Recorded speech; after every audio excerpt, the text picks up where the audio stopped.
that like there's two explanations. One is quite obvious, like to become a champion, you have to be the previous champion, yeah. So that was it. And still, I think like somehow like Hikaru and Fabiano are a bit more like still stronger players, like in whichever chess format we speak about. And speaking about Nodirbek, well, I think he's like he has like very nice record against me in Fischer Random, yeah. So, but I felt like it's more or less like the same, Vincent or Nodirbek, but I mean the style is very different, yeah. So well, and so it was pretty much a coin flip. And then regarding the color, I think like somehow black in the first game is fine.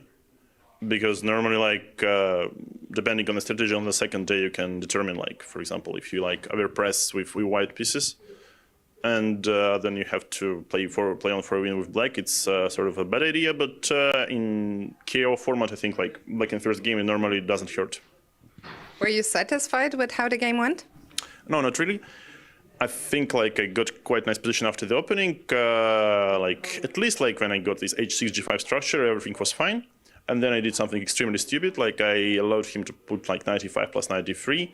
I mean, I could simply play like h2 f7 and he would never reach this setup, and I would be just... I mean, I'm not pretending black would be better there, but surely it's black who's completely fine, and okay, then all this, like play like queen g7, whatever, and his knight on f2 is forever like bad because he has to play f4. And basically we... I mean, okay, it's still super solid for white. I mean, okay, of course it's nothing... like if we speak about some serious advantage, but it was like something that should have been done. Of course, instead of like knight g6 h5, and I'm just forever worse. Not for so much, but not such a big problem for me, like to equalize this. But yeah, it's forever a little bit unpleasant. And then he tricked me nicely with his bishop d3, so I can't really challenge h5 pawn, yeah, because okay, the opposite color bishop is probably never better for me, but might be only worse. And then okay, I'm not sure that with all this idea like knight d2, knight to f3, but somehow I didn't like knight on e4 because he chooses the moment where to pick, and then okay, combining with c4 idea, and somehow this was designed like against c4, so with knight on f3 always attacks the d4, and also I have this nice plan bringing my bishop to a6. So let's say with my knight on e4, bishop a6 wouldn't do a lot of sense because bishop d3, e takes d3 would trap my knight. I mean, I'm not sure what I was doing was particularly smart, but maybe combining with time management, it secured me half a point. But yeah, I don't think the game was good. And finally, in the confession booth, you mentioned this nepo gambit that you suggested to your teammates with f5, g6. You were a little bit worried at the start of the round for your teammates with the black pieces, let's say. How has that evolved? Well, I don't know. I didn't check positions for quite a while, so Maxime decided to reject the gambit. Yeah, like he just returned the pawn.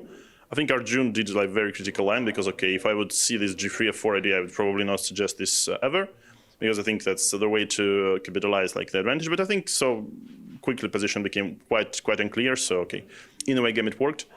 And speaking of Gukesh, I think like after g4, I would never take g takes f5. I would probably play knight d6 first. And I think after gf5, I'm not sure what's the evaluation now, but it seemed like he got some early trouble in the endgame. But yeah, of course, I mean, it looked like so nice during the analysis, but okay, whenever it appeared on the board, you know, the optimism vanished a little bit. And thank you very much for sharing those insights, and good luck for tomorrow. Thank you. Richard, congratulations. You just won your game against Gukesh. First of all, we didn't get a chance to talk to you the last couple of days. So tell me a little bit, just how was your experience playing freestyle chess here in Paris? Well, I guess these things are connected, that we didn't get a chance to talk, and my experience in general. Yeah, I mean, it was very frustrating, let's say, my games. I mean, because okay, I had, I think, quite a few, I don't know, chances to be very modest, and I had quite a few mistakes to again be very modest. So you know, I mean, generally I never played 10+10, so I felt like it was very quick, and I think it maybe took too much energy. I don't know, in general, to get familiar with these positions. Maybe for a player like me, it was kind of counterproductive. I don't know. But anyway, yeah, I was not too thrilled, and I'm generally not too thrilled about, because I only playing classical chess, basically for, nothing, but like, you know, I mean, not for winning the tournament in a way, when I was, I mean, just kind of looking forward to, you know, having time to think on move on or whatever, yeah, which today was very nice, but still kind of cut short, yeah. That kind of explains why you don't look too thrilled right now. But I think you played a very nice game today. What was your thoughts? Yeah, it doesn't really matter. I mean, I don't know. Yeah, I was very happy with my first move, A4, because I thought, you know, like kind of a bucket list thing, right? Like to play A4 against the reigning world champion. Yeah, that was kind of, probably it's a bad move, but just it didn't seem like, you know, too bad, I'd put it this way. Yeah, and then I got a kind of interesting position with lots of calculations with this F5 pawn. I saw others went for the same thing, but I decided to play this G4 instead of, you know, giving back the pawn or taking on G6. So yeah, Hikaru is super loud, right? At the meantime. Okay, so I decided to go for G4 anyway, and then, you know, game unfolded, and lots of calculations. Probably all of them are flawed, so I don't want to waste our time and overshadow Hikaru anyway. So. Let's just quickly, you mentioned you beat the reigning world champion. He's the world champion in classical chess. We're playing freestyle, but is it still a special feeling? Yeah, sure. I mean, for me, winning a game in general is a special feeling. You know, especially with classical time control, I think it kind of changes. I mean, in general, you know, like who's good at freestyle and who isn't, because in general, right? I mean, I think they are just two different ball game. I mean, altogether. So yeah, the game was okay. Maybe, you know, a bit better for me throughout. And then when we got to this time scramble part or something like that, the pressure it was increasing and he collapsed. I don't know.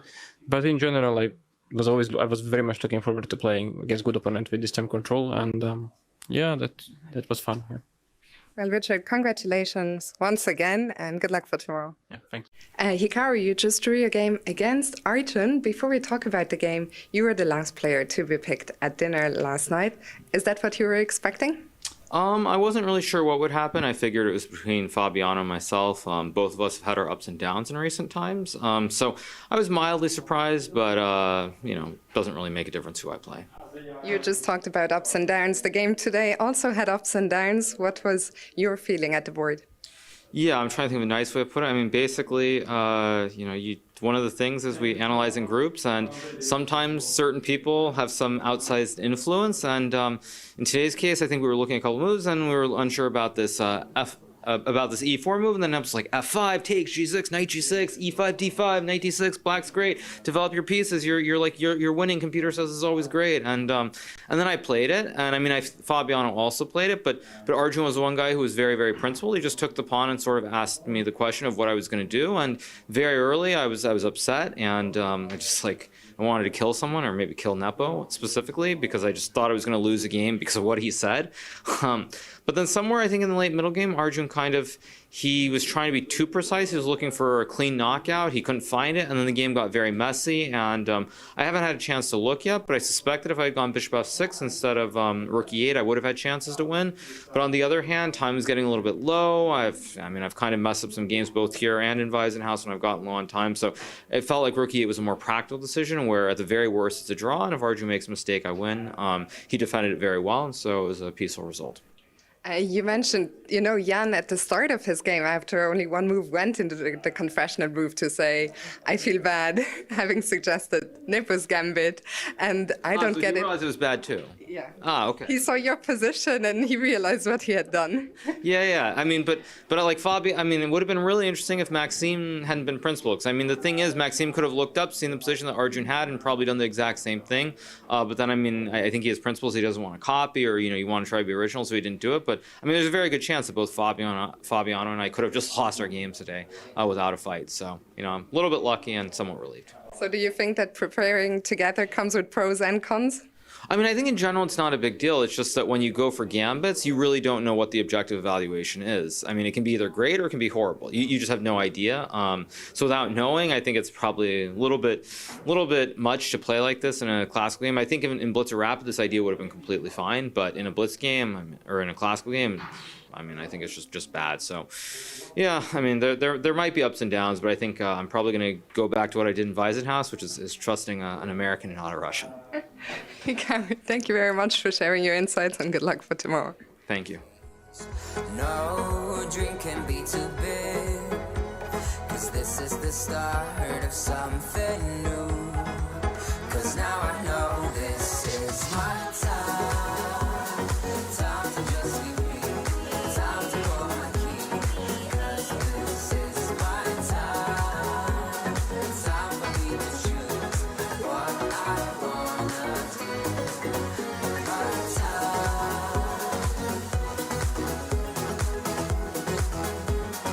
'Cause this is my time. What I wanna do. My time, my time, my time is meant to be all mine. All I bring with me in life is my time, my time, my time is mine. And now I know this is my time. Time to just be me. Time to call my key. 'Cause this is my time. Time for me to choose what I wanna do. My time, my time, my time. Time to call my key. 'Cause this is my time. My time, my time, my time. What I wanna do. My time.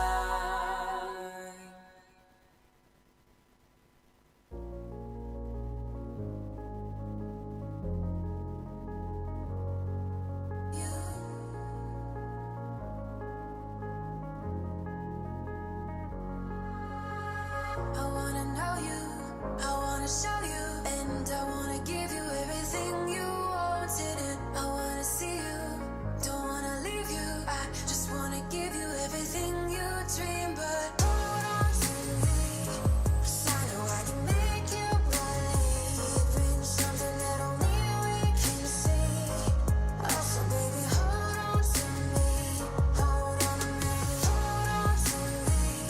'Cause I know I can make you believe in something that only we can see. Also, baby, hold on to me, hold on to me.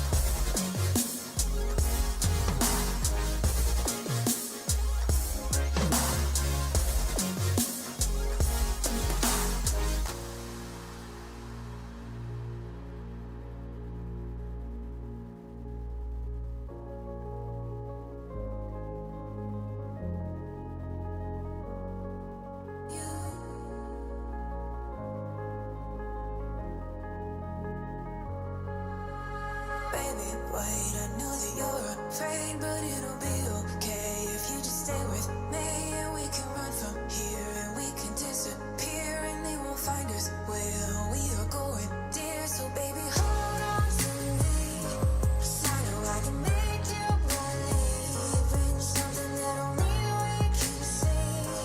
Also, baby, hold on to me, hold on to me, hold on to me.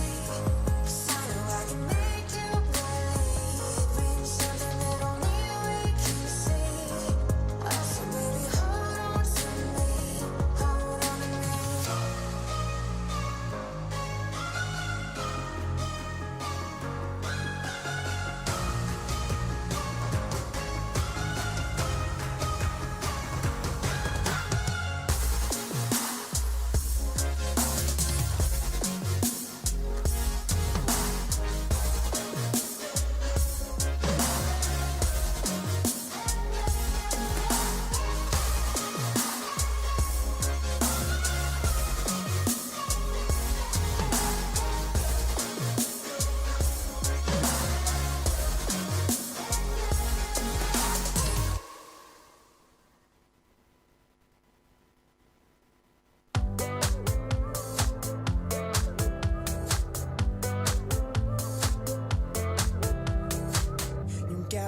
thinking about tomorrow more than I ever have before.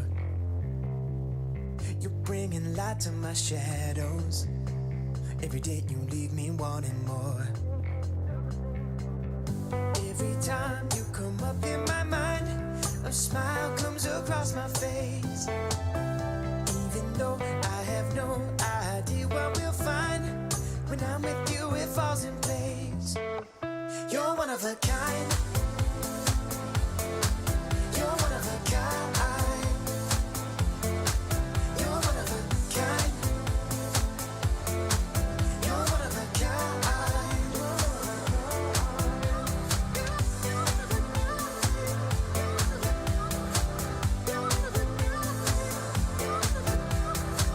You show up first to every party, and you think tequila is your friend. You never say that you're sorry, and no matter what you can't pretend. Every time you kiss me goodbye, as I'm about to board a plane, you can't hold back the tears in your eyes, even though I'm only gone for days. You're one of a kind.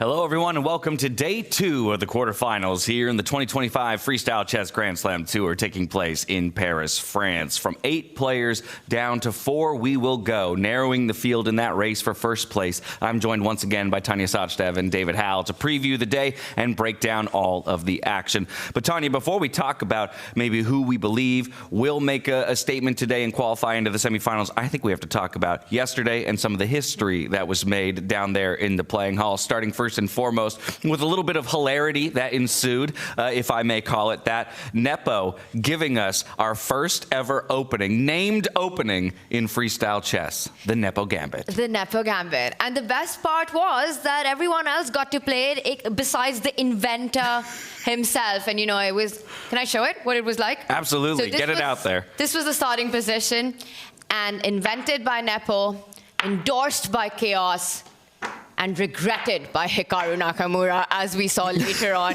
And that was amazing. But actually, today at breakfast, you know, we were discussing this. There was Peter Lecco was there, and I think Jan and Hikaru also had a conversation. The Nepo Gambit itself was actually quite a good move, a good opening to start with, but it requires so much precision from the players to follow up. I think the best part about the Nepo Gambit was the Hikaru interview, though.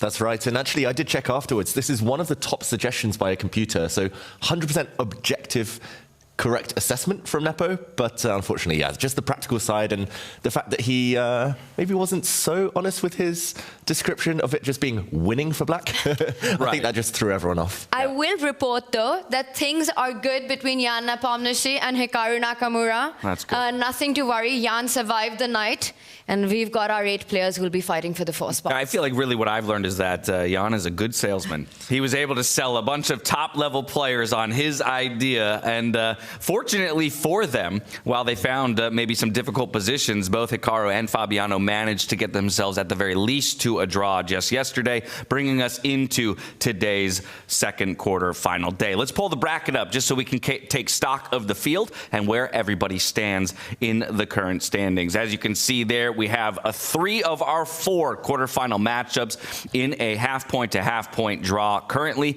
only Magnus Carlsen was able to come away with a decisive win yesterday up against Nodirbek Abdusattorov. Another thing that I want to call attention to, of course, is the fact that losers of today aren't out of the tournament entirely. They'll continue playing for placement, money, circuit points.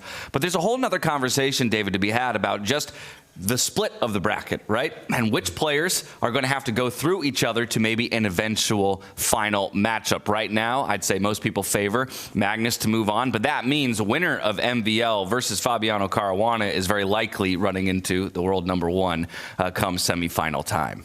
what a reward. But you have to beat the best to be the best. And ultimately, every single player in this top 8 now, they're super strong. They're all beasts. It's not just these 8 players who are taking to the stage today. We do have the 4 that unfortunately were eliminated from top position contention, still playing in our lower bracket. We'll take a look at that now. This was a very different picture yesterday where both games ended in decisive fashion. We had Praggnanandhaa taking down Vidit. Vidit unfortunately continuing the story of his tournament where he finds good positions and they slip away in the final moments. Over there on the other side of the bracket, Rapport taking down the world champion in Gukesh to get 1 point on the board for himself. But of course, all of that can equalize today in our games. On the lower bracket, once again, it's going to be about who can find the motivation to really give it their best. You know, it's been a nightmare tournament for all these 4 players looking for that quarterfinal spot, failing to get it, but they still have prize money, tour points to fight, and their own inner mind to fight, to go and battle it out. I think for Vidit and Gukesh, it's been quite a nightmare. Let's put it like it is. You know, they want to take it to tie breaks today. It's not going to be easy for them to do that. But of course, our focus will be on our main bracket. It's Thanos Thursday. You know, 4 of the 8 players are going to be just wiped out of the tournament. At the end of the day, big one coming up. And before we discuss which of those 4 or which of those 8 players we think will move on to the semifinals, let's relive some of the highs and lows of yesterday's first day of the quarterfinals.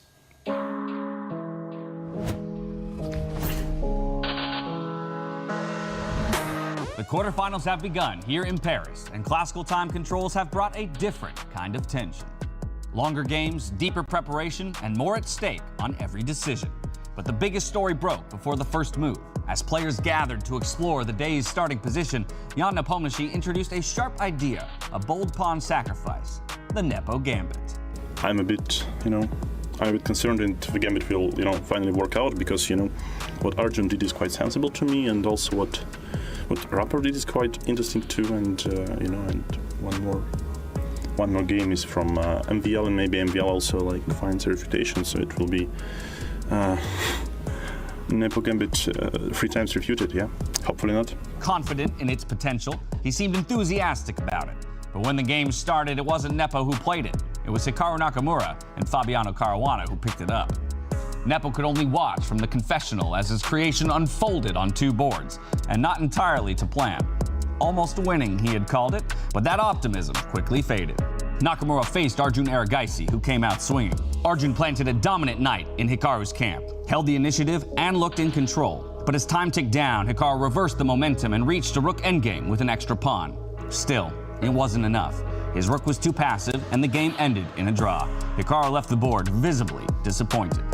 Caruana, also armed with the Nepo gambit, tried it against Maxime Vachier-Lagrave. The game was tense, but ultimately balanced. Another draw. Nepo himself, meanwhile, had shocked everyone at dinner the night before by picking Vincent Keymer, the Weissenhaus classical dominator, as his opponent. In their first game, Nepo played quickly and confidently. Kind of chess speak for itself, not to let his behavior get under your skin, not get flustered. And it's clear, look at him on the camera. Vincent Keymer getting flustered, feeling that he needs to speed up, and then you start to panic. You're like, oh, I'm too slow. And it's only later that the mistakes creep in. But Keymer absorbed the pressure and held the draw. Magnus Carlsen was the only player in the top bracket to score a win. After a slow, strategic build-up, he broke through against Nodirbek Abdusattorov and ended the game 3 pawns ahead. In the 9th place bracket, Rapport defeated Gukesh, while Praggnanandhaa overcame Vidit, who once again let a strong position slip away. Each match consists of 2 classical games. If it's tied, we go to tie breaks. Halfway through, nothing is decided. Who will reach the semifinals? We find out on day 2 of the quarterfinals. Stay tuned.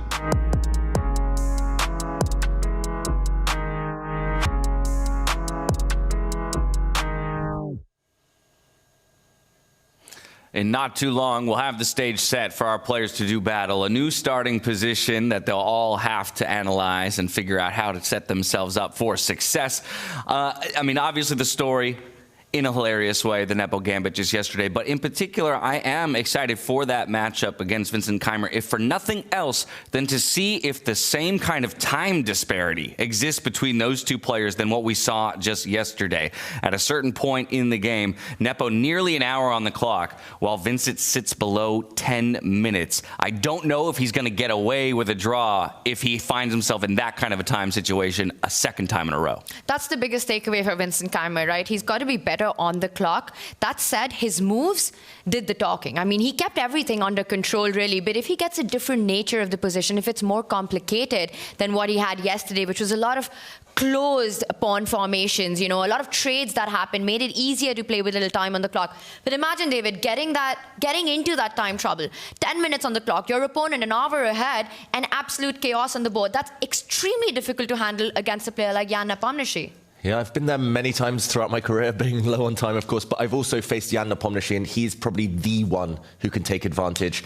He's so good at these 2-3 move traps that you might fall into. He's good at changing the pace of the game, suddenly setting a threat when you least expect it. And for Vincent, yesterday was already a bit of a rocky road. With White, he was very strong in Weissenhaus. With Black, maybe slightly less so. So I think today is the danger time. Today is a potential slip-up. Big spotlight on that matchup, of course. From there, another player who's going to be feeling more than just time pressure from all sides is going to be Nodirbek Abdusattorov, the only one who starts the day in the hole when it comes to our upper bracket, up against Magnus Carlsen. And I think when it comes to Magnus Carlsen, Tanya, obviously we have big expectations of him, but I'd say he's matching them and maybe even surpassing as compared to his Weissenhaus performance. He looks like the man to beat in this tournament. It's been incredible to watch the kind of chess that Magnus has played. This is Magnus at his peak here, And it's also the quality of play and the joy that he's getting out of these games. He's sacrificing his queen. He's finishing at the top of the table. He's crushing the field. Those are the David Howell numbers there. In fact, a bone to pick there. 94, you say, my friend. I would take that up even higher, with the chess that we've been seeing here at Freestyle. Attack at 88. I mean, his time management, you've got to give him close to 100. He's never been in big time pressure. 99 for his strategy. Freestyle chess, I'd say that's 100 on 100. Disagree, but yeah, I understand, Tanya. The way he's played so far today, he's been playing, so far this tournament, he's been playing out of his skin, and definitely a point to prove after Weissenhaus. And strategically yesterday, he lived up to that full marks, basically, by totally outplaying Nodirbek Abdusattorov. Finishing technique, nice too.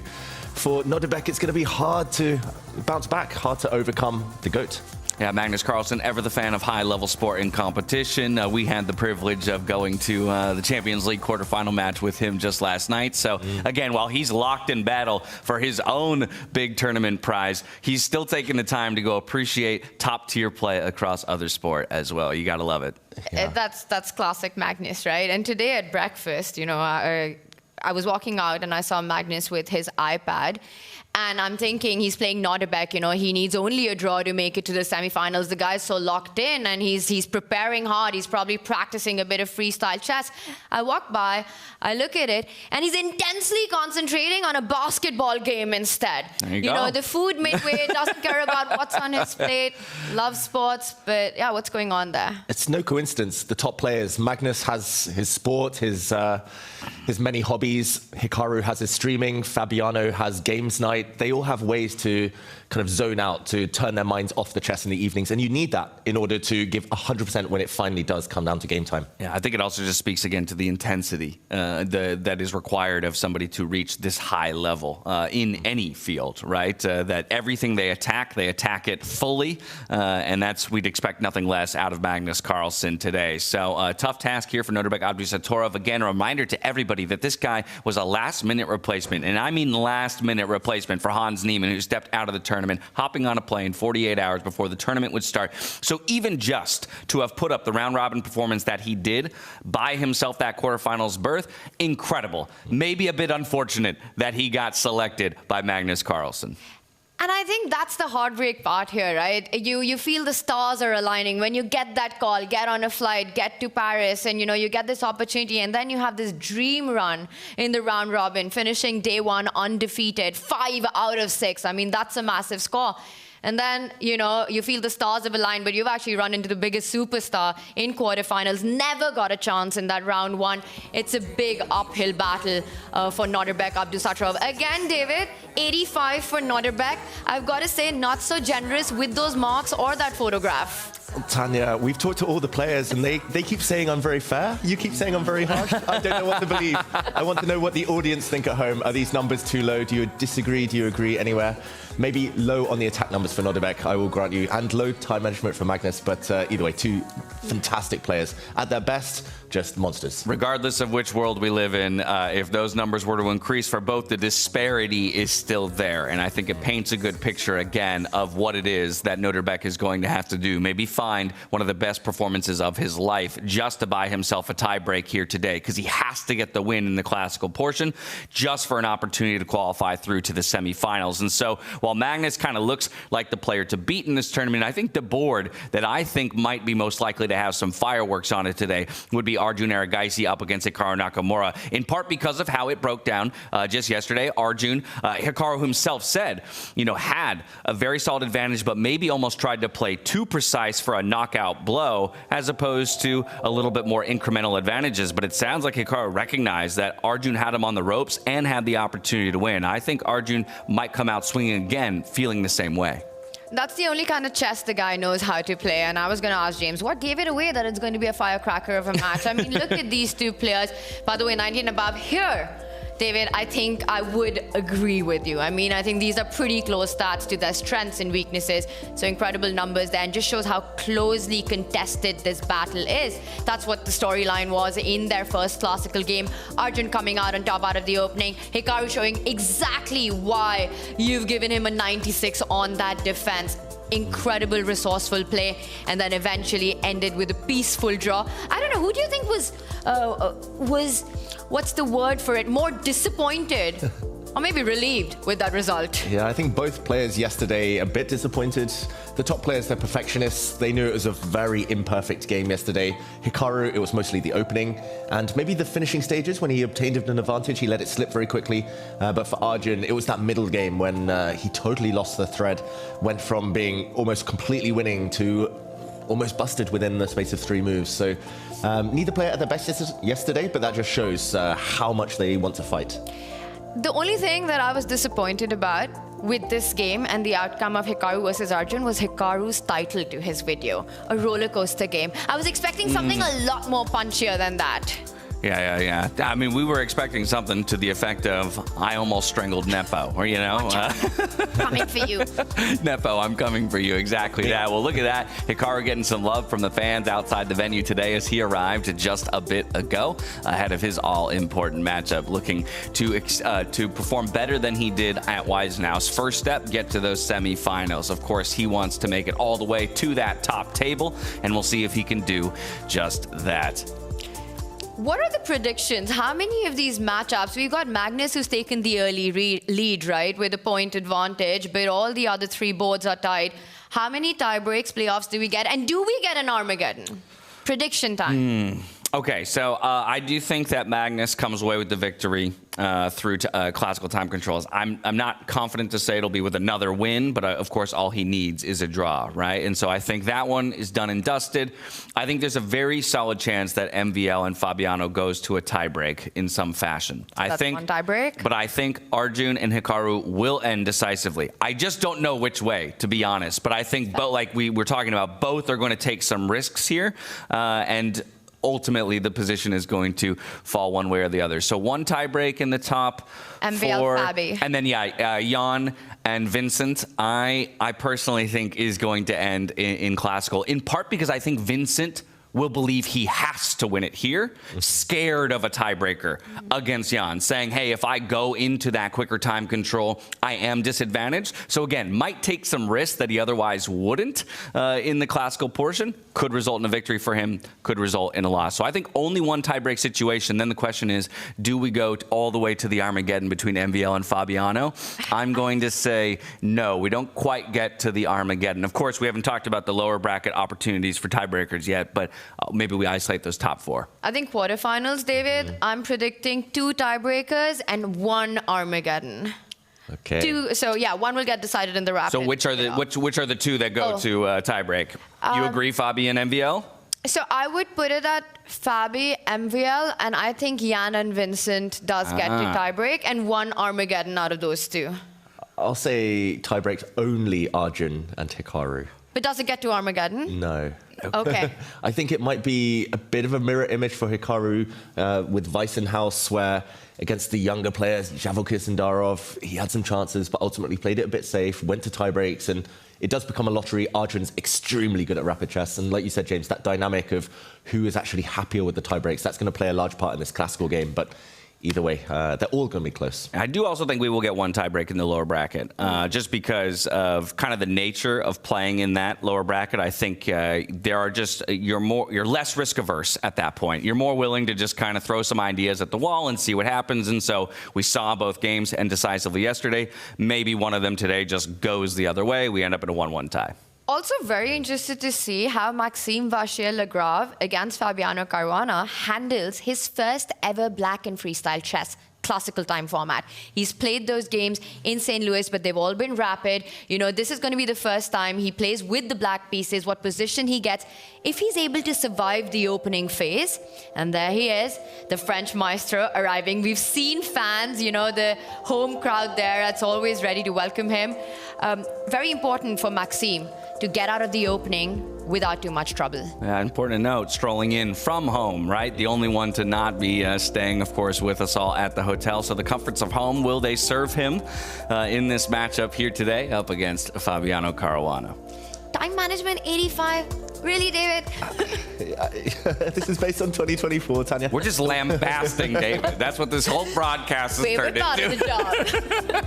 The one thing about Maxime Vachier-Lagrave in classical chess, and he himself has admitted, he plays a bit too fast sometimes. So time management isn't just speed, otherwise he'd be 99. He's Mr. Speedy. But yeah, sometimes he has played too fast and hasn't capitalized on advantages, on opportunities. I agree, could have been higher, maybe should have been. These days he doesn't attack as much as he used to in past years when he was young. A bit of a firebrand there, but yeah, 2024 not his best year. 2025 might be an even better one. Can you explain to me where you perceive stylistic differences between him and Fabiano? Again, from my untrained eye and more from the outside perspective, I see them as kind of the two of the more solid players. And a lot of times, at least in my history in esports, when we talk about two players who might play somewhat similarly or have similar styles, it's usually the one that we feel is just an ounce better than the other in the same style, ultimately comes out on top. Yeah, and there we saw Fabiano just getting ready for his game. And I would say that Fabiano, his biggest weapon is calculation. In normal chess, another big weapon is openings. That's been taken away from him. For Maxime Vachier-Lagrave, a great calculator, but he tries to use that later in the games, in the end games. And here we can see some of their stats again. This is their performance across all time formats across 2024. And Tanya, feel free to pick up. Do what I do. Yeah, do what you do. The one place where I see Maxime outscores Fabi is intuition, and that's quite interesting. And I think I agree with that quite a bit. These stats very close. I probably would have given Maxime a little bit more on the score. I mean, as well as Fabi, the guy has been world number 2, world number 3 for I don't know how many years, but David just decides to give him 89 right there. Coming to your point about the stylistic approach, I think both these players are incredibly universal. They play all kinds of positions to that very high top class level, whether it's tactics, whether it's aggression, whether you're on the defense, finding resources, trying to be tricky. And to me, I think their biggest strengths for both these, for Maxime and Fabiano, is their calculation, undoubtedly. That is their forte. Would you say that these are two of the players, though, then, who are the least willing to take big risks in a matchup of our top 8 field? I think especially against each other, there's a lot of mutual respect there. But then again, for Fabiano, I could see him taking risks here because he might be the favorite now in classical, but come the rapid, I think Maxime's chances increase. And yet you gave him barely any marks for that time management. Intuition high, though. Intuition very good for Maxime. Let me just flip the script there and ask you the question of who you would pick out of that top 8 to be the most risk, what's the opposite of averse? Risk-versed. Who's most willing? You know what? Let's do this thing. Yeah. Say one name at 3 to 1, and let's see if we get the same name on this. Out of all the 8? The top out of the 8, just each of you are going to say a name for the guy, the one who's most willing to take big risks. Give us a countdown. Okay, 3, 2, 1. Jan Nepomniachtchi. Jan and Musa, I only heard her. Arjun. Oh, you said Arjun. Yeah. Okay, interesting. Oh, yeah. Why, how could I forget Arjun? That's tough. I thought we were so in sync. I was like, she's guaranteed to say Arjun Erigaisi. 100%. Yeah, we had the opportunity to look real good there, and we totally bungled it. My bad. I mean, yeah, and do we feel like it feels like in a lot of ways that risk is going to have to come into play for Arjun? I think he's going to have to set himself up similarly to how he did yesterday, and then just find that way to ultimately close it. I think the question then becomes about where did his play fall apart yesterday? Right? What was the element that was missing from a solid advantage? Was it a miscalculation? Was it more difficult to find than maybe the computer suggests? Because that's also another thing, David. We have such a privilege of being able to see that eval bar and go, oh, +2 advantage. Every GM should be able to take a +2 advantage and convert it into a victory. But it's not always that simple when you're sitting down there on the board. It's never simple, especially against Hikaru, probably the best defender these days in 2025. And for Arjun, I was looking at the game afterwards. There was maybe one opportunity where it would have been quite clear, but it would have required him to just play kind of improvement moves for the first 2 or 3 moves before then going for the attack. It felt like he was trying to force things. He felt a bit impatient, perhaps. And the problem is once Hikaru got counterplay, Arjun clearly started to panic. You don't get many chances against the best guys, it's got to be said, so he will have to take it when it comes. And a +2 advantage against Hikaru is like a +0.5 advantage against most other players. So, it's not going to be easy for Arjun to break through. I think the Rapids might be his best chance. Do you think Jan will take more of a back seat in the analysis phase as a result of the Nepo Gambit yesterday? As a result of the Nepo Gambit being refuted? Right, do you think he'll be like, you know what, maybe I should make my voice less heard today? I think he'll still take the lead. He's a very, he's got this aura about him. He likes to voice his opinions. I don't think he'll claim that either side is winning after 2 moves, though, like he did yesterday. But it'll be fascinating to see the group dynamics today. Yeah. Who do you want to hear from in the confessional booth? Because we didn't get a word from everybody yesterday, but we got some great insights. I think I want to see, I definitely want to see more of Hikaru come in, because what I like about when he takes the confession booth is that we get a breakdown, not just on what's happening on his board, but everyone around as well. He takes on that streamer's persona and becomes the 4th commentator for Freestyle Chess. So absolutely love that. We'd love to see more of him. I loved it that the Indians also stepped it up in the confession booth. We got some great insights. We had Magnus breaking the opening down. We had quite a few of them, but I think more of Hikaru. I think, actually, Vidit was one of my sleeper favorites in the confessional booth. When he stepped in the very first time, he's like, well, there's only been 1 move made, so I had some time. I figured I'd just come in and tell you what I see on the other boards. And it was just a really great kind of carefree moment, again, in the midst of what is like pretty intense whole situation going on just 1 floor below us in the playing hall. And then he came back a few minutes later and echoed all of our sentiments by saying he had no idea what was going on. So nice from Vidit. I would like to see the younger guys in general. Nodirbek come in, for example. We haven't seen him. Arjun made his first appearance yesterday. Came in once. Gukesh we haven't seen. But either way, the confessional, they need to use it, get their sins out, get those bad thoughts out, and then focus on the chess. I know. I'm of the opinion that I think it actually can be an incredibly useful tool. Just give yourself an opportunity to verbalize some thoughts, change your environment, use it as a tool even to buy yourself that space. And we'll have to see what kind of beautiful insights we get today from all of our players. But for now, we're heading into the player hall to get our starting position for the second day of the quarterfinals.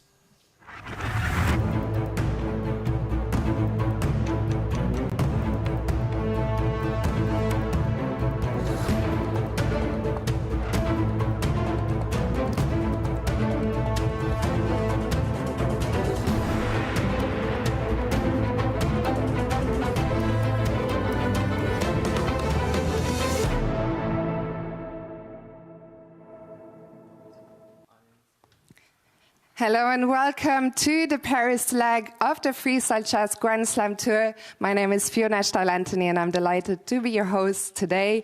So it is already time, day 2 of the quarterfinals. Today we will determine 4 semifinalists. Unfortunately, we will also lose 2 players, so more about that in a sec. For now, let's take a look at the highlights from yesterday. Wait, I need to be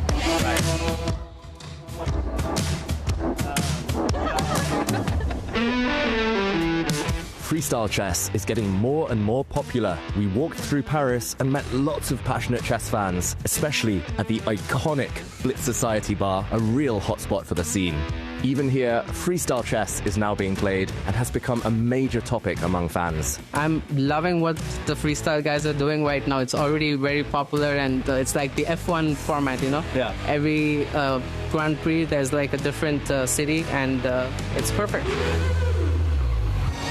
For Jan-Henrik Buttner, one of the minds behind the format, direct interaction with the audience is a sign of appreciation and a way to truly connect with the community. Spontaneously, he gave a personal tour of the event location to fans who had already been waiting for the players for over 1 hour.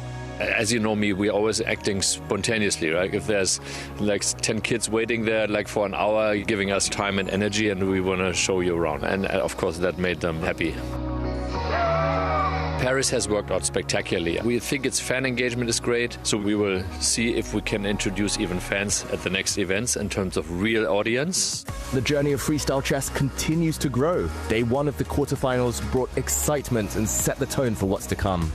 Magnus Carlsen was the only player to emerge with a win against Abdusattorov, showing strong form early on.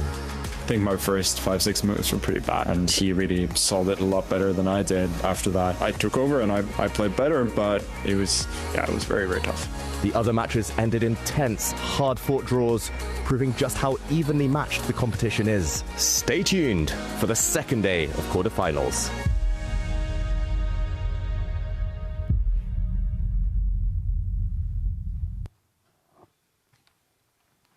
So there we saw what happened yesterday. Today, in case any matches end in a tie after the second classical game, we will go to rapid playoff and then 2 blitz, or 2 games of rapid, 2 games of blitz. If the players are still tied, we will see Armageddon. But first, it is time to draw the next position. And in order to help me, I would like to welcome to the stage the Chief Chess Officer of Chess.com. Give it up for Danny Wrench.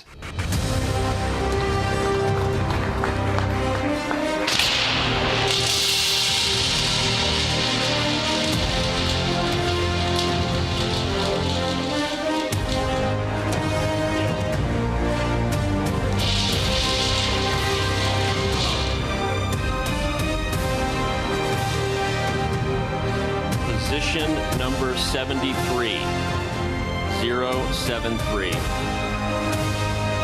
Me neither. Thank you so much, Danny. The players will get 10 minutes now to prepare. So to the players, best of luck, and to the fans, enjoy.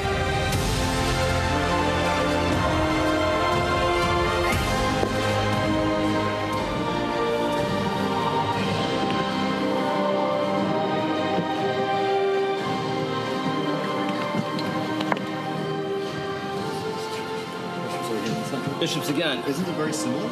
This is, yeah. I think we got 71 so again, we got 74. 74 we got, for sure. So, what is this? So, I mean, again, obvious moves F4. F4, F3. C4, maybe? Is F4 obvious? Well, I just mean... Normally, but this... Normally it's just like, comes to just like a 44 queen e3 or something. But isn't this the line we look... What's the difference? I don't know if I like F4, C5. I don't know. No, but I mean, isn't F4, F5 very similar to the position we played? But F4, C5, E4, I'm like scared about some G5 at some moment. Yeah. No, I was saying just because you attack the pawn, but anyway. No, I mean, I was scared, but it also opens like F5 if you castle queen. Sure. No, D4? Yeah, D4 seems reasonable. D4, C4. D4 is an issue like with F5. D4 is like very critical. If D5 or C4.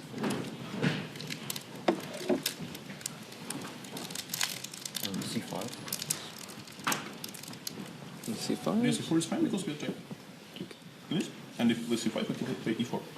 Both. F4 and E4. Take, and we want to play E4 me or F4 first. F4 first? So you want to take? No. I mean, you mean F4? Okay, F4? Okay, F4, C5. So worried about something. Is F5 not possible? Yeah, F5, of course, is the question. Yeah, F5 queen C4. No, but then D3. But, or wait, no, sorry. Wait. Wait a second, you're right. Take on also always queen C4 around. No, some of like queen E3 makes sense. I don't know, but it takes so much time. Just F4. Queen E4 still. Queen F7. I mean, okay, maybe this pawn doesn't matter at all. Queen of castle. And d5. D5. Oh, we No, lose I so mean, much. yeah, No, d5 I don't knight like is. Yeah, I don't like f4 either. What's wrong with d4? Nothing, but I mean, okay, so f5 is gonna be the same kind of thing, right? Yeah, f5, c4, and then we get the right, yeah, exactly. Sorry, which one? Rook c1. Knight b6? Rook c1. Or strategically, it's good for f3, e4. I don't know, f5. It's still possible. Sorry, possible. I mean, also very difficult, at least annoying. So start f6. Bishop b3. Bishop b3. Rook c1. Yeah, positionally very nice. Yeah, position is bad. No, I think maybe d5 is not a good move. Maybe c5.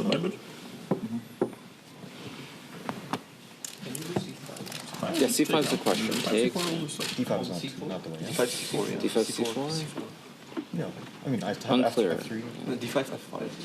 d5 f5 c4. Yeah, that's good for d5. Maybe. Okay, let's say d6. Yeah, d take seems like much more forceful. So f3 or f3. Yeah, f3. Bishop. Ah, you want to get the same position. Yeah. Can you do b6 So I can come again. Also, same stuff. No, because it's very annoying. CB, bishop b6, and we can't. No, probably not.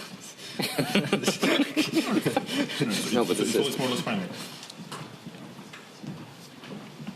Oh, we can take. I mean, This one I'm not so sure about. Maybe knight takes. Maybe bishop, maybe knight takes. But we like just grab the center. knight takes bishop b3. Be pretty fine. Yeah. Maybe we should do so. Still looks like nice. c4, c5. c4, c5 is probably just boring, right? f3. c4, c5, f3? Yeah. Well, f5, let's say in that case. b4. CD? Take. Knight c6. Or knight b6.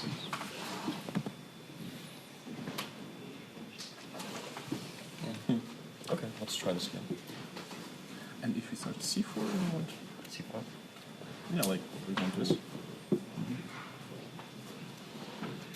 let's see, we try to do queen side first, like knight c3. Knight b5, c6. b5 is. I mean, I like the concept. e4, of course, is critical, but. e4 and f3, and then just development. Yeah? And then how? I mean, we need to get. No, but my question is f5. I think we need like the b5 square for the bishop against all e4s. I think that would be useful. That's a good point. I mean, I can also start with this, right? If I want to stop the c5 stuff. d4, c5, d3, rook But now, I mean, Okay, do I even f5 maybe? It is risky. f. Maybe it's possible but risky.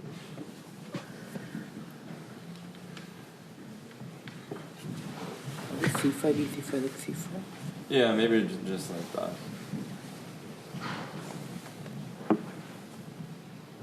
Okay, d5 is. You just retreat. You just want to retreat, or one of Bishop those? b6. No, but let's say knight b3. Yeah, d3.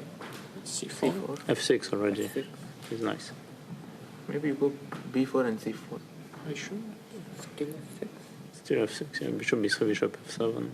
And take f3 bishop. And okay, d5, I guess. So basically the plan is to play first c5 against everything. We just get like, it's just the shittiest position, like two hanging pieces and like But two hanging that has to be fine, right? c4. Okay, e6, knight b6. Yeah, yeah. I mean, Yeah, that's fine, yeah. Yeah. And What was the first moves? b4.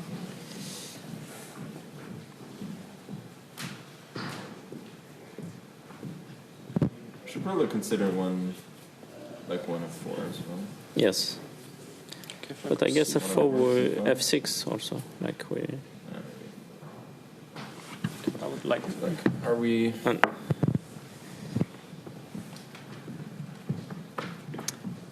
How do you read? You want to play knight c3, right? F5 maybe. No, but I thought. But why not F6 F6 first move actually? Take Queen C4. F6 E4. Yeah. But maybe this time you can take on A7, B7. Although I doubt it, but. Okay, so that's nothing, yeah? It looks too early, yeah, because I will also get knight before knight takes A2 this time. Yeah, well, that looks fine, right? We get F5 next move. Yeah. No, but actually I think B4 was like an ambitious move. Just stopping C4. What about E4? E4 is too weakening, yeah.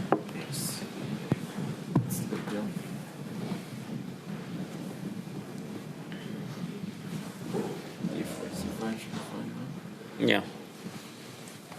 Okay, but E4. Okay, I guess we play C5. Right?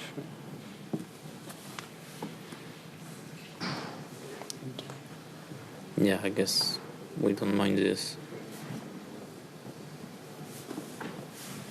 This time we will start in 2 minutes.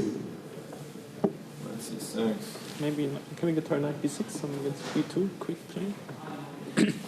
It's never really working, like knight C4, bishop E2 anyway. Yeah, I mean, maybe, but I don't think there's an urgency here. I think we just have...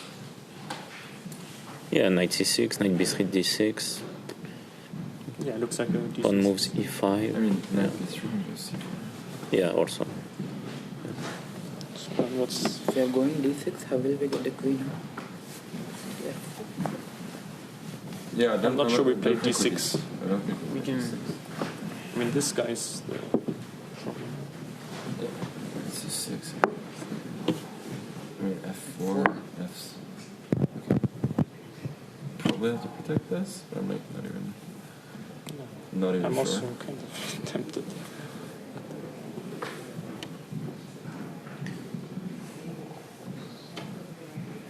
But like I don't... What about G5 here? Too much? Probably F5. I mean, F6 is not out of this world. Right? Queen C5. Queen C5, bishop B6. Queen H5. Huh? F6 is played. Oh, sorry. Queen, I thought... Like Queen B5, knight C7, Queen goes back, D5. Yeah. We're gonna win in We will start in 30 seconds. Please take a seat. Thank you.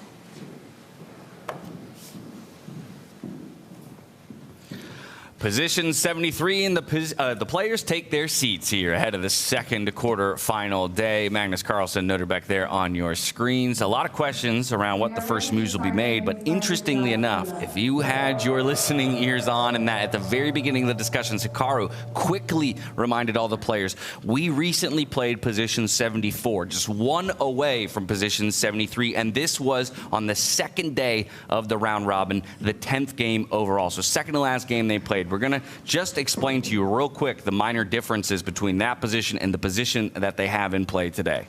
Yeah, just impressive recall there from Hikaru Nakamura.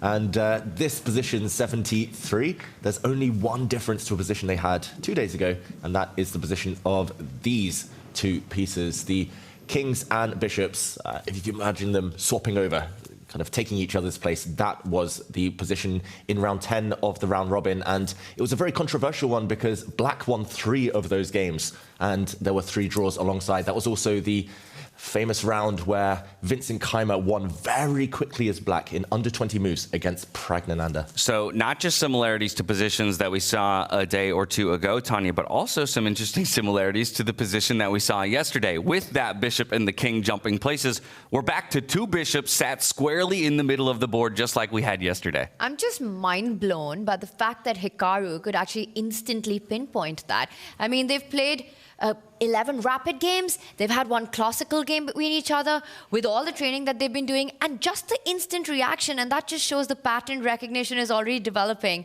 amongst these top guys. But definitely, as you also mentioned, yesterday having the 2 bishops in the center was one of the determining factors on how the players started opening the diagonals. Should we take a look at how today the players are deciding to Yeah, well, obviously one player has already made a decision, and I'm not surprised, of course, that it's going to be Jan Nepomniachtchi, who sits down and immediately makes a move. And if we zoom out to that 6 box, you can see every single other player deciding to give it a good think before they commit. You know something you said earlier in the show? I didn't see Jan being super vocal in the analysis today. So he's holding his thoughts to himself this time.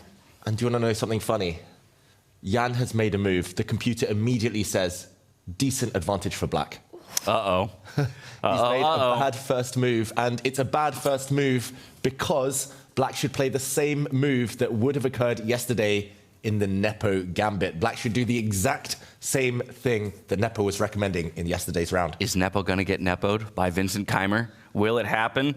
I can't imagine that we'll see any moves made from Keymer in the near future. He is probably one of the players most willing to spend time here early on in the round to work through as many calculations as he can. He knows in some ways how committal things can be here in freestyle chess and how quickly the game can unravel if you make just one singular misstep. Yeah. Wow, that is really surprising to me that Jan would instantly blitz out a move. And it's to do with the placement of the queens. There are actually 2 undefended pawns each, something we always look for in freestyle chess, which pawns are not defended. And Tanya, the queens can immediately go on the attack as early as move 1. Yes, you got to just open up that diagonal and get that queen to target the side pawn that you're pointing out. Very rarely do we get a freestyle position where we got 2 pawns side by side who can be immediately targeted by... And I really like that Vincent has slowed down, you know. It just shows that he understands the importance of not rushing through in the opening. Notice how not a single move on the other 5 boards as well. That top center, Magnus was the one player who, at the end of the analysis, suggested that it might be an interesting idea for a white, for Nodirbek in this case, to do what David was pointing out, open up the queen and start targeting that side pawn. So Nodirbek's perhaps going to take that path himself. Yeah, I wonder, as you mentioned, opening up that queen, the most common move in that position 74 from a couple days ago was F4, opening up the queen. But at the same time, David, you and I looked at the results. That whole round ended with only 3 black victories and 3 draws. So will players recoil at the idea that, the opening in that previous similar position didn't work out for the white players? Maybe we actually have to disavow it and go a different direction entirely. Nepo, at the very least, has decided to do just that. Yeah, it's fascinating because we eavesdropped on the players and those kind of pre-game discussions. It was clear there was no consensus at all. They were talking about pushing the F pawn forward, the central pawn forward, both of the central pawns. They were literally talking about 5 different possible first moves for white. And yeah, the fact that they didn't agree means it's very likely these games will all diverge very early. I think the players and their styles, their preferences will come out, and that will indicate what they're going to play. I can't see Hikaru copying Nepo again, a second day in a row, kind of taking Nepo's advice, because this position is one of the riskier of them all. No, because then you get into, it's the fool me once, shame on me, fool me twice kind of a situation, Yeah, not going to happen, but we should place bets. How long will it take the players to make their first move? This is crazy. We're already... Yeah, or even just Keymer. How many minutes leave the clock before Keymer makes a move? 10 minutes. 10 minutes? Yes. 17, 20. 17 minutes and 20 seconds he's going to spend on this first move. 12 and a half minutes. 12 and a half. Okay, splitting the difference. I like it. Well, as we have the bird's eye view here of the boards, let's also take a bird's eye view of the heart rates for each of our players. I like to get that temperature check early on, right? What are the baselines? Who's got the heart rate pumping early? Who went on an early morning run? Who's sitting there? Whoa, Nepo, all the way up over 100 already. Heart beating out his chest.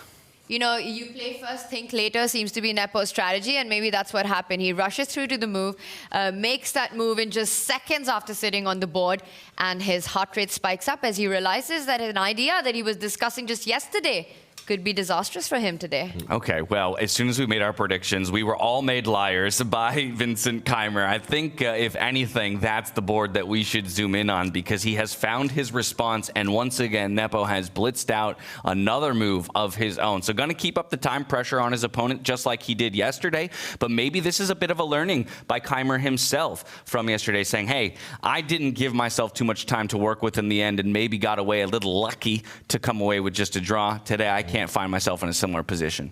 Yeah, clearly the players will have kind of pre-game strategies, and Keymer didn't want to burn too much time in the opening. I just want to backtrack and show this first move, because Vincent Keymer did have an opportunity to instantly go for chaos. Maybe not his style, he's a more strategically inclined player. But Nepo, opening with this central pawn, allows a double attack as early as move 1. If Black had played the Nepo gambit and pushed this f-pawn forward, firstly, the pawn in the center is hit. This is clear, but the queen also unleashed on this diagonal. And White now, if they accept the gambit, this would be already a huge mistake. The queen could take this pawn in the corner, hitting a variety of pieces. Yes, one of the knights could jump out and save this one in the corner, but the black queen would go hunting, and already a big advantage for Black. Also want to point out how this could also be a reflection of stylistic approaches to a position. For Vincent, who is such a strategic positional player, you know, who prefers intuitively and instinctively where he can have control on the board, slowly maneuver and outmaneuver your opponent, going for the Nepo gambit in this position perhaps would not have been staying true to his own style early on, especially after calculating the line that David just shows, that immediately regaining material doesn't help, so he has to play for a long-term compensation. And that's not something we often see from Keymer. And in the meantime, this position that has appeared on the board, Nepo looking very confident there, this was one of the few that the players did actually discuss. And it was more the white players, the white team. They were saying, haha, look at this Sicilian. And actually, this would normally be the Sicilian defense. It would be the closed Sicilian, where things do take a slower turn.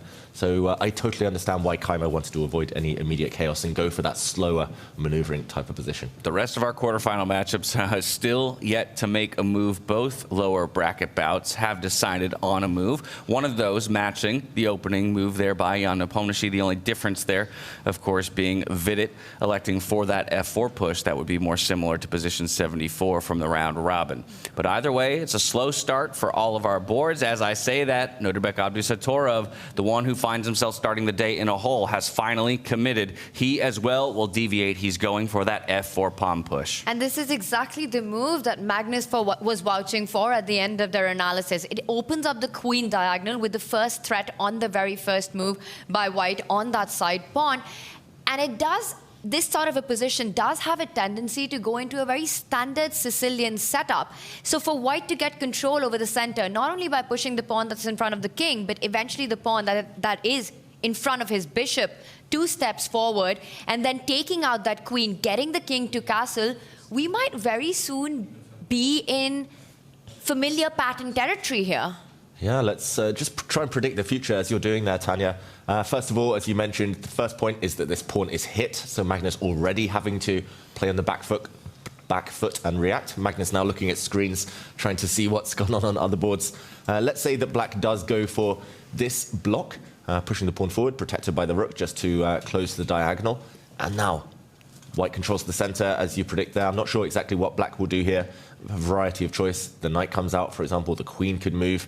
Let's say Black just pushes. And just to point out what Tanya was talking about there, this pawn structure, White occupying kind of the center and the right flank, Black occupying the center from the other side. This is very reminiscent of a closed Sicilian. The 2 problem pieces I worry about for Black here, though, are this dark squared bishop, struggling to get out, and the queen. So we'll see if Magnus goes for this. Dark squared bishop struggling to get involved. That's a theme from this very matchup just yesterday. Shu was on the other foot, though. It was Nodirbek who kind of found himself with a dark squared bishop locked behind all of his pawns, only allowed into the game at the point where it wasn't super relevant. And Magnus Carlsen able to pilot that one beautifully to a victory yesterday in an endgame situation where it was queen and 3 pawns up against 1 queen from his opponent. And I'm just wondering, having this starting position where you're sort of thinking about how can I get those Sicilian-esque structures early on, where perhaps white can push for an opening edge, something to play for. Do you think Nodirbek is happy with the position that's been drawn and the fact that there's a balance between a freestyle element and a 5-1-8 standard element? I think he should be happy that it's unlikely to become symmetrical, as simple as that. I think out of the 960 positions, there's maybe 5 which are already very, very good for white from move 1. This is not that strong, of course, but it's one of the more imbalanced ones. Bishops in the center yesterday, we saw a lot of blood spilled in the encounter between these two. So, yeah, knights on the edge of the board as well, especially when knights start on one flank. That tends to lead to quite fiery positions. All these positions that are full of life, quite rich, full of possibilities. So, yeah, Magnus not reacting. I'm very much expecting him, though, to put a pawn on this square once he's found his bearings. I do want to just point out that in our competition of who guesses how much time Vincent Keymer does take, I was the closest. You were the closest. But Price is Right rules says we're all losers. So I'm going to go ahead and say we try again tomorrow, if anything. How much time does Magnus take for his response? Oh, Lordy. I can't imagine he spends too much more time. I think he's a rather disciplined player, right? And so we had that conversation a bit yesterday about, like, I'm sure every player might have kind of their mark for, like, I'm willing to spend this much move or time on a move, but at a certain point, I have to push myself just to make a decision. I don't think he'll let, let's say, 15 minutes dwindle off that clock before he commits to something. So maybe 3 to 5 minutes more. Yeah, I'd say around that much. But it's good that he's slowed down. I think it's also about recognizing these different, again, familiar territory that this position could get into from standard chess, where you want your pieces. And as he takes his time, I see on that top left board, Jan Nepomniachtchi has not left the building, he's just left his chair. But some similar concepts that we were discussing are actually on the board, with Jan taking that space in the center, getting those 2 pawns moving up the board, and in return, Vincent Keymer trying to activate his queen. Yeah, a more well-advanced game than any of the others, at least at this current moment. We had an opportunity to pull a few of the players aside earlier today just to get their thoughts ahead of today's quarterfinal bouts. I want to hear first and foremost from our defending champion in Vincent Keymer. Let's go to him now. The most stylish man in the Freestyle Tour. Is that a fair assessment here, Vincent? I don't know. Yeah, I will just mostly prepared for the game.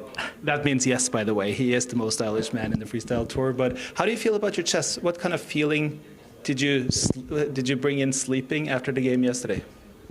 Yeah, I was kind of fine with my play after checking that the starting position really wasn't that easy in the sense of getting anything. So I think it's fine that the position was more or less in equalish waters, and I didn't really miss that much. So I think it was a fine game, and yeah, I expect, of course, today a very tough day. But yeah, that's kind of usual business when facing the top players in the world.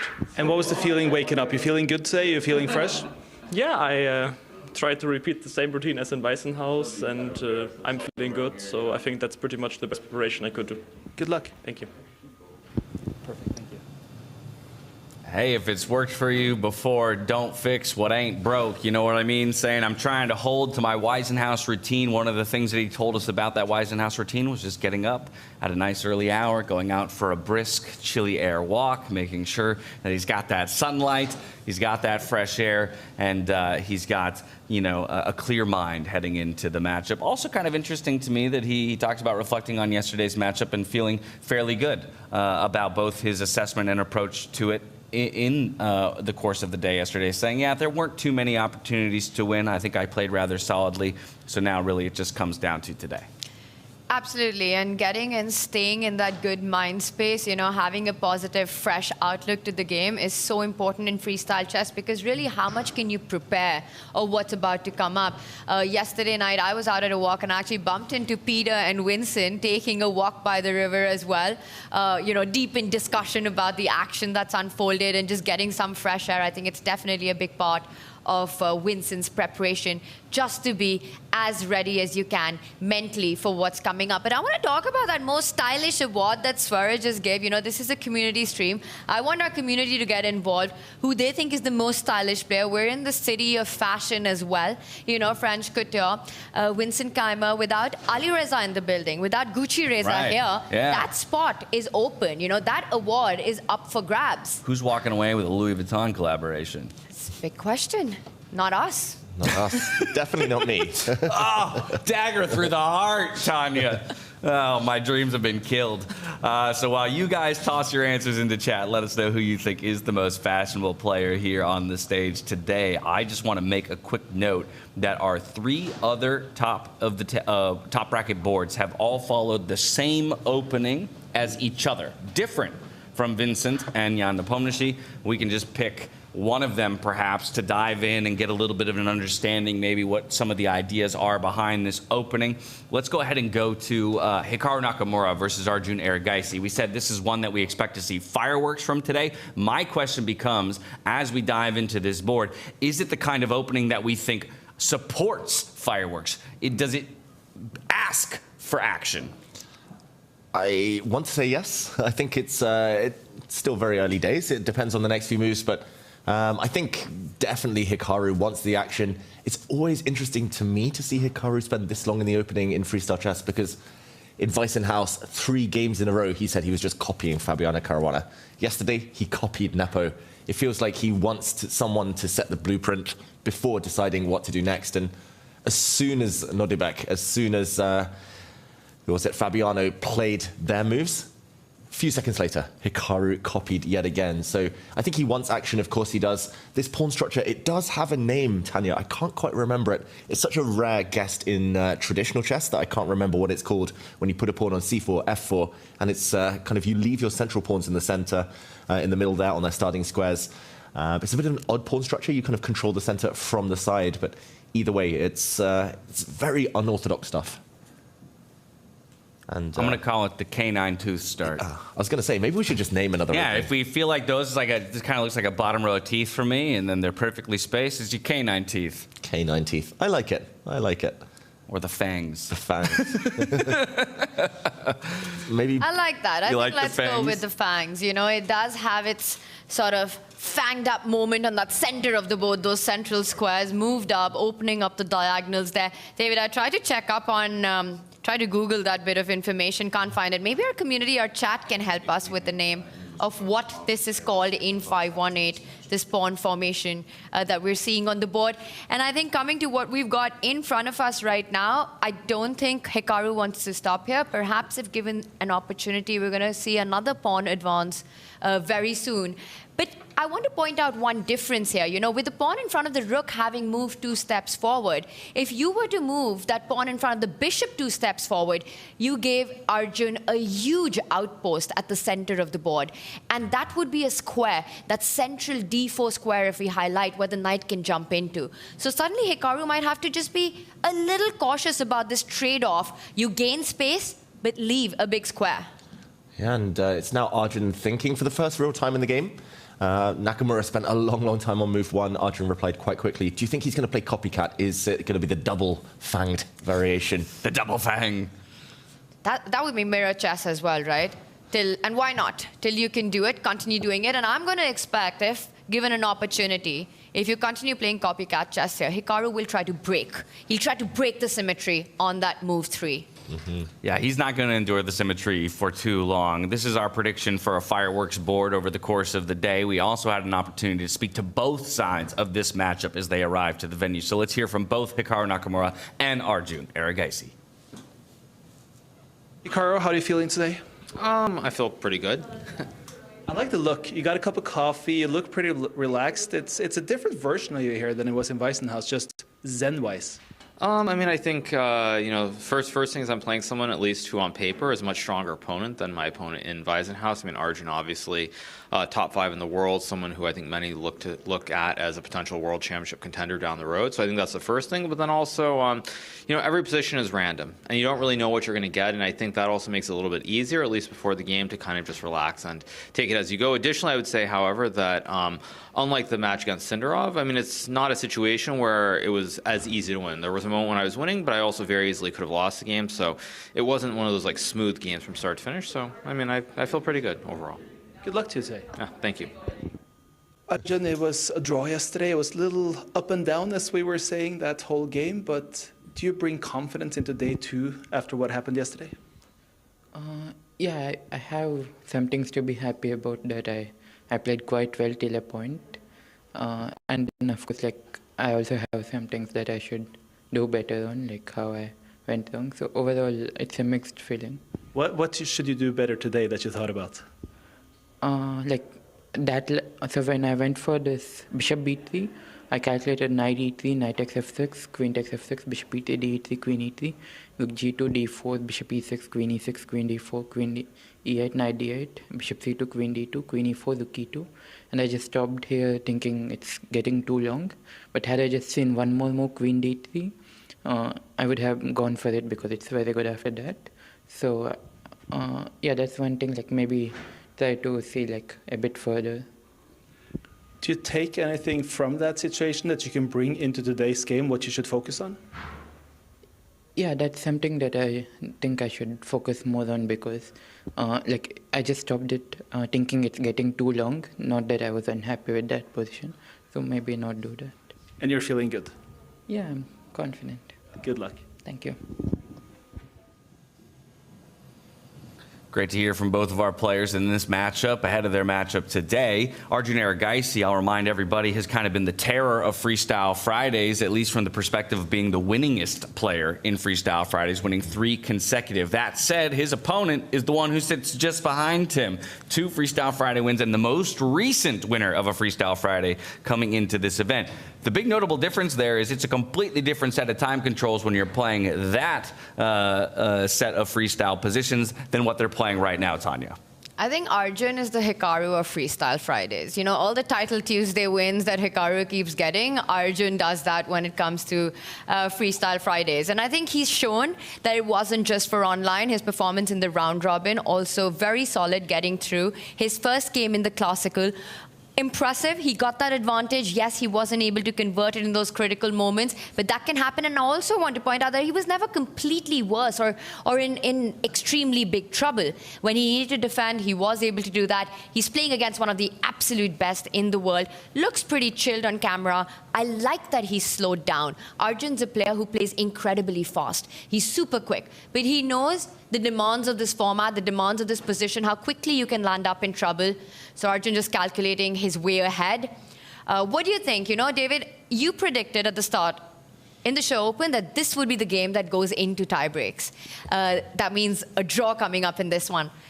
Seeing the position that we have pulled up, you sticking to that? Yeah, why not? It's early days. It's not necessarily because I expect tie breaks. I just want tie breaks between these two because of their speed prowess, because they're such entertaining players. I must admit, Arjun is maybe the one player at the top that is a bit of a question mark for me, partly because he hasn't competed in so many elite events, hadn't had the opportunity until he broke 2800 until recently, but also because we saw it in the interview there. He's so softly spoken. Arjun, he's so polite, so nice. But you put a chessboard in front of him and he becomes bloodthirsty. He becomes a totally different animal. So the off-board, on-board personas just, to me, so different. You bring up an interview with Arjun and he shoots off those 20 move variations. Someone needs to clip that and put that meme with all those mathematical equations jumping up, because I got none of that. What was happening? And he remembers the entire variation from yesterday. Getting ready to play the game today. Well, as each of the boards has found a way to deviate in this starting position of position 73, we've got the man to thank for drawing that very position, joining us in the studio. Danny Wrench, good to see you, my friend. I'm glad you kept the bathrobe of all things as you join us in the studio. When you said the man to thank, I was like looking around like, whose fault is this? Whose fault is this? But it is one of the more awkward positions, and I'm happy to be here. Bathrobe still on, though I do have a shirt on Danny, now. the position is not the most awkward thing about what's going on. That is 100% true. It got awkward between me and the players as I stared at each of them in the eye, and Magnus gave me a look like, what are you doing here? French couture. It was fun though, but thanks to Jan-Henrik Butner who started this whole thing, and I am going to take it off so we can do some serious commentary here. No worries, yeah, no, okay, maybe I'll get right, this is a whole show. We get a whole show on top of it all. We've got. My goodness. Well, we're so happy to have you, just as we had you in Weisenhaus. I mean, I think I'll start maybe from that kind of holistic view. What a difference. I mean, while the energy of the event, the feeling of the event in some ways is still very much the same, celebrating some of the best in chess, but in a new chess variant. We're in a capital city. We've expanded the field to 12 players. We've got 6 new faces that weren't there at Weisenhaus, and it feels like in some ways the event is just evolving and expanding, day over day.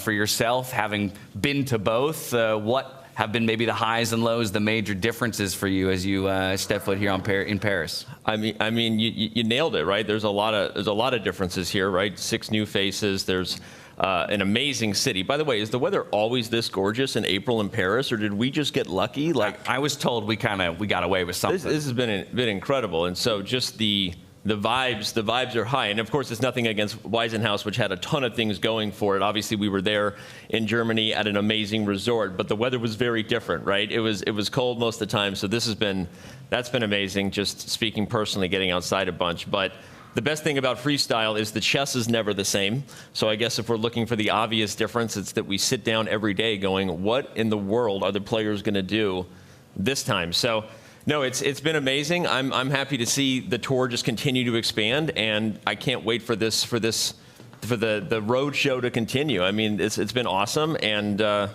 I think you nailed it. Obviously, the biggest storyline coming out of Weisenhaus was our tournament champion in Vincent Keymer doing the unthinkable and taking down some pretty incredible opponents on his way to grabbing that top spot. When you took a look at the 12 players that had qualified through to this event, I wonder, as a lot of the conversation was about, are we going to get that kind of improbable repeat, or will Magnus reinsert himself as the best player in the world? Or similarly, 6 new faces. Will one of them be the shocker? Did you have an inkling, a dark horse coming into the tournament that you thought might surprise us all? Well, I think I said in Weisenhaus, we were talking about, I said I think the best thing possible for the tour was for someone not named Magnus Carlsen to win. You did. I said that, and I think that if you could pick someone who's not named Magnus Carlsen, picking someone from the younger generation, I think is even better. And so in regards to having intrigue and asking those questions in terms of what does it take sometimes to get the best out of Magnus Carlsen these days, we've been watching him dominate for more than 2 decades. And so sometimes it takes a little bit of a loss to kind of poke the bear a little bit. So you can't say Magnus was a dark horse, but he didn't win in Weisenhaus, so he had something to prove. And I think, we could go down the list. I'm a little surprised by some of the players maybe at the bottom of the standings, but then you look at the overall player list and go, okay, well, but if they weren't there, then who was going to be, right? It's like impossible to choose. But I have a question. I've been thinking about this since yesterday for David and Tanya, and I mean this in all seriousness. Who's the best chess player in the world?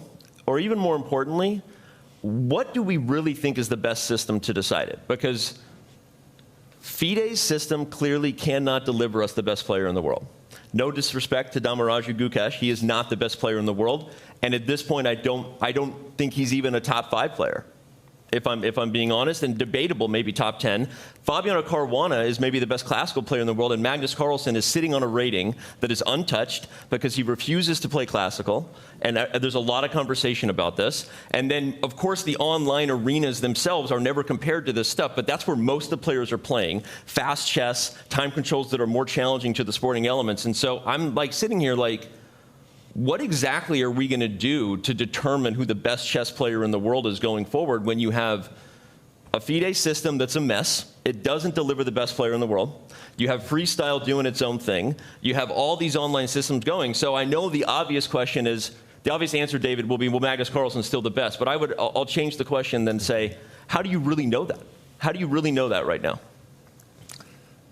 Always with the hard questions, Danny. I mean, I do find it messy. I don't necessarily like it that there is a classical rapid blitz, maybe a freestyle someday world champion, and I think it's just hard to explain to newcomers to the chess world. But how do we unite them all? How do we decide on the time control? These are big questions. I think maybe chess should be faster. Classical chess is where the younger generation are focusing on.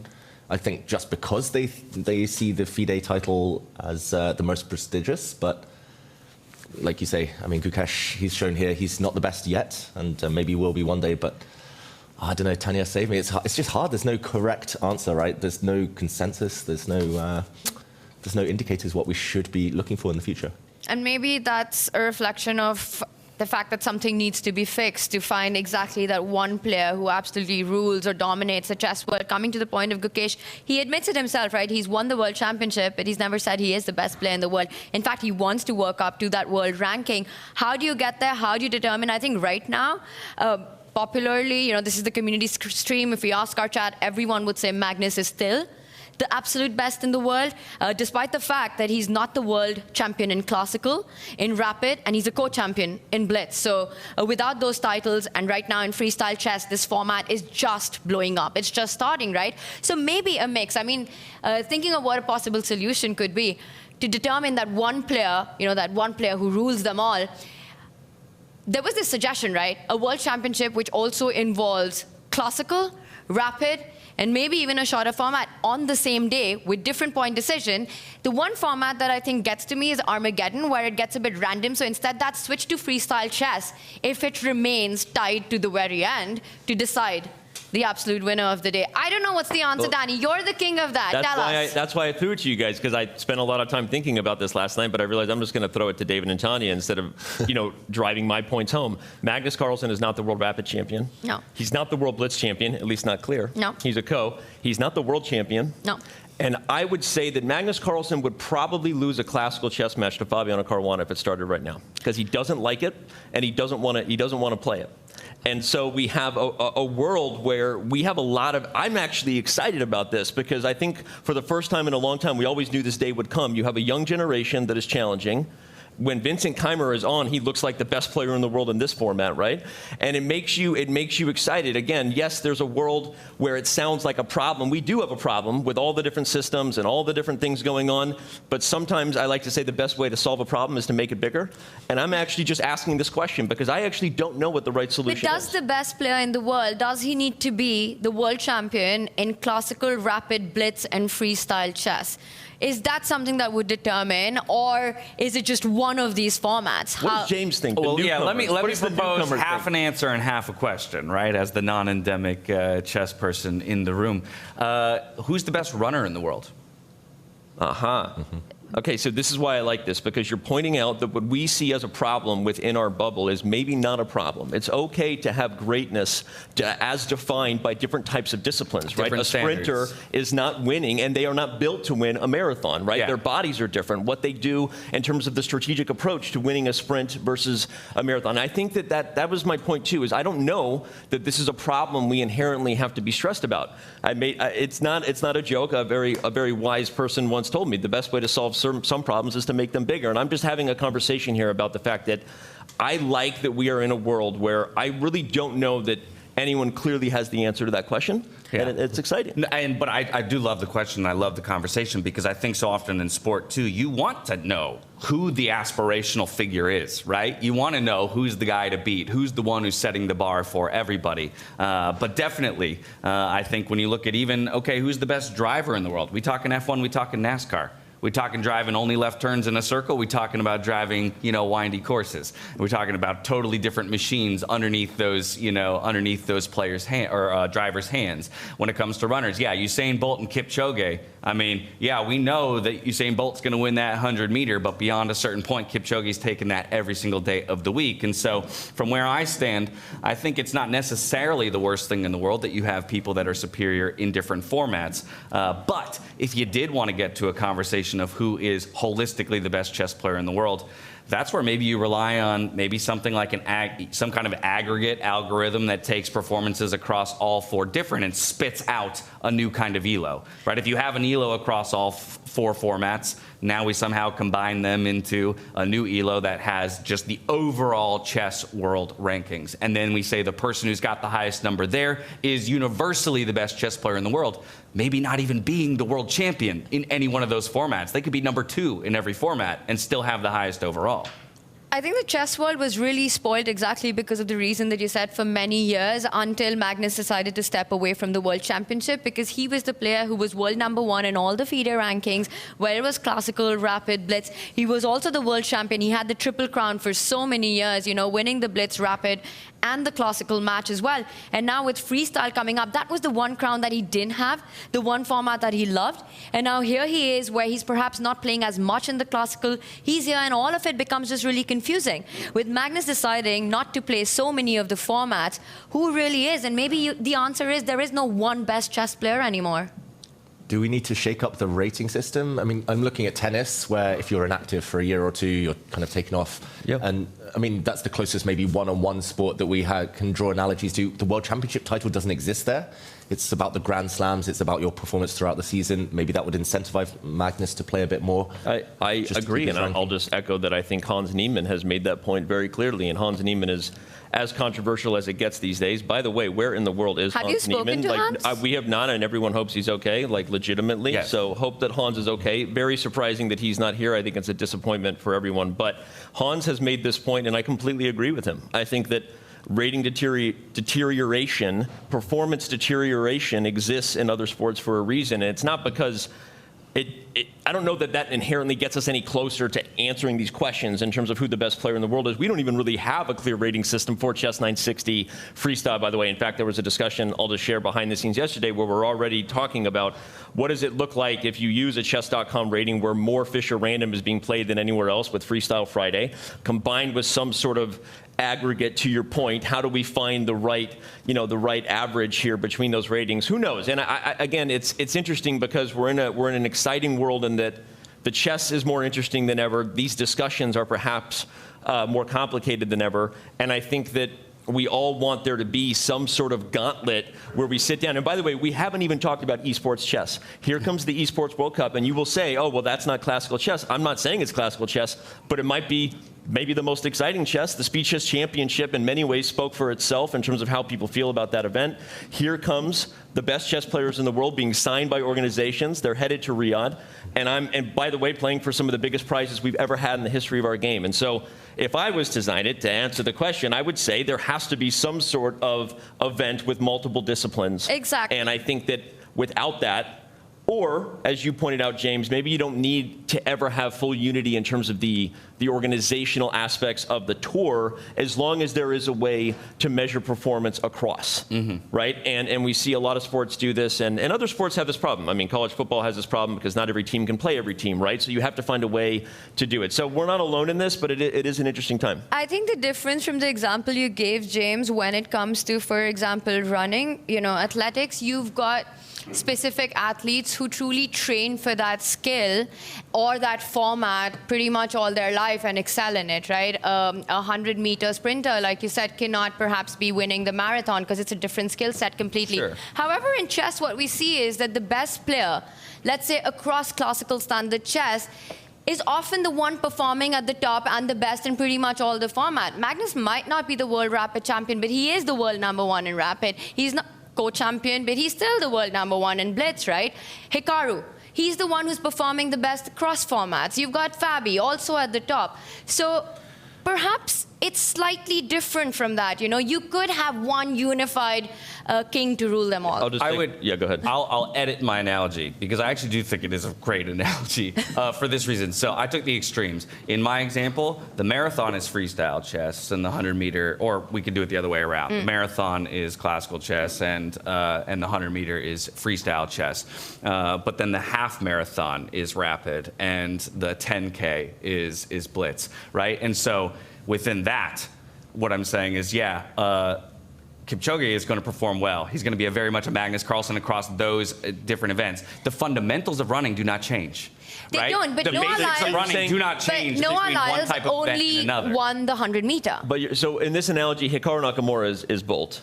Yeah. And I'm being serious. Hikaru Nakamura is Bolt. And of course, you know, not that Hikaru isn't also playing some of the best chess in his career in general. I mean, world number 2, right? So I think I skipped past that and made a point that I think Fabiano Caruana, because of his styles, because he was very close to beating Magnus in 2018, might beat Magnus in a classical match. But maybe Hikaru would as well. And maybe, I don't know, because Magnus is disinterested. But to that point, after dumping gasoline on this fire, I will say full stop. I do agree with Tanya. I think we do still have a clear best player in the world because Magnus is the world number 1. He is ranked number 1, despite the fact that maybe we are failing, right? Don't hate the player, hate the game. Maybe the organizers and the infrastructure is failing to determine this. And I will go full stop to say I do believe FIDE is failing in this area. I believe that FIDE is actually dropping the ball, and we have too many things going on. We haven't even talked about the Global Chess League, which is what about team chess? What about, so there's just so much going on that if we're trying to answer these questions, we are failing to provide the players with a clear opportunity that interests them, that keeps them engaged, and allows the fans to get that clear answer they're looking for. And to end this on maybe the most optimistic note, for me, it's a problem I'm happy we have because it shows a couple things. One, again, the evolution of the chess space, right? The fact that there are new variants popping up, the fact that people care enough about who is the best across all of these variants, right? We wouldn't be having this discussion if the only version of chess anyone ever cared about was still standard classical chess. So, hey, it is a problem that we have to solve. But I'm happy that we have to solve it, and hopefully one day we do get to it. And so over the course of this year, let's see if we can get there. If you at home have any brilliant ideas, feel free to toss them our way. Not ashamed of a good idea, no matter where it comes from. I think a good idea would be to get back to what we're seeing right now in front of us, because Arjun's heart rate is at 90. And that's not something we've seen this whole tournament. He barely ever crosses 60. The position's pretty much closed. Anyone's got an explanation for this one? Let's throw it to the Grandmaster, the strongest player in the room. He goes first, so then we get to edit and sound smarter. Maybe something went wrong when attaching the heart rate monitor today, because yesterday he was at 50-something and it was a chaotic position. Today it's a very chilled out position and he's at 90. I just want to mention as well total symmetry in this game. Yeah. He's just playing copycat chess, and also a nice and a rare occurrence in chess that a whole file here fully occupied. Yeah, well, yesterday, no matter the result, he was going to get another game. Today, this is it, right? So I think there is just a small element of kind of the finality in stepping into your matchups today for a lot of these players, right? You come in drawn yesterday against Hikaru Nakamura.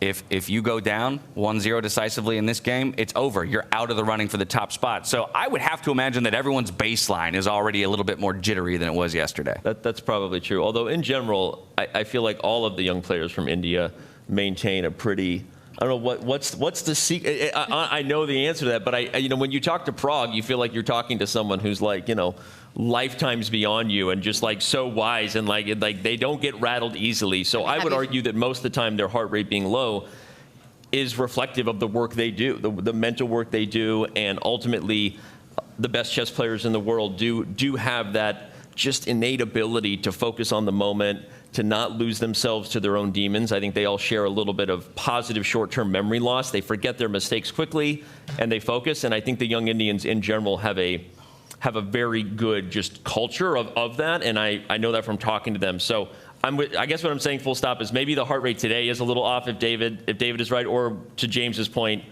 there's a lot on the line here, right? No one wants to go home at this point. No one wants to lose. Go ahead. Yeah, and you mentioned demons there. In previous generations, we always talk about talented players, but their psychology held them back, or they just cracked at moments of pressure. But this new generation, I don't think any of them have demons. They seem so stable all the time. They're never thrown off, as you say. And I don't know what it is. I don't know whether chess just got more professional and there's more focus on the psychology, but it's just so impressive. It's so different to when I grew up.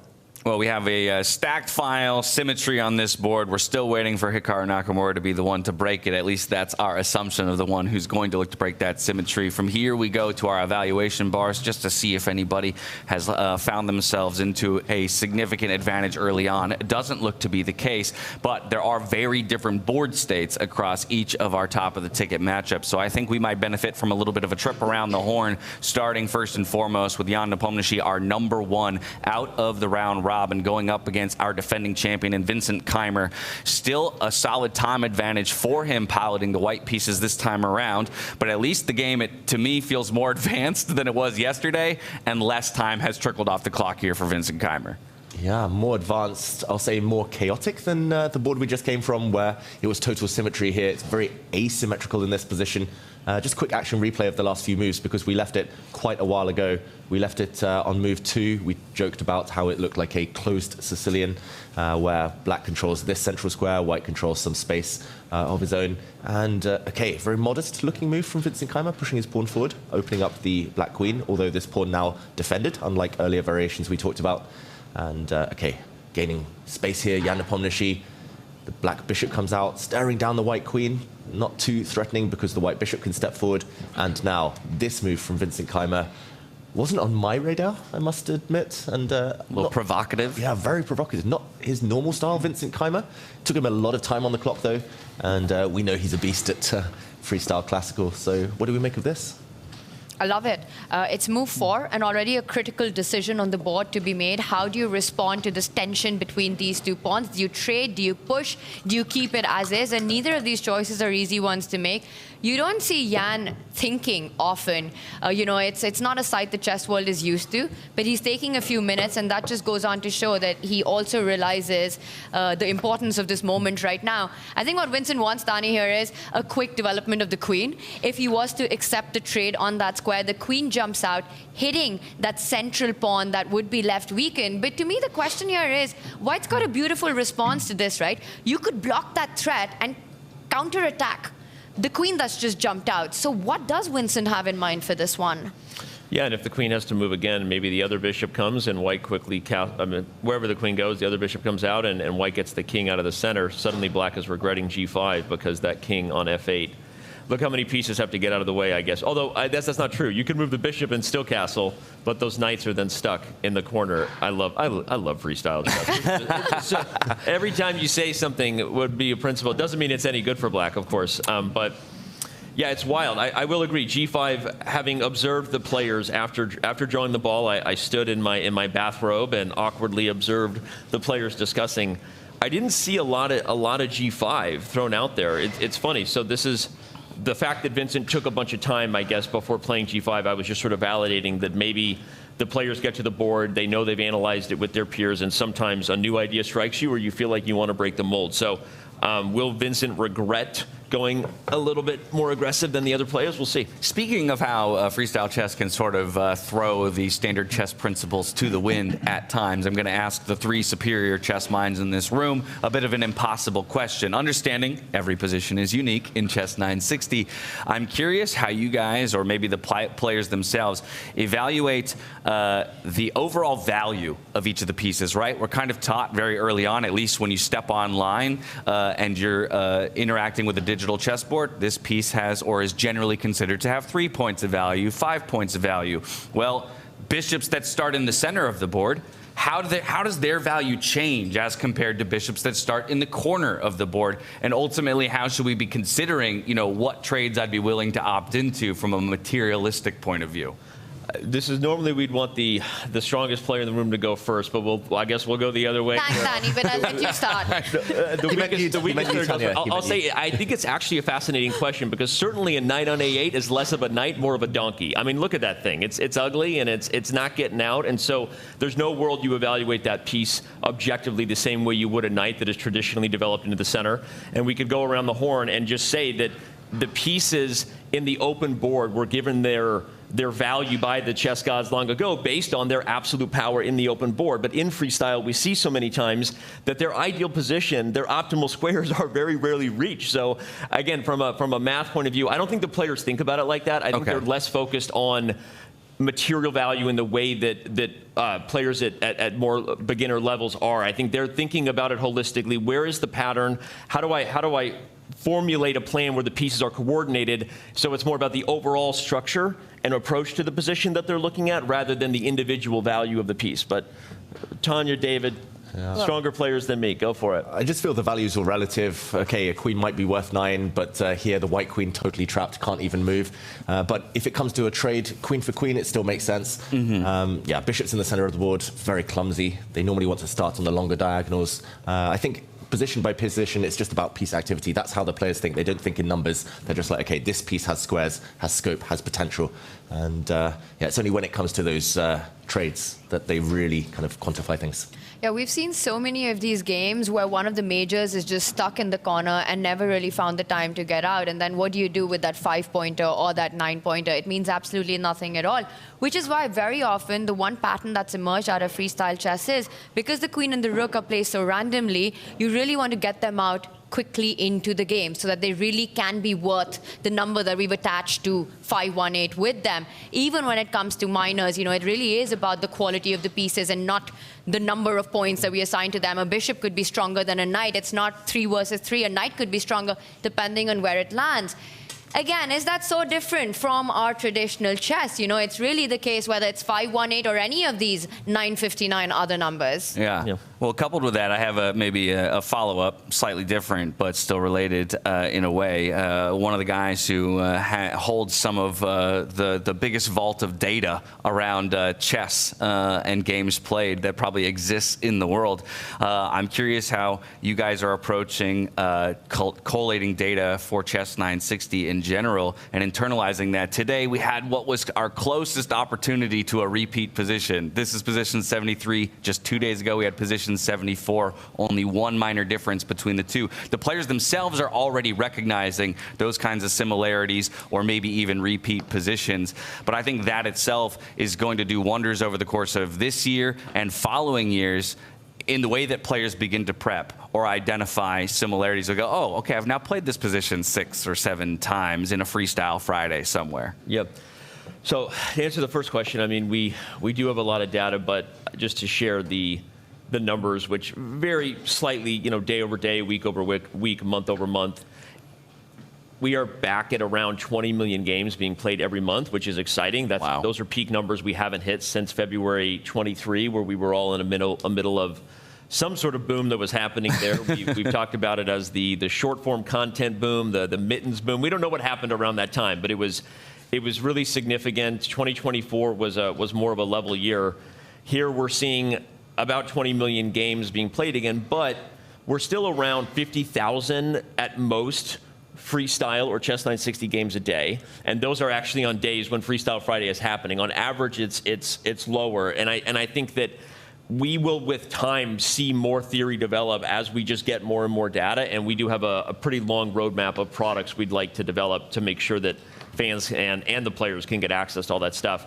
But I'll say this, I was talking about it with Magnus and Peter Heine in the car after returning on one of the rounds, and someone had said on Twitter, like, that they actually do think at some point it's not unrealistic to memorize a lot of positions and develop new opening theory. And they were both like just kind of disagreeing. They just think that there's going to be so much variety forever in this that it's the human brain as we know it now. Maybe the future of humanity is more digital than we all want to acknowledge. Whatever happens in the future of a cyborg with chips inserted, we might have different problems to solve.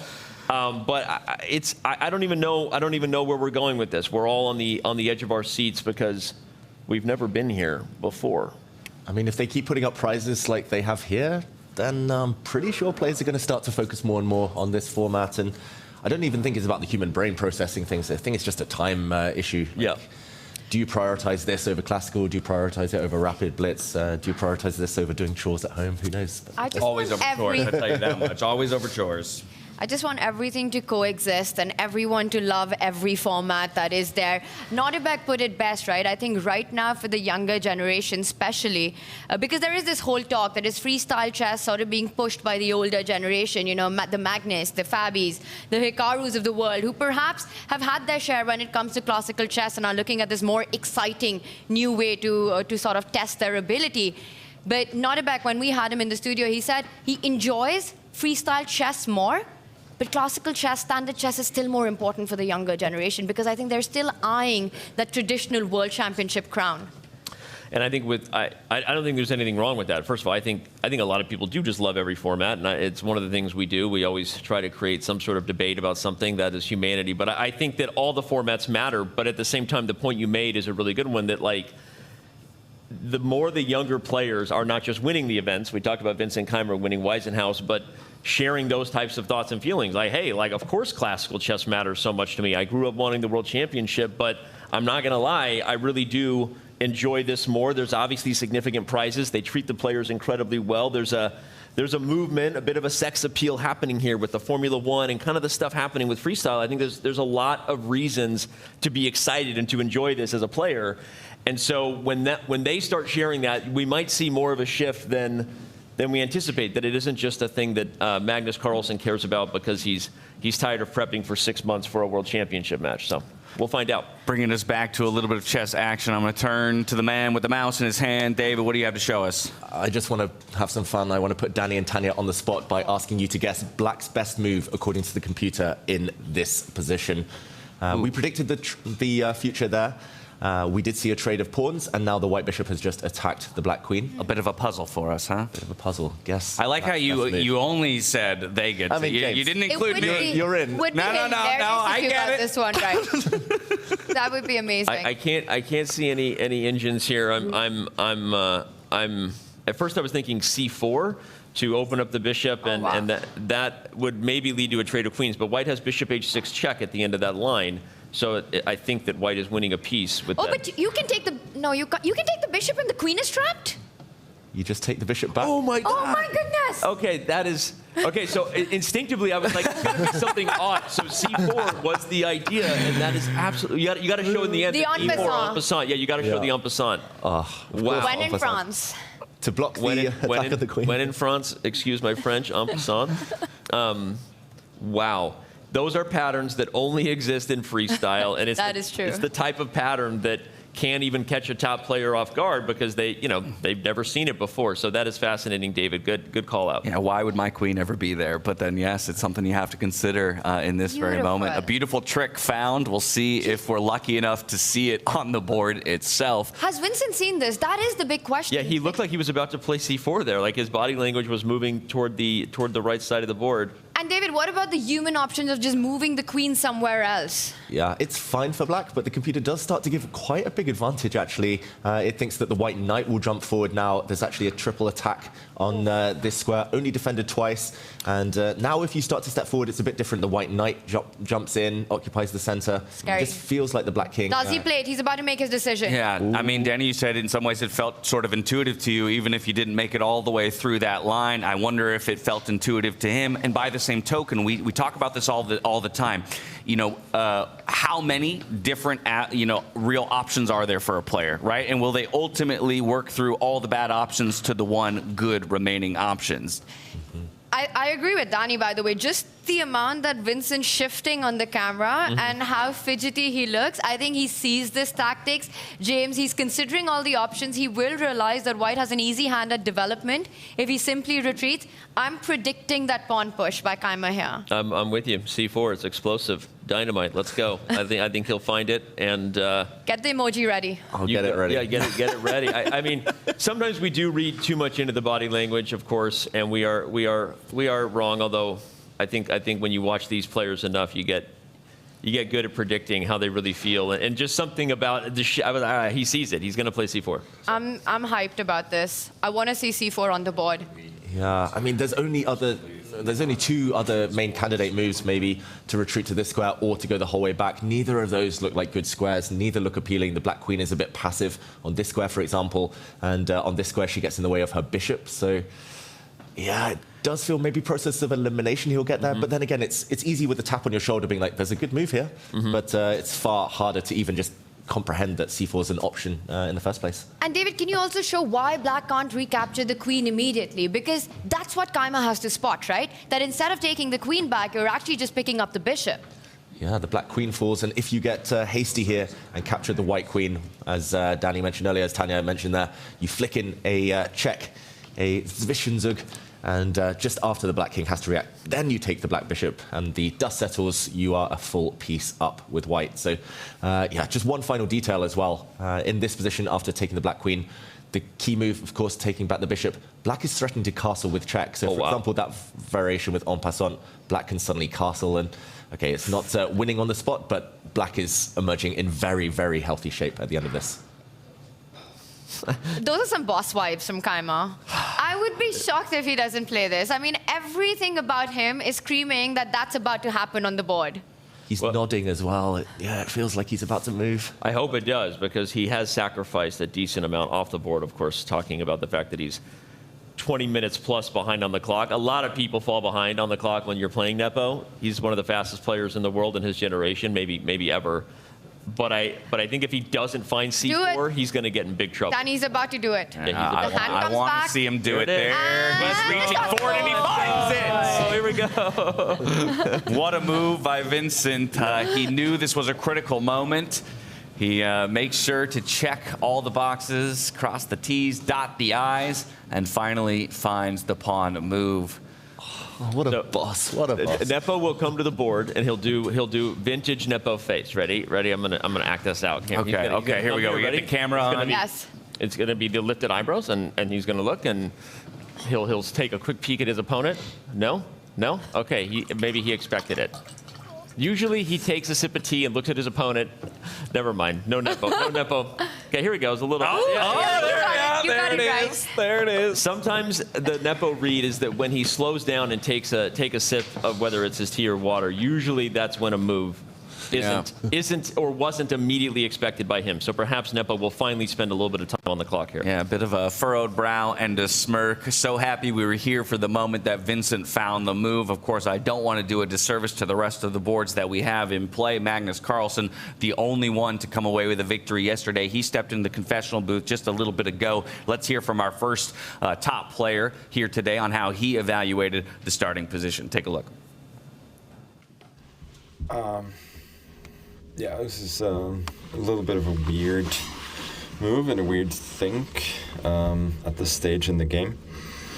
I think when we looked at the position originally, my idea generally was that I could go knight c6 in these positions and sack the c-pawn, but I was trying to make it work and I couldn't. So I was looking for another idea, like d6, b6, none of them really satisfied me. So kind of by default, I ended up with this stupid maneuver, queen e6, and the idea is to go d3, queen d6, and then knight c6 and e5. And I think it's not terrible, but it's certainly a little bit worse for black. Yeah, at least it's one of the peculiarities of this format that you get to make moves like this. I've said it before, I'll say it again. One of the most exciting things about the format for me is how you watch players like Magnus Carlsen step into the confessional booth and admit that they feel almost reduced, to such an inferior level of chess knowledge. I had this initial idea, couldn't make it work, and now I have to settle for this stupid idea. Well, it's funny because you just don't see a queen in front of the center pawns ever. That's why, that's why he almost felt compelled. I have to visit the confessional booth and justify what I'm about to do to the fans, because otherwise no one will have any idea what's going on. I also visited the confessional booth, by the way, before I left. I don't know if those things are always on and recording, but if they are, maybe we should delete that. We need to get that on. I visited right now. The confessional booth. Things maybe got a little weird, but I thought I was talking to myself. So, well, I don't know where that content That'll was. be the day when one of the players jumps into the confessional booth, not to talk about the chess, but just to get something off their chest, rather. Forgive me, Father, for I have sinned. Nodirbek Abdusattorov.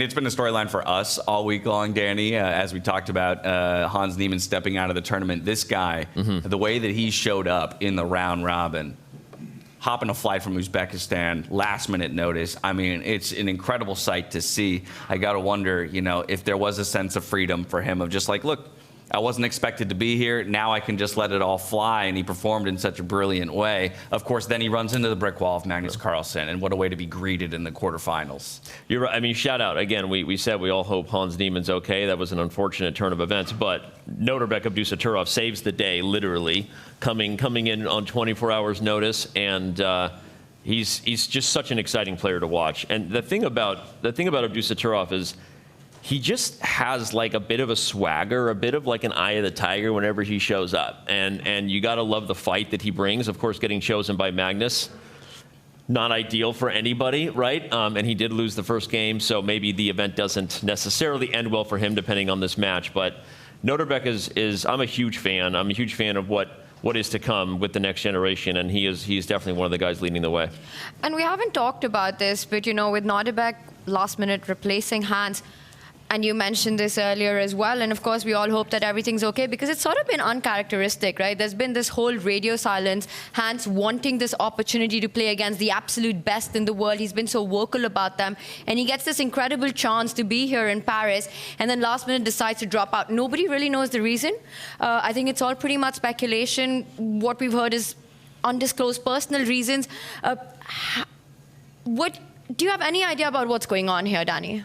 I know people tend to ask me. I'm getting asked from everybody in the world as if I have some inside information. I do not. I think it's been just as odd because his coach and trainer, who was intending to be here, the 14th world champion Vladimir Kramnik, has also seemingly gone a little bit radio silent from what I've seen, which he's usually, throwing out crazy accusations at Chess.com and everyone else on the planet. He's normally pretty busy on Twitter, and so the fact that he's not doing that, you go, where's he? What's going on? It's very strange. They were tweeting photos 4 days out of the event that they were going to be here, right? And so I think the world is curious. We've never seen anything like this. It is odd, but of course I don't really want to speculate. Just wish everybody the physical best. You hope that everything's okay, but it is incredibly odd, especially given the personas and what we're used to seeing from two very outspoken individuals who we know were together training just like 5 or 6 days ago. So that is where the concern comes in, because this is so uncharacteristic what we're seeing here. Yeah, it's hard to find a logical reason to not play this tournament. As you said, just looking for this opportunity. For the last few years, Hans, it's finally the big breakthrough. There's nothing that he could really lose here. There's so much he could win by doing well. And yeah, we hope he's doing okay. Yeah. The silence is odd. Hoping for nothing but the best for both of them, but also for maybe an answer sometime in the near future. Let's complete our long trip around the horn of our top bracket. We have one more board to check in on, and that would be MVL versus Fabiano Caruana.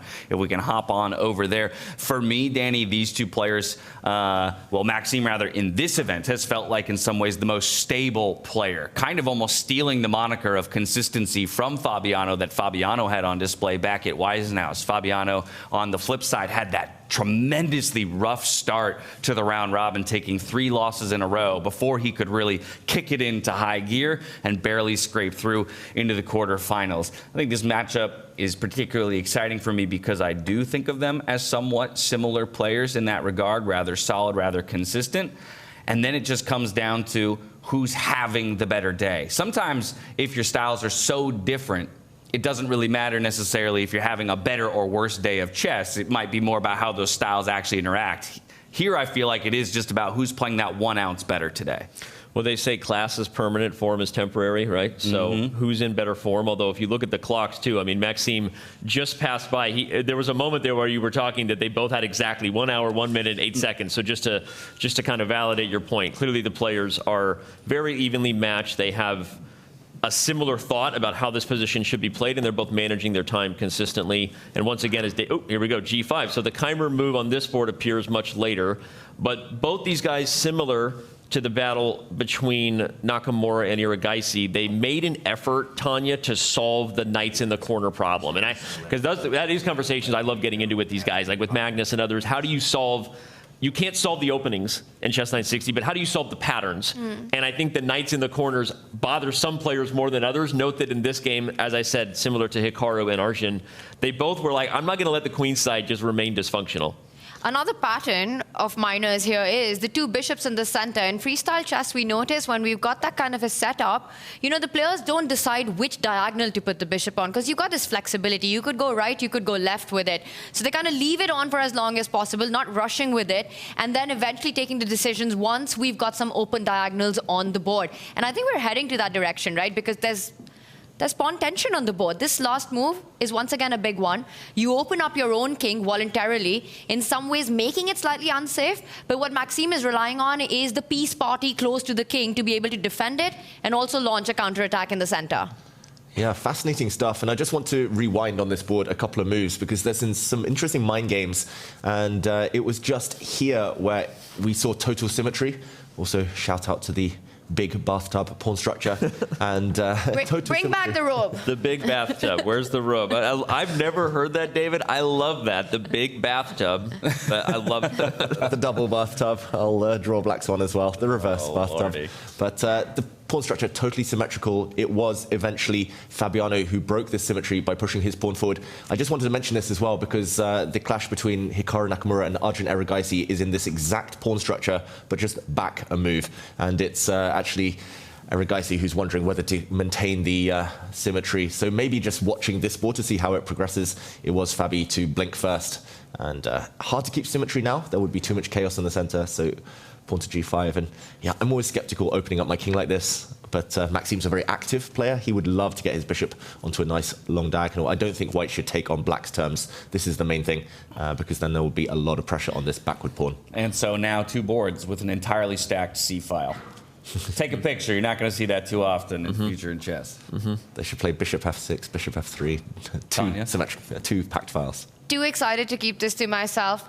En passant, on the board, on Keymer's game. Okay, we got to hop over there just to see kind of this all come for full circle. So we are going to go back over to Jan Nepomniachtchi and Vincent Keymer because of that incredible line that we had talked ourselves through a little bit earlier.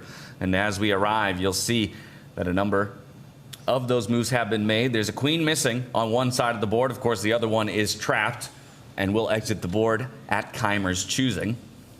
Yeah, he's thinking about David's idea. Does he want this check? Does he want to give clarity to white on where to put the king? We should note, David, maybe just to show that castles with check, the king does have to move.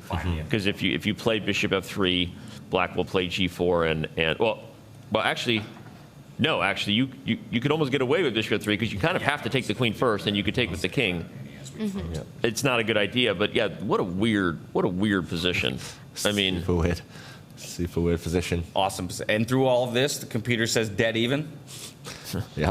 Love it. Very level. Not? Of course. But what an incredibly creative sequence of moves by Vincent to neutralize white's opening edge, if there was any, you know, for Jan Nepomniachtchi to be playing for that. And I think what happened, you know, when he sat back on the board, I think he missed this idea of Keymer pushing the pawn one step ahead, but somewhere between the time when Vincent was thinking about it is when it came to his mind as well, which is why when he sat down on the board, we didn't see a massive reaction. But I think by then, Danny, he had figured it out that there is this resource, and the question was whether Vincent will find it or not.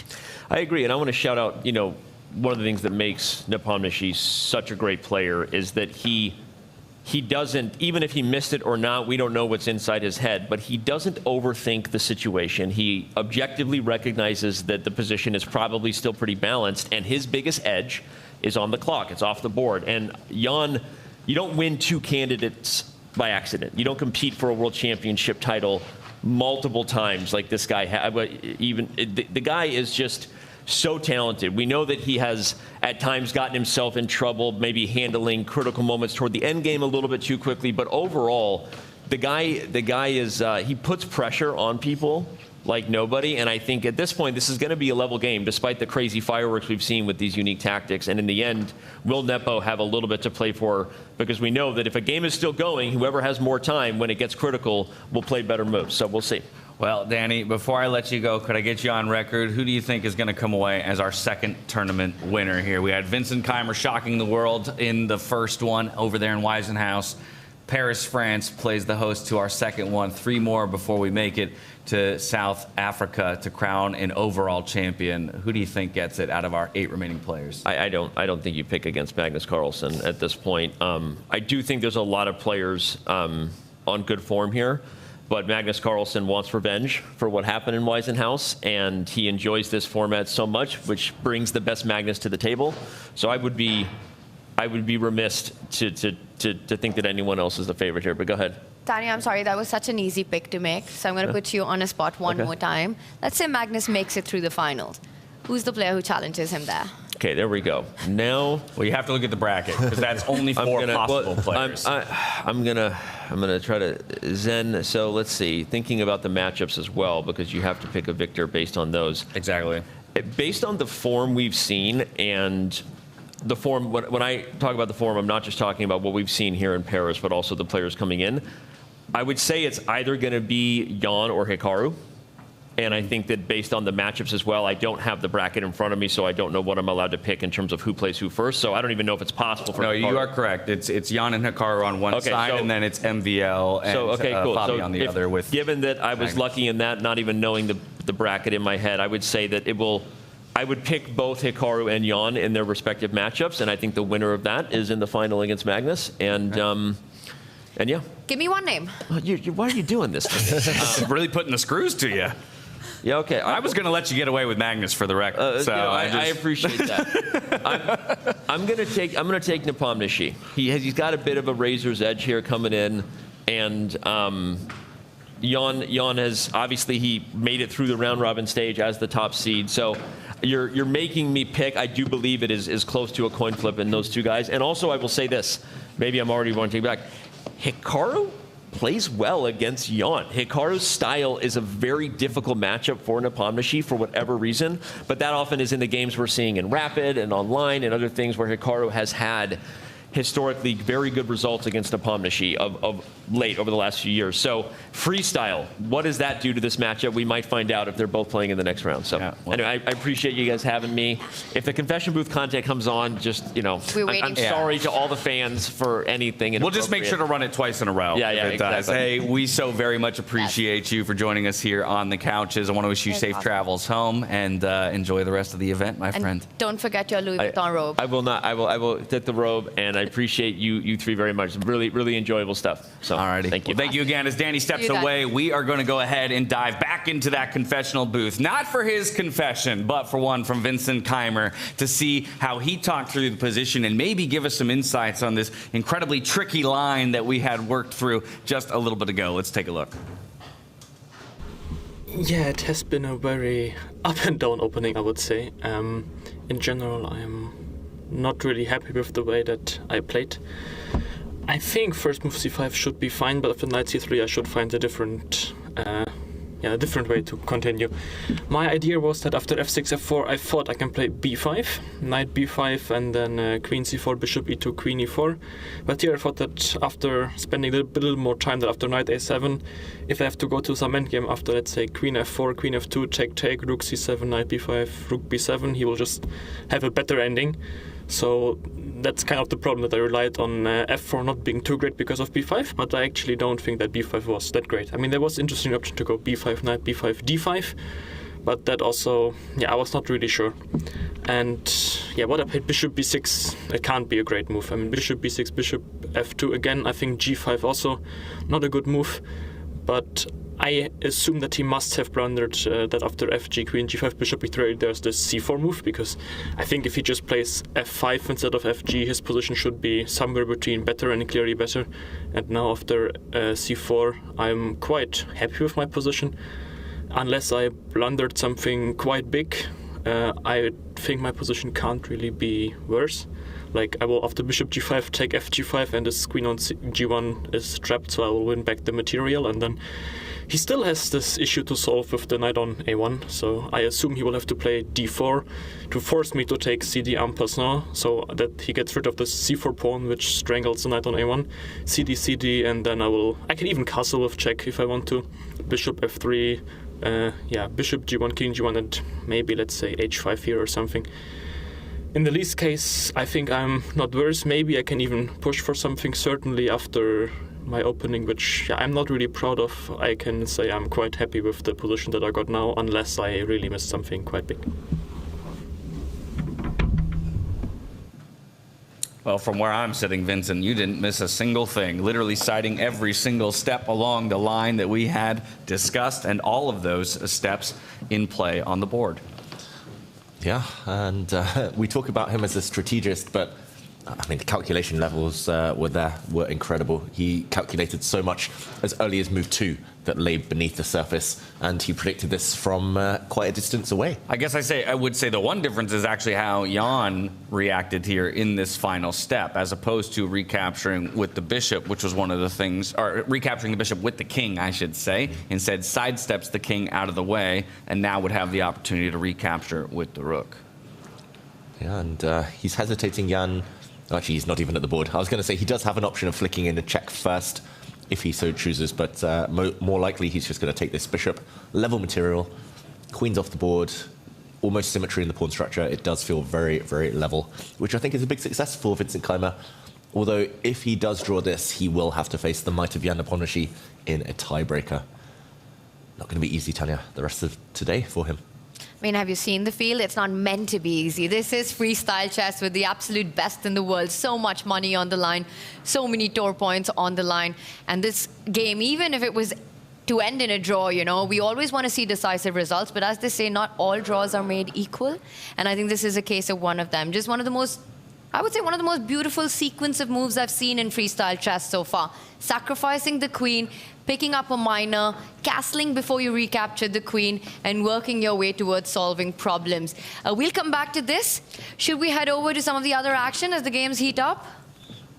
Yeah, let's do that. Let's do just that. We've had a few moves in the meantime. Just catching you up there, sorry everyone. And okay, still looking very level. Yeah, so Keymer given a think here before he finds his next move. I think we go to Magnus Carlsen, because this was the matchup that coming into the day I had kind of said I expected very much to go Magnus's way, display a similar kind of dominance that he showed us just yesterday. And as we hop to the board, you'll see that eval bar swinging a little bit in favor of Nodirbek.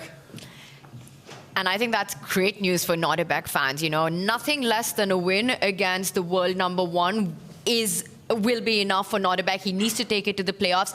You know, so many games we've seen this traffic jam appear on the C line, right?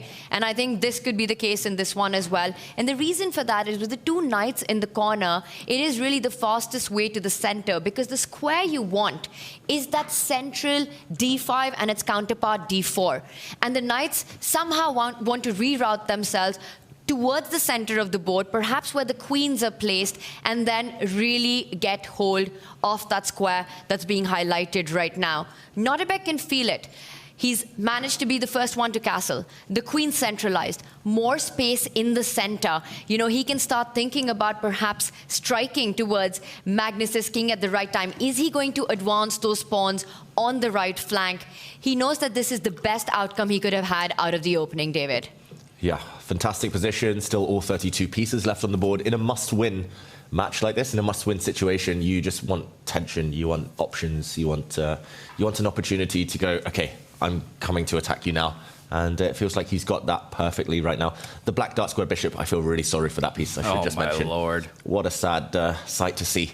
But in the meantime, Magnus still has a lot of problems to deal with. He mentioned the queen placement, clumsy, should have to retreat at some point just to step out of the firing line. The white pawn's coming for her. At some point he has to castle. Magnus still has many orders of business to sort out. Nodirbek has some moves that all come with tempo as well, some threats along the way. Yeah, not only feels impossible for that bishop to get involved, the easiest way to do it then essentially renders one of your knights incredibly useless. It's got to vacate that square and either hop to the edge of the board or jump into danger. Obviously not going to dive into one of those 2 squares controlled by the white pawn. And with that last move, I think we should highlight that there is a pawn that's hanging on the board, right? That white can actually pick up immediately with the queen. But in trade, you'd have to give up a key central pawn as well. In fact, Magnus can even think about throwing in a couple of moves, chasing the queen before he recaptures. But is it really that clear? Could that be something? Could that be a trade that perhaps Nodirbek is trying to evaluate? Because he does need those imbalances. Yeah, let's show this. We should always calculate the most forcing moves first. That normally means checks, then captures, then threats in that order. And there's no checks, so this is a capture. And yes, Magnus can take in the center. I'm also a bit scared because there is a potential pin. I've been watching Vincent Keymer. I've been watching him try to trap those queens on this diagonal. And another move James mentioned, it's probably not a logical one while the pawn is off the board. Sorry, my arrow there going awry. But yeah, this time attacking the queen. And the queen has to be really careful where she steps. If she retreats anywhere on this diagonal, she gets caught just like Jan Nepomniachtchi's queen in the other game. And this time you haven't won the black queen in the process. So I think she might have to just sidestep, offer a trade to the black queen, and the game would continue. But yeah, there's knight jumps into the white position to look at. If Magnus doesn't want to go for that, he could also take this pawn. And I guess here you're arguing, Tanya, that the trade-off at least opens lines for white. The white bishop might come out, yeah, and there's an E-line later to look at. Yeah, but still very complicated, it must be said. I just don't feel that Nodirbek needs to rush because he's already a bit ahead. He's already castled. He's already pushed some pawns. Feels like those knights in the corner need to enter the fray before the tactics start to work in white's favour. Yeah, not Magnus's dream start though, and also the clock time's 42 minutes. That's pretty low after 5 moves only for Magnus Carlsen. It's rare to see him spend more than half his time this early in the game. We're looking at the, maybe what feel like the more logical moves, pragmatic or human moves. What's the best move here? Because I've noticed that as you've played through a few of these lines, it kind of works out to an equalization of the position again, at least as identified by the computer. What does it want us to do?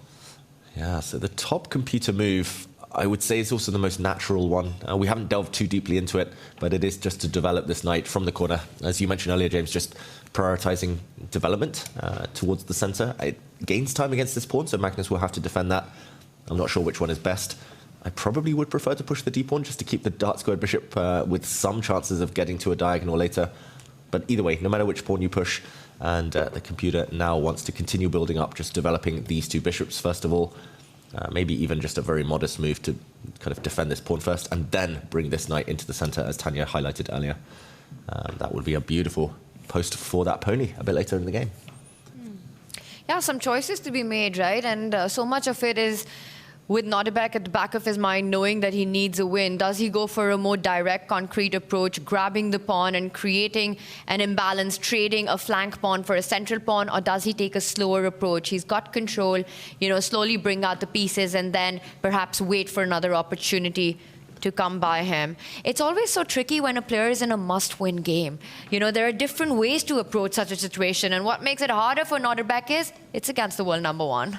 Yeah, and just before this match, I was trying to go back in history. I looked at the Weissenhaus tournament just 2 months ago, where they were in the exact same situation. Nodirbek lost game 1 in quite one-sided fashion. Game 2 against Magnus, he sacrificed a pawn very early.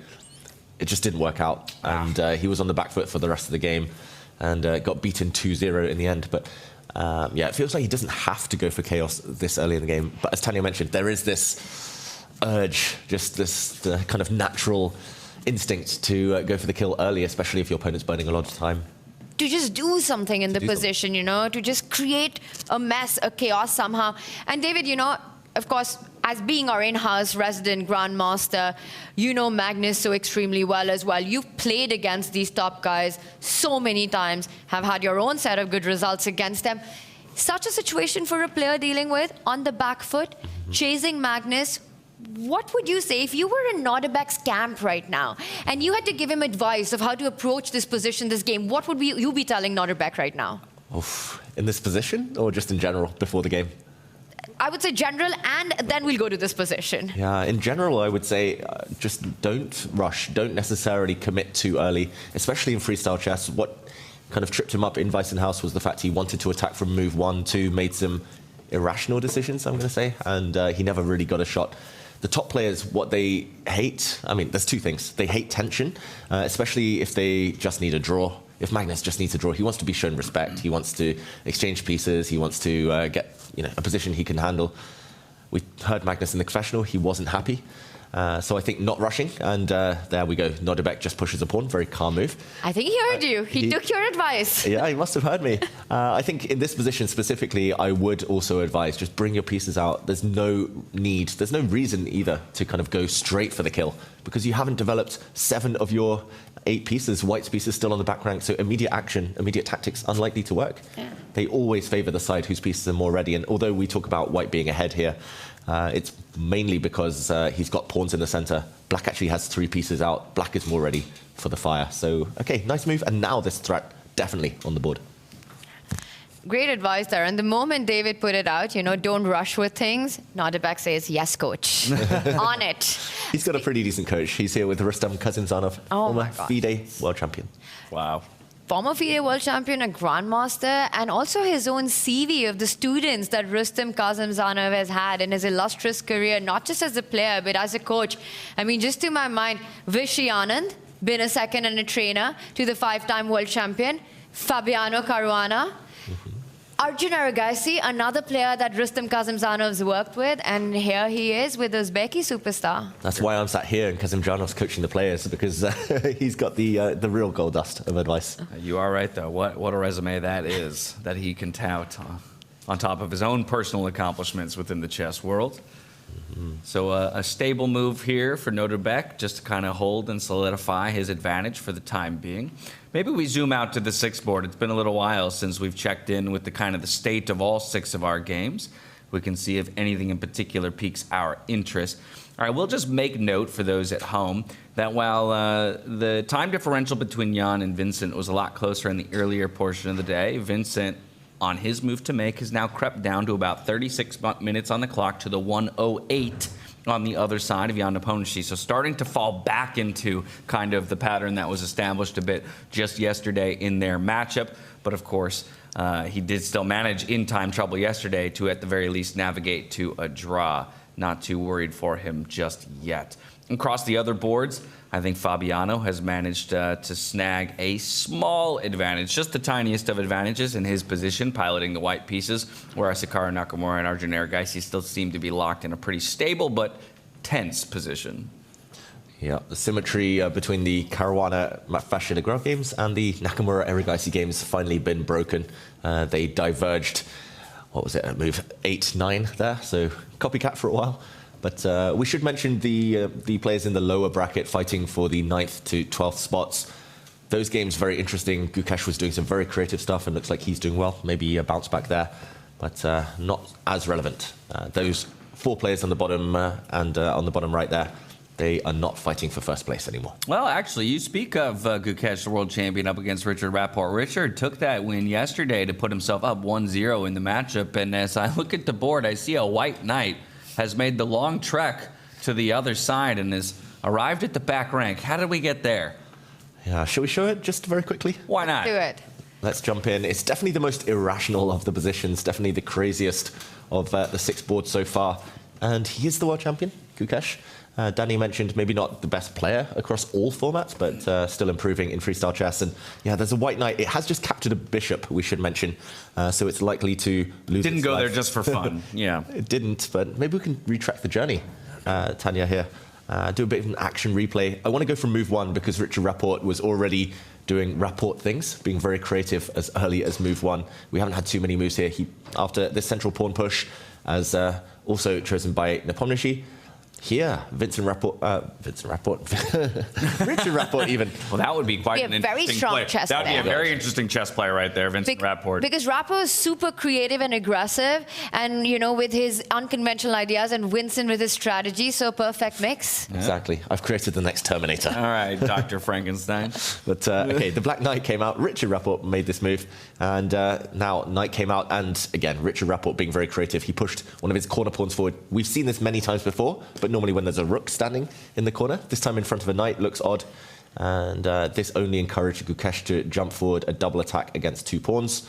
And now Richard played a very ambitious move, finally unleashing his queen against this pawn. We saw a capture. The knight was kicked, and not only did it refuse to retreat, it could have grabbed a pawn, by the way. He instead jumped in to the heart of Black's position. It looks like it's about to get trapped. He's trapped himself, but he's also got his eyes on this trapped bishop. And okay, Rapport caught a pawn here, captured a pawn, and to catch up with the current position, we saw some exchanges. 2 question mark moves as early as move 9 for Rapport, and that has given White the advantage. A recapture now on this last turn. I'm expecting the white bishop to come out to a really nice diagonal. I'm expecting the queen to step out of the way and for white to castle. But it's mainly about this black knight in the corner, which you've got to feel sorry for. It's been blocked in by its own pawns. Seems odd to me to recapture with the retreating knight and undevelop it as opposed to just slide the rook over. Do we care that much which of those 2 files the rook is on? Yeah, I'm surprised as well, I've got to say, on developing. Maybe he was afraid that after rook takes knight, the white bishop would come out and fix this black knight in the corner on a purely defensive role for the rest of the game. But yeah, still an odd one. The black knight here, both black knights now undeveloped. And I think Gukesh, this is the best position he's had in a while. And it comes to your point earlier, right, James? How much value do you attach to the pieces? How many points do you actually attach to the pieces? It's a material balance. But look at the bishop pair that Gukesh has here. It's an open position with a ton of potential for those bishops to come on dangerous diagonal. Even the light squared bishop, which right now is defending a pawn, can reroute itself to greener pastures in just about a move. Meanwhile, for Richard, are those knights, can you even say that they're worth 3 points, exactly the same number as those bishops? And I think that's why, for Gukesh, even our evaluation bar does give an advantage. It's a long-term advantage. It's not winning in the next 5 to 10 moves, but there's everything to play for and a very pleasant edge. Also, that pawn that is just pushed so far ahead on the left side can always be a target that now needs to be defended. You can't just grab it at the moment. There are tactics on the board that I want to highlight. You know, if you were to get greedy, the queen, it swoops in with a check, a double attack. Thank you very much. You win a pawn, you lose a knight, and that would be a bad way to go. But it's always something to keep an eye on, something that Black will have to keep defending for the rest of the game. Well, so the world champion is in good position to equalize here and maybe force a tiebreaker in this bottom bracket bout. As we make our trip back to the upper bracket, let's first make a pit stop in to check in on the accuracies of all 12 of our players. Many of the boards have gone different ways, but I think interesting or of note is the fact that our world number one is the one who actually sports the lowest of accuracies in all of these positions, Magnus Carlsen there.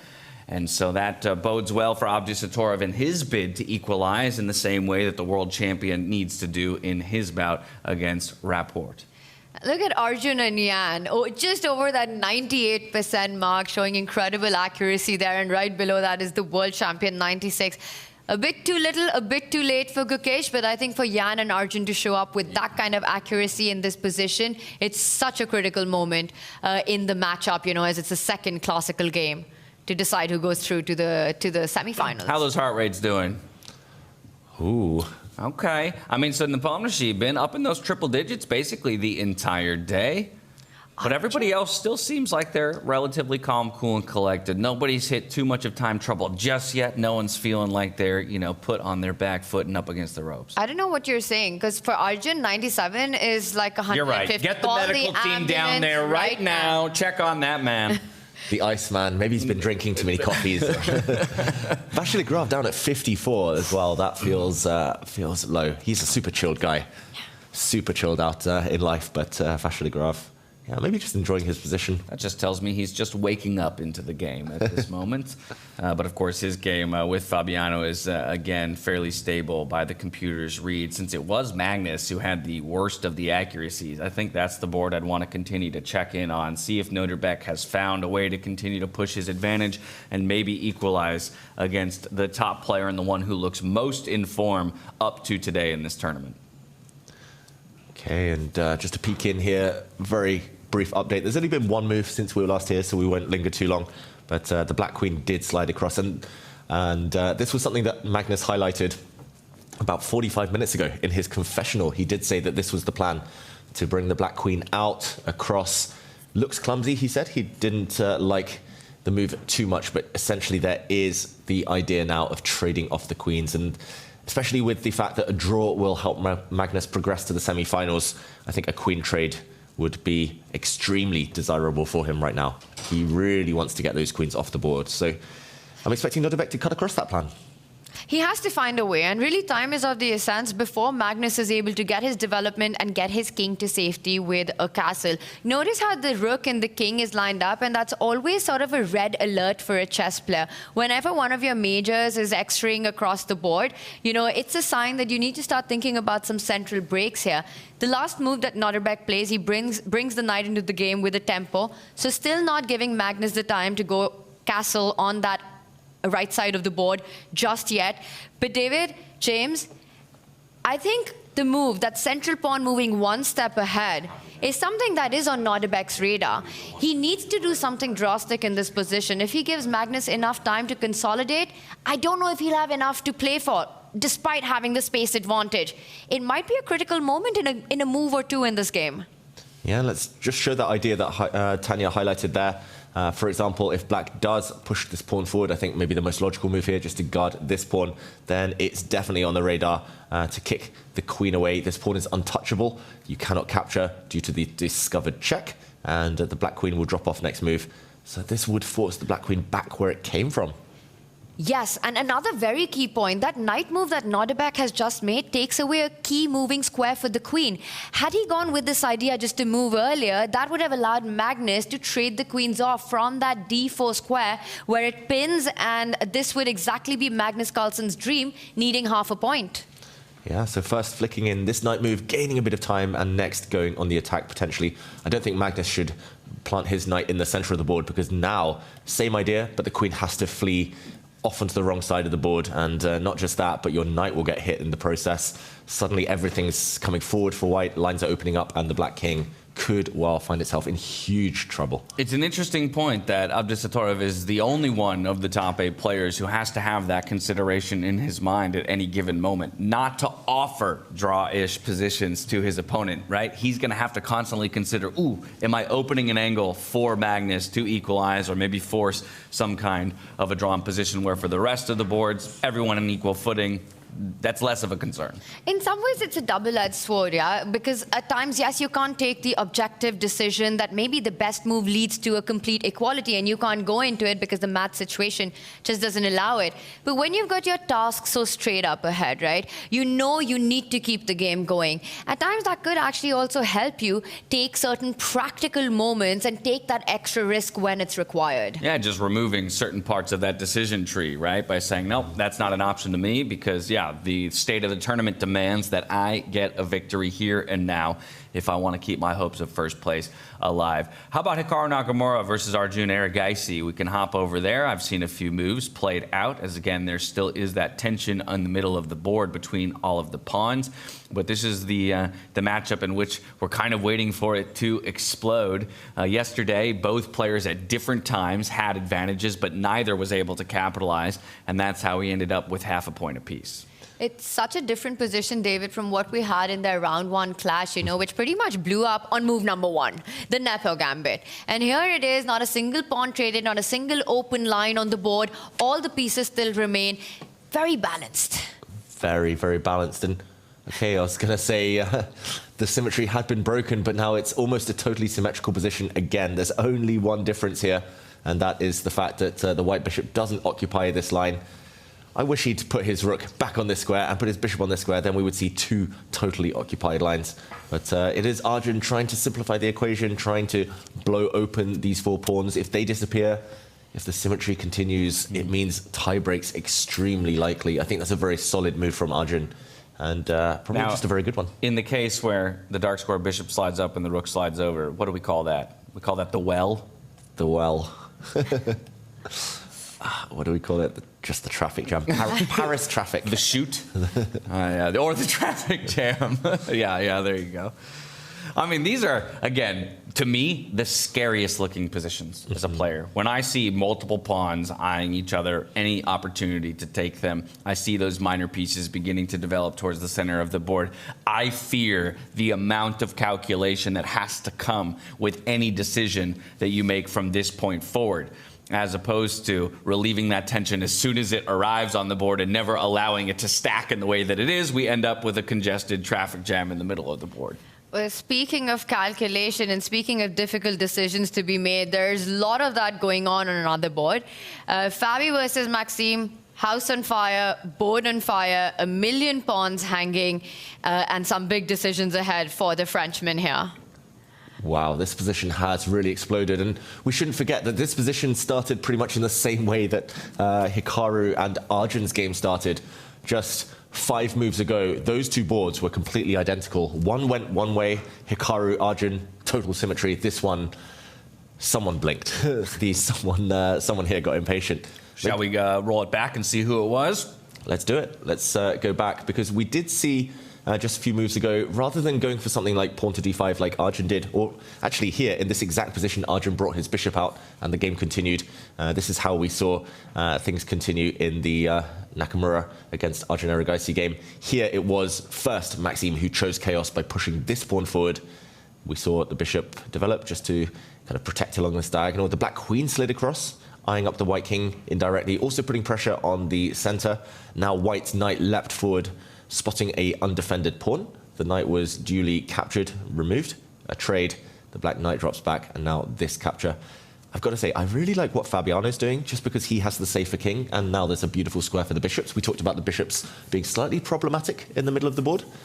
But Tanya, how much is there to worry about for Maxime Vachier-Lagrave here?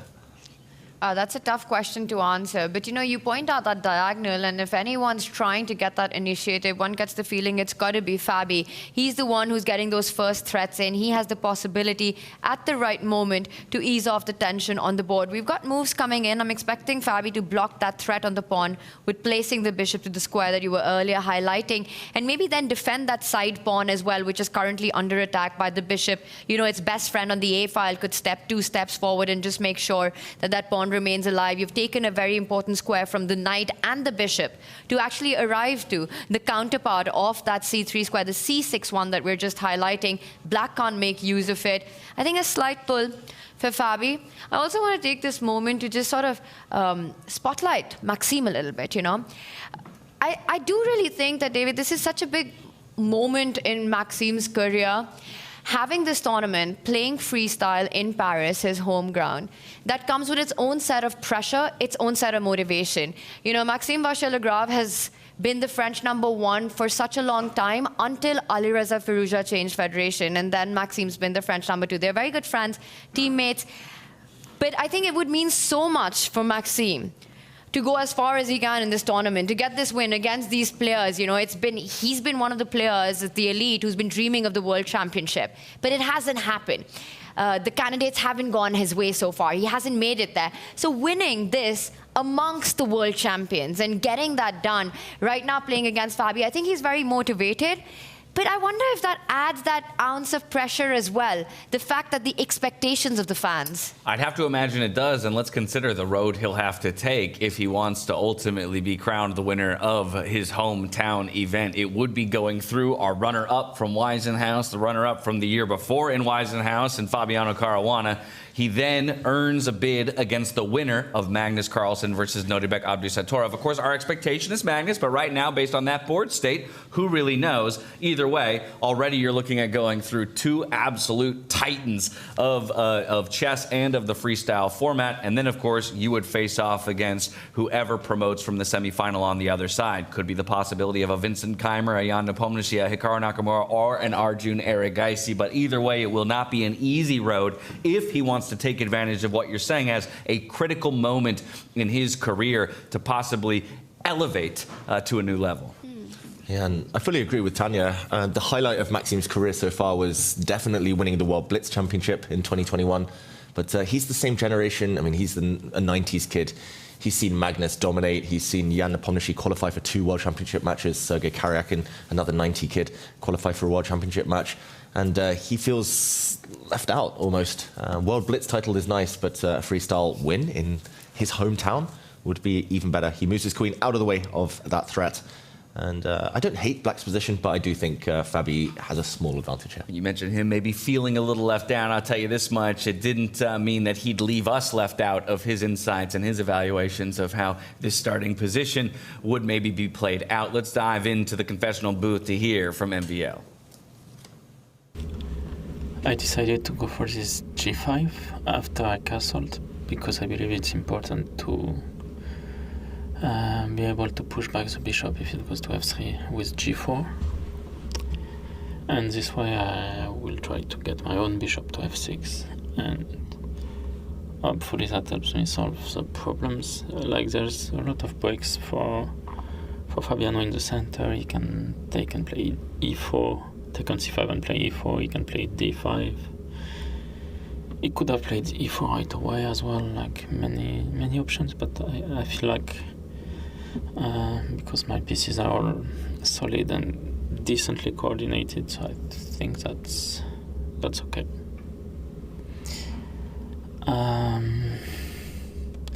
I saw that Arjun played bishop f6 instead of g5.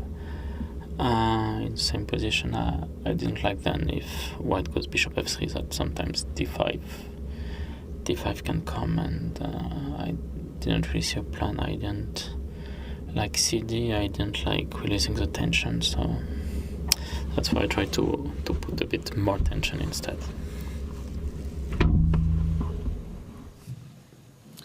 This is interesting to me because, again, from my level of understanding of chess, in so many ways, he's still talking about a number of the pieces arriving to the same squares in identifying that Arjun's approach was a little different. But how one tiny move, like that pawn jumping to g5, can completely change at least his assessment of the situation, even if those bishops will ultimately try to find their way to the same squares that either board has. And I just want to point out as well a bit of a difference between him, for example, and the likes of Vincent Keymer, Arjun Erigaisi, who's also who we've heard some words from. Maxime, he's known for his calculation, but he would just go one move deep, maybe two moves deep, and then he would stop and evaluate. He would say, okay, this looks good, this feels uncomfortable, that kind of just looks wrong. And he would just go two moves deep, stop, evaluate, then kind of change direction. They're a bit of a yawn from him, but just interesting because I've noticed even that that's what the top players do these days, especially this generation. They don't go as deep as the youngsters. They stop earlier, they evaluate earlier, they know their own preferences. And Maxime, he's had this defined style for years, suited him really well. And Tanya, the line you predicted now on the board. And I mentioned, always makes me happy. I mentioned earlier that MVL is going to have to go through Caruana, and then, of course, the winner of Nodirbek versus Magnus on his trip to the finals. Let's go back over to that Nodirbek versus Magnus game to see how Nodirbek has continued to pilot his advantage position. Can he take down the world number one? Can he do the unthinkable here when a lot of us wrote him off just coming into the day? And I think the reason for writing off Nodirbek has nothing to do with him. Right. But the fact who he's playing against and the form that Magnus is showing. But what we've got, this is a huge chance, a huge moment in this game. David, this is what we were looking at, right? Mm-hmm. Magnus has allowed Nodirbek to get that central pawn moving forward with interest here. The queen's going to be forced to a defensive square, losing contact with another pawn. This is about to blow up. If Nodirbek wants to create his chances in the game, I think this is it. He needs to do it right here, right now, pushing that pawn. Yeah, earlier I was advising building up, but Magnus is basically waving a red rag in front of him. He's saying, come on, charge, come at me. And if you don't take this opportunity, just to show as well, if you move your knight forward and lose a bit of momentum, then Black's idea is to finally castle. And this option of pushing forward in the center, no longer possible because the white rook doesn't stare down the black king. Like you said, Tanya, this might be the chance. Magnus would also just plop a knight in the center on the board, and he's got some grip, some control, some consolidation. It feels like a one-off opportunity, one-time sale. Push that pawn, go for it. This might be his only chance here, Abdusattorov. You get one-off chances against Magnus, and if you don't capitalize on it, you know, you're probably, very rarely going to be able to make anything out of the rest of the game. This is it. He needs to make sure Magnus's king doesn't have time to get to safety. Knowing Nodirbek's style, the player he is, it's on his radar 100%. He's calculating the lines. Also, is it just me, or has Magnus's hair grown about 3 inches since the tournament started? Yeah, it's something I noticed as well, but I don't want to say it, Tanya. I'm glad you got there before me. It does look disheveled slightly. And there we go. Nodirbek does play the first move. Magnus's queen forced back. Remember, Black could not take that central pawn because it would have opened up a line of discovered check against the Black king. And the Black queen retreats. That's now 6 of the 8 pieces for Black back on the back rank. He didn't retreat to this square because he wants to keep it vacant for his dark squared bishop, but wow, this looks so promising for Nodirbek, who can continue to march forward. That feels awful, does it not? To have to relegate our queen all the way back to the B8 square of all places? You're just sort of setting up for the next freestyle game is what it feels like. Exactly. You're almost there. And perhaps we can show the dangers that lie in getting greedy. This is the moment, James, you don't want to be materialistic in chess no matter what. There are 2 attackers to that pawn. But right now, capturing it would be a big, big mistake for white. I think Nodirbek has to not think about the pawns, but Magnus Carlsen's king right here. We will bring up that line. If Nodirbek was to capture that pawn with the knight, Magnus would take the knight back, and suddenly that diagonal, which we've been talking about in the Keymer game, comes to play, and you end up losing your queen. That is not his idea. Nodirbek's focus is anyways the right side of the board. And I think the choice is, do you trade? Do you push the other pawn? How do you continue this war that you've started on the right flank? I think one of the most useful ideas that was ever explained to me in chess, right, which seems very simple and elementary, but is devising a strategy to attack the king, right? At some point, it's not just about piece improvement, and controlling squares. You, at some point, have to go after the most important piece on the board, your opponent's king. And so, to your point, starting to push that focus towards the right side of the board. How do I ultimately clamp down on my opponent's position? We do have a pawn capture. Things are starting to open up here. And Magnus, with his speed, has made it clear that this was also on his mind. He's been calculating his responses while Nodirbek has been on the think. We saw him jump forward with the knight. A pawn trade opening up a line. Again, the essence of the position is Magnus Carlsen's unsafe king. If you were to take with the pawn that's on the right side of the board, you give inroads to white's queen to come in with some devastating checks. And I think this would just be game over. Next, do you even rook left? Once the king comes on that line, bring that rook up. The idea of transferring and giving checkmate looks incredibly dangerous. Magnus slows down, but I'm expecting him to recapture with that central pawn. And Nodirbek, we see his hand. He's made his move. He's made his move. Magnus has recaptured this way, and Nodirbek brings his bishop out. Attacking the black queen, this will be blocked. Not sure how, probably black's bishop. You would love some exchanges to at least guide you closer towards safety if you're Magnus Carlsen. We talked about this, how bad this bishop is. What's up next? What's coming next, Tanya? It looks awful for black, but the bar says it's not lost. He still has something to fight for. But again, right, the human evaluation and the engine evaluation. From a more human perspective here, how bad is this? How difficult is this for Magnus to defend, David? It looks difficult to me, I've got to say. And in the near future, the problem is this pawn might now finally drop, so Magnus might be down a pawn. That being said, the foundations to Magnus's position are still relatively stable. He still has some dark squares, the black knight in the center. Maybe there's another square in the middle here. If he gets castled, he's relatively safe. So, yeah, I'm not writing Magnus off yet. He's a fantastic defender. But this is Nodirbek's chance. He needs to grab it. He needs to win a pawn and or go for the attack in order to keep the momentum. How much did you give Magnus on defense? 94, 5-ish. Mid-90s. So less than Hikaru. Less than Hikaru. So you think Hikaru is a better defender than Magnus? He just has to defend more because he gets more dodgy positions, Hikaru Nakamura. Magnus gets better positions more often.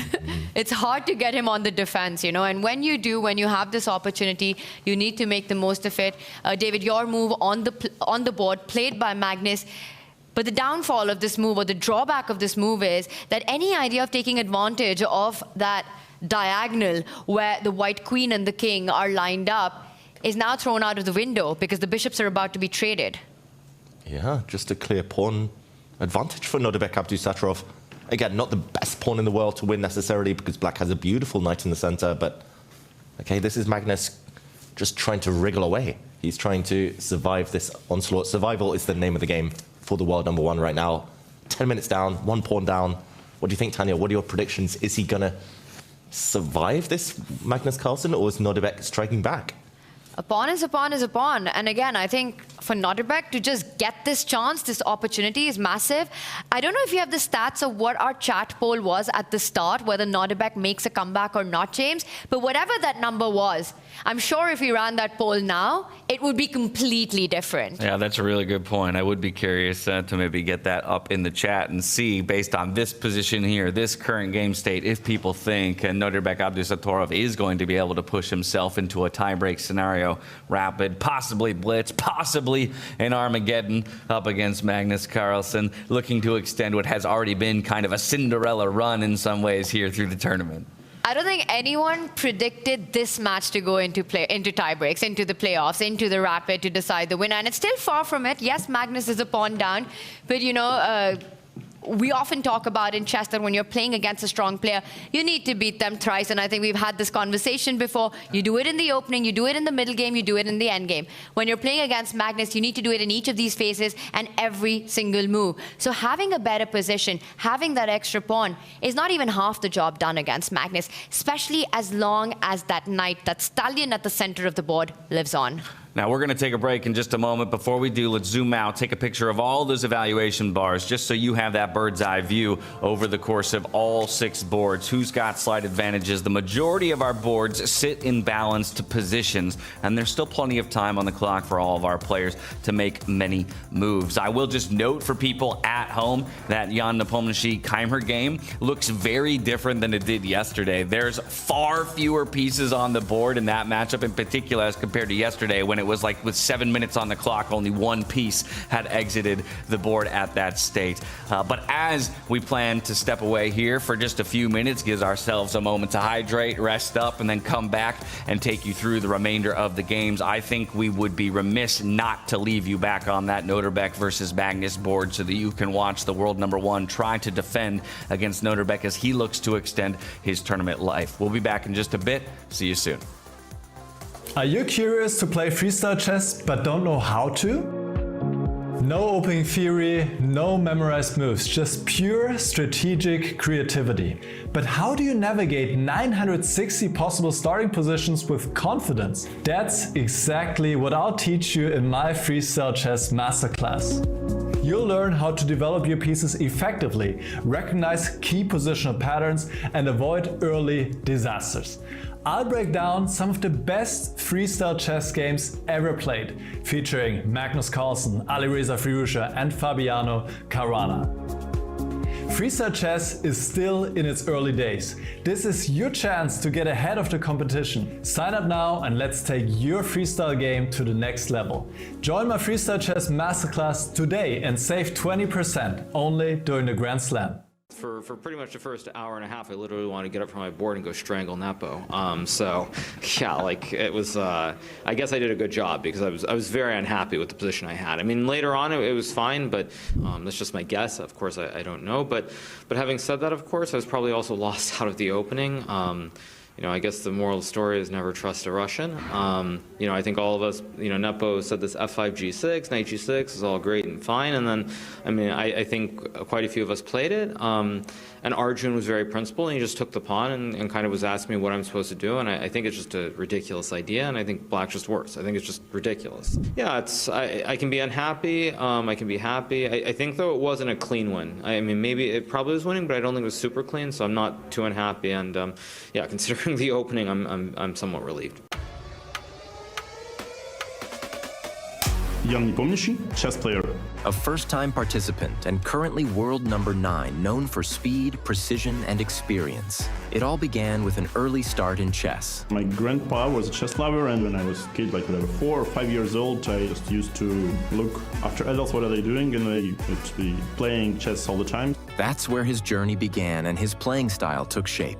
I think I'm trying to adapt, depending on the opponent's style, to make the game as unpleasant for my opponent as it could be. One of his most remarkable successes came with his shared victory alongside Magnus Carlsen at the World Blitz Chess Championship 2024. In his free time, he remains committed to passing on his knowledge to the next generation. Normally what I do is at least several times a year I have some lectures, so which is like the way to share your experience and play with some kids which would be happy and probably would remember, you know, the game. With a peak ELO of 2,757, he stands among the world's elite, now setting his sights on victory in freestyle chess.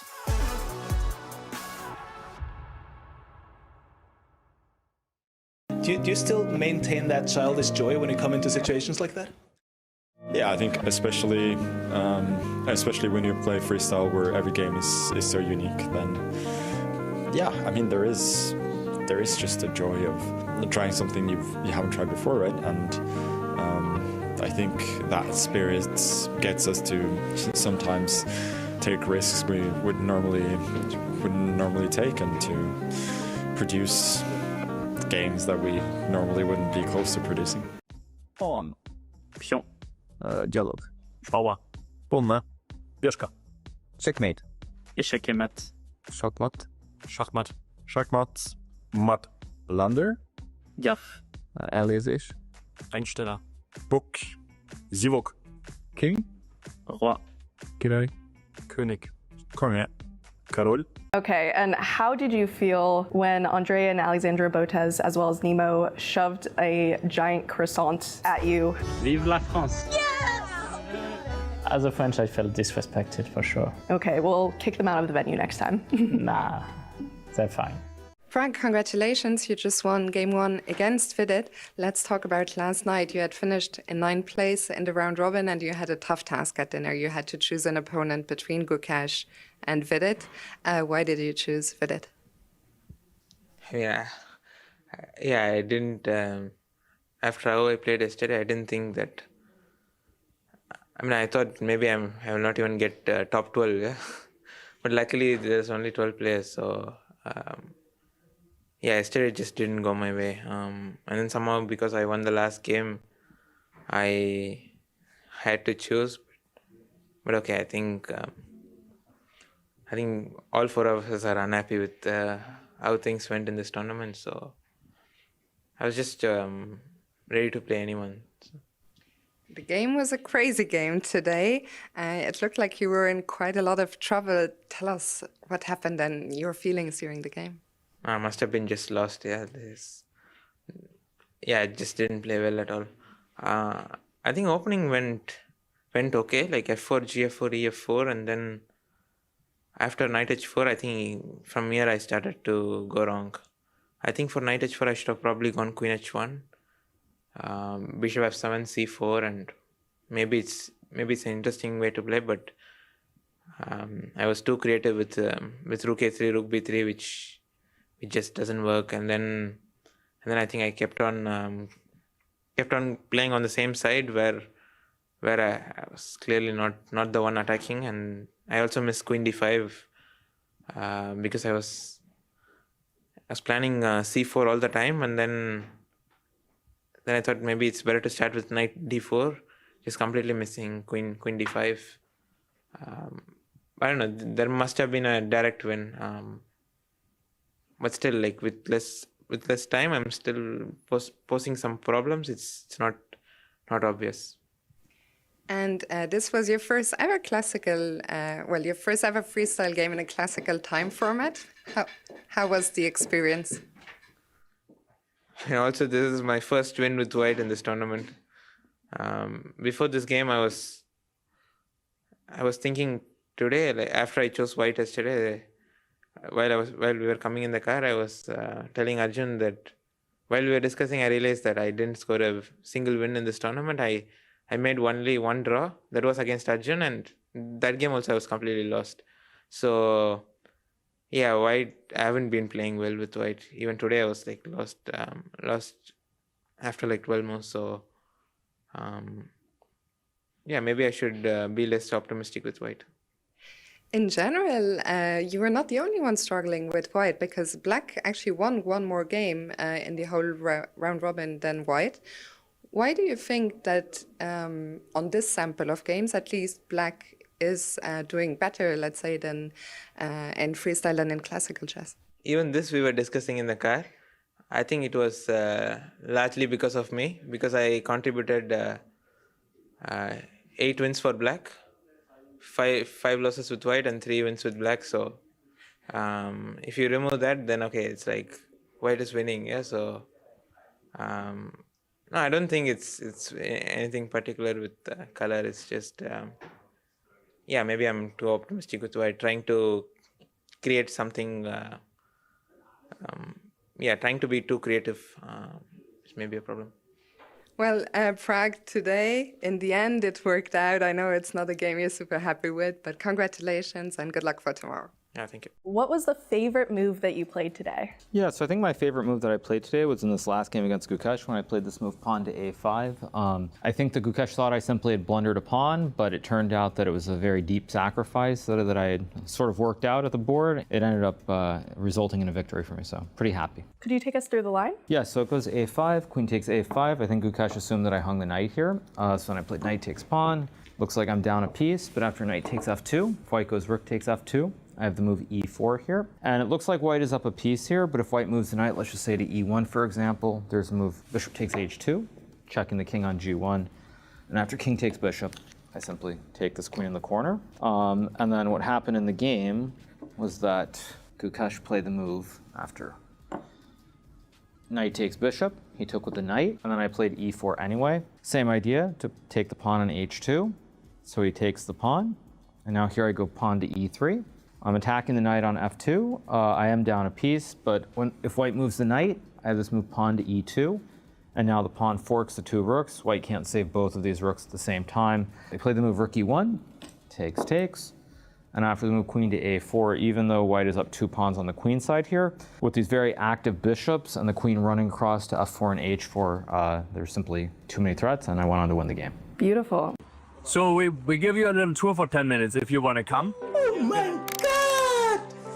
Wow! We are appreciating the young chess fans and giving them a chance to look at what we're doing before the tournament starts. Bonjour, hello. Bonjour. Perfect. I love it. Always make the fans happy. It's like we are very happy that they are here. So we give you a little tour for 10 minutes if you want to come. Yeah. We're gonna before the tournament starts. Yeah. Perfect. Okay, let's go.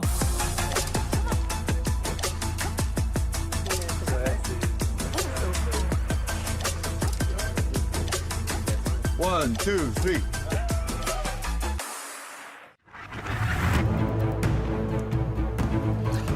And we're back to the quarterfinals, where 4 players will book their tickets on to the semifinal round and continue their bid for the top of the table and that all-important first place $200,000 purse prize, 25 circuit points at stake. Each of our top 12 players who came today still with plenty of action left on their boards. We're going to catch ourselves up to this Nodirbek versus Magnus Carlsen game as we took a moment to step away, grab some refreshments, and get ready for the second half of our day. I don't know how he does it, Magnus Carlsen, the world #1. When we went on the break, he was a pawn down, looked like he was in big trouble. Suddenly, that's no longer the case. He's no longer a pawn down. Maybe still some trouble. Magnus needs to be accurate. But just a quick action replay of the last few moves, because some big things happening. And we last left it with a standoff between bishops, and we saw Nodirbek grab a pawn, win a pawn here with white. The bishops did disappear from the board, and the move Magnus played during the break, the key move, is this offer of a queen exchange. Queen into the center here, offering to take the queens off the board if the white queen captures. Then the black knight joins the party in the center, and the 2 black knights are beasts on dark squares. White only has a light squared bishop, so cannot challenge them. More importantly, there's an attack against the white knight, and if the white knight moves, then this central pawn would drop. Nodirbek, in a must-win situation, he decided to keep the queens on, blocking this exchange with his knight, but maybe he had missed this move from afar, the black knight jumping back, and there's a double threat here. First of all, this pawn hanging, but if white, for example, guards it, then this move, pawn into d5, takes advantage of a whole load of geometric motifs here. Firstly, there's a pin on this white knight in the center. It cannot move as the white queen is undefended. And if you capture it in the center, which you need to do, then the black knight jumps in, attacking the white queen. The rook as well hanging. White would be forced to retreat, and not a happy position here for Nodirbek due to black's beautiful centralization. Magnus now instead winning back a pawn, capturing this pawn. And here we see the current position, the world #1 thinking. Still some answers to give here for Magnus along this line. Still needs to get his king to safety. But Tanya, it feels like he's ridden the storm. He's out of the other side and past the west. As he usually does, Magnus has this superhuman ability to not only convert flawlessly the advantages that he's able to create in games, but also the ones in which he lands in difficulty, which are far and few. When he's in trouble, to find a way to find those defensive resources and those knight retreats like we saw in this one, to perhaps even play for more. You know, not only to equalize what he's given to his opponent, but be the one on the push right now. But I think that's still a faraway story, simply because there is still one weakness that Magnus, actually two weaknesses that Magnus has to deal with. There's that one central pawn on the center line, that can be targeted by Nodirbek's bishop. But also the second weakness, and perhaps a more important one, is Magnus's clock right now. He's reaching a 20-minute mark. It's still a very dynamic position. It's not an, like a closed block position or a balanced equality in the center. There's no symmetry to be found here. The trump is, of course, the knight at the center of the board for Magnus Carlsen. With no dark-squared bishop in Nodirbek's arsenal here, it's going to be difficult to dislodge that one. There are other aspects in the position to play for. The F line, the weakness of that D5 square where the white knight can jump to, the weakness of the pawn that we earlier highlighted, and Magnus's clock. Nodirbek will have to find a way to combine these elements and just keep pushing, just keep trying his best. But yes, Magnus is out of the worst that he had in the opening, Material balance, but still a lot left to play. So mostly out of the woods here up against Nodirbek Abdusattorov, and I think that means it's a good time for us to hop over to Fabiano versus Maxime Vachier-Lagrave, because as well, while we were away, Fabiano has found himself in a slightly advantaged position happening in just the last couple of moves. Yeah, and again, a quick action replay of the last few moves. We left it just 4 moves ago with Fabiano pushing this pawn forward on the flank, just guarding this pawn, which was attacked by Black's light squared bishop. We saw a centralized knight. This looks very logical for Vachier-Lagrave here. White's bishop saves itself. You want the bishops in such an open position, especially this bishop, which sits on a nice protected square. Very odd move, I'm going to say here, Tanya. Pushing a pawn forward on the edge, and a trade allows the white knight now to find a nice outpost in front of one of those shattered pawns. 2 isolated pawns on this left side of the board for Vachier-Lagrave. Those are big, big potential weaknesses the rest of the game. And a knight retreat. Maybe there's something better for Fabiano here, but this is the position we find ourselves in. He just brings his bishop forward on the last turn. Big threat to infiltrate. This black rook actually very short of squares. Not only that, but going after the weaknesses. The white bishop's now the main theme dominating the board. I really like Fabi's position in this one. I mean, I think for Maxime, it's a huge uphill task to defend this. There are some direct problems to deal with. Apart from the strategic elements that we're talking about, Fabi's knight, it can't be dislodged from there. That's a beautiful post. And it might even go further onto the board to the central square and replace the bishop that we see there at some point, and the other jump that's being highlighted right now. But the concrete threats, I think, overpower these strategic elements as well. The bishop jumping in, it's not just one bishop that's going to pursue Maxime's rook.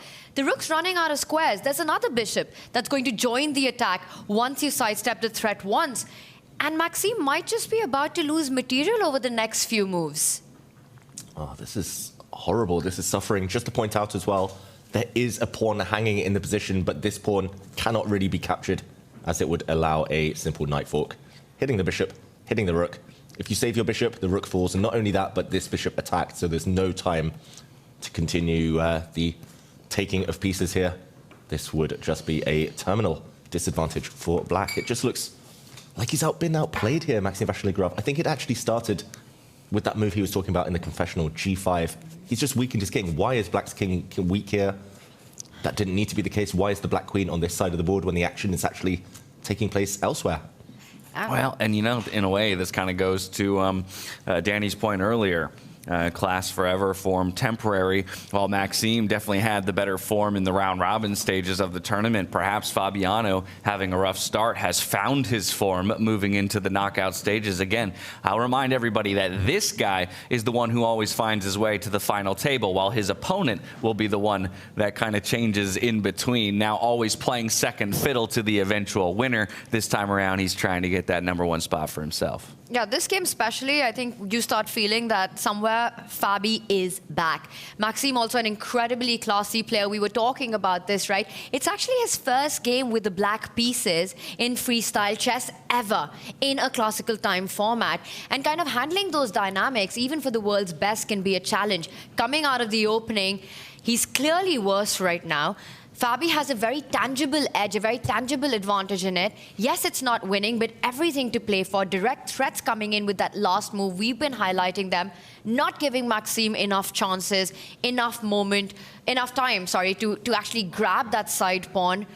I think the troubles are just beginning, and this was one of the games that we had, in fact, predicted. This matchup to go into tie breaks. And I think we're going to be proven wrong on that one. I'm going to ask you both a question that I know you don't necessarily have the data to answer definitively, but who would be the players that you say are the most practiced freestyle players in our field? Would it be Fabiano and Magnus?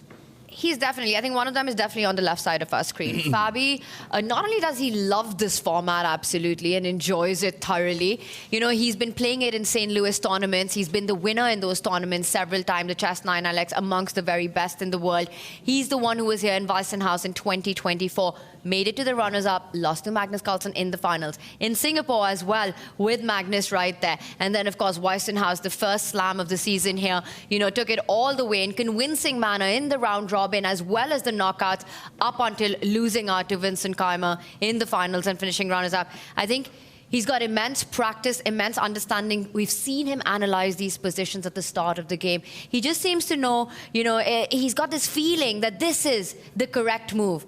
And more often than not, it does end up being. I think he's definitely right up there with Magnus. I'll say Hikaru as well, just because Hikaru won tournaments back in the mid-2000s, early 2010s in Germany, big Fischer Random tournaments. So those three, Hikaru, Magnus, and Fabi. It's a great point. And speaking of Hikaru, Arjun Erigaisi, I think once again we should go over to that board. Yesterday it was one of the more swingy boards with both players having opportunities. The story of their game today has been a whole heck of a lot of symmetry. And now while we do arrive at the board, you might notice it's not complete symmetry. There's still a lot of like pieces staring at their counterpart across the board.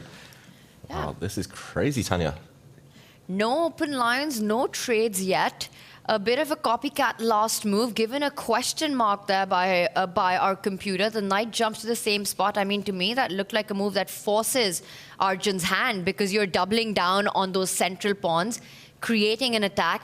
For some reason, not approved. I don't understand the bar here. It does look like it should be in the balance, but for some reason, it's favoring Arjun. Yeah, I guess symmetrical positions, normally it favors the side who has the move because you get to strike first, you get to do something first. Maybe it's also just the fact that the main disparity here is in the rook placement. Black's two rooks nicely centralized. The action is actually about to happen on these two lines. White's rook next to the king here, nice and safe, but doesn't really contribute, I think, concretely as well. Maybe just taking one of these pawns, opening things up. There might be some pressure against the white pawns before there are against the black pawns in the center. But ultimately, I agree, Tanya. I don't think it's anything to write home about. It's nothing to boast to your parents about, oh, I've got the tiny, tiny, tiny advantage here with black. But I think the one thing we can say safely is that Arjun, the last half dozen moves, they've been far more successful than Vachier-Lagrave's half dozen moves because they actually started from the same position just 5 moves ago. Maxime's position in ruins, we saw that a moment ago. Arjun's position with black looking symmetrical, very healthy. So, yeah, he's handled this very, very well, but still roughly in the balance. Arjun had the clock lead yesterday, at least until the final portions of the game. Does kind of seem to be following that same trend here today with a slight time advantage over Hikaru Nakamura. But just a moment ago, we were talking about how Magnus had finally found his way out of the woods. And I fear if we hop back over to that board, he might be wandering back into the woods with his most recent move. Also not loved by the computer that we have in play here at our stations. And so the question is, can Nodirbek find the move to take advantage of yet another opportunity to take this game and push it to a tiebreaker? Yeah, I must say, from Magnus Carlsen, objectively maybe a questionable decision, but also I'm struggling to explain the logic behind this one. Black's bishop move, yes, it improves the piece slightly, yes, it stops the white knight from jumping into the center because you can take it, but the order of the day has been castling for so long. The black king, it's being stared down by 2 heavy pieces, 2 of white's major pieces, the queen and rook.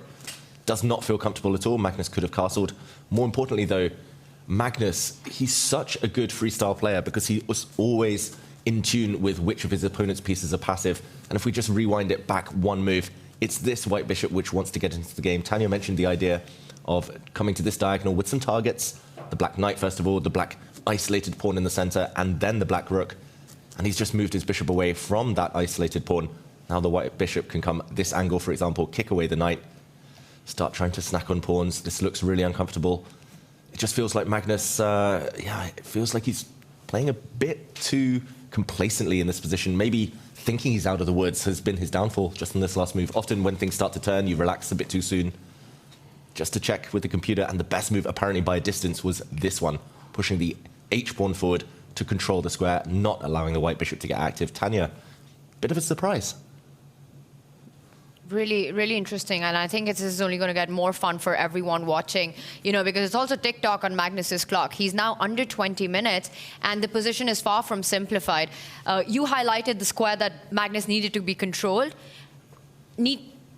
And I think I need to say that means that perhaps the best move for white is the one that we're talking about. You can't give Magnus, again, we've been talking about, don't give him time to get that king to safety. Bring that bishop out, get it there with the tempo, and then also the rook. Bring all your toys to the nursery, right? First you hit the knight, find the rook to get to that central file, start hitting Magnus's queen, and just make sure that he doesn't have that one move to go castling.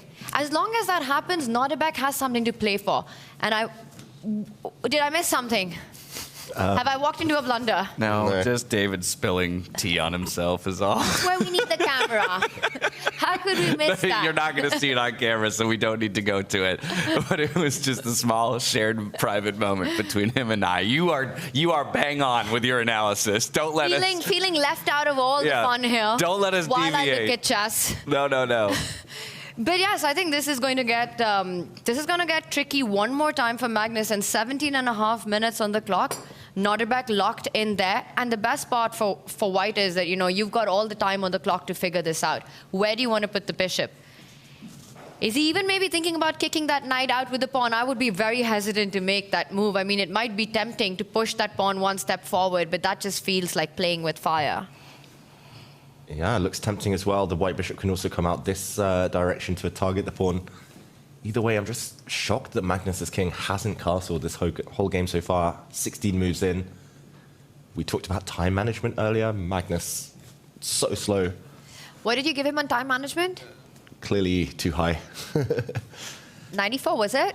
I think it was in the 90s, in the low 90s. But Magnus, yeah, maybe it's just the fact that the start position he found so kind of mind-boggling.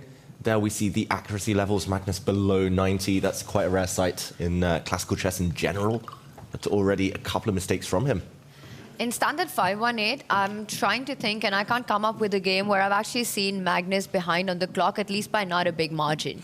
He's got incredible time management when it comes to that. And I think that's also the reason why he loves this format, enjoys it so much. It forces him to think. There's just no other way. And very often we see him come into a bit of time pressure. So I wonder what the stats would correlate with his time management when it comes to classical play, where he's so incredibly familiar with patterns in the middle game and the end games, and when it comes to a position that's absolutely fresh and raw from move number one.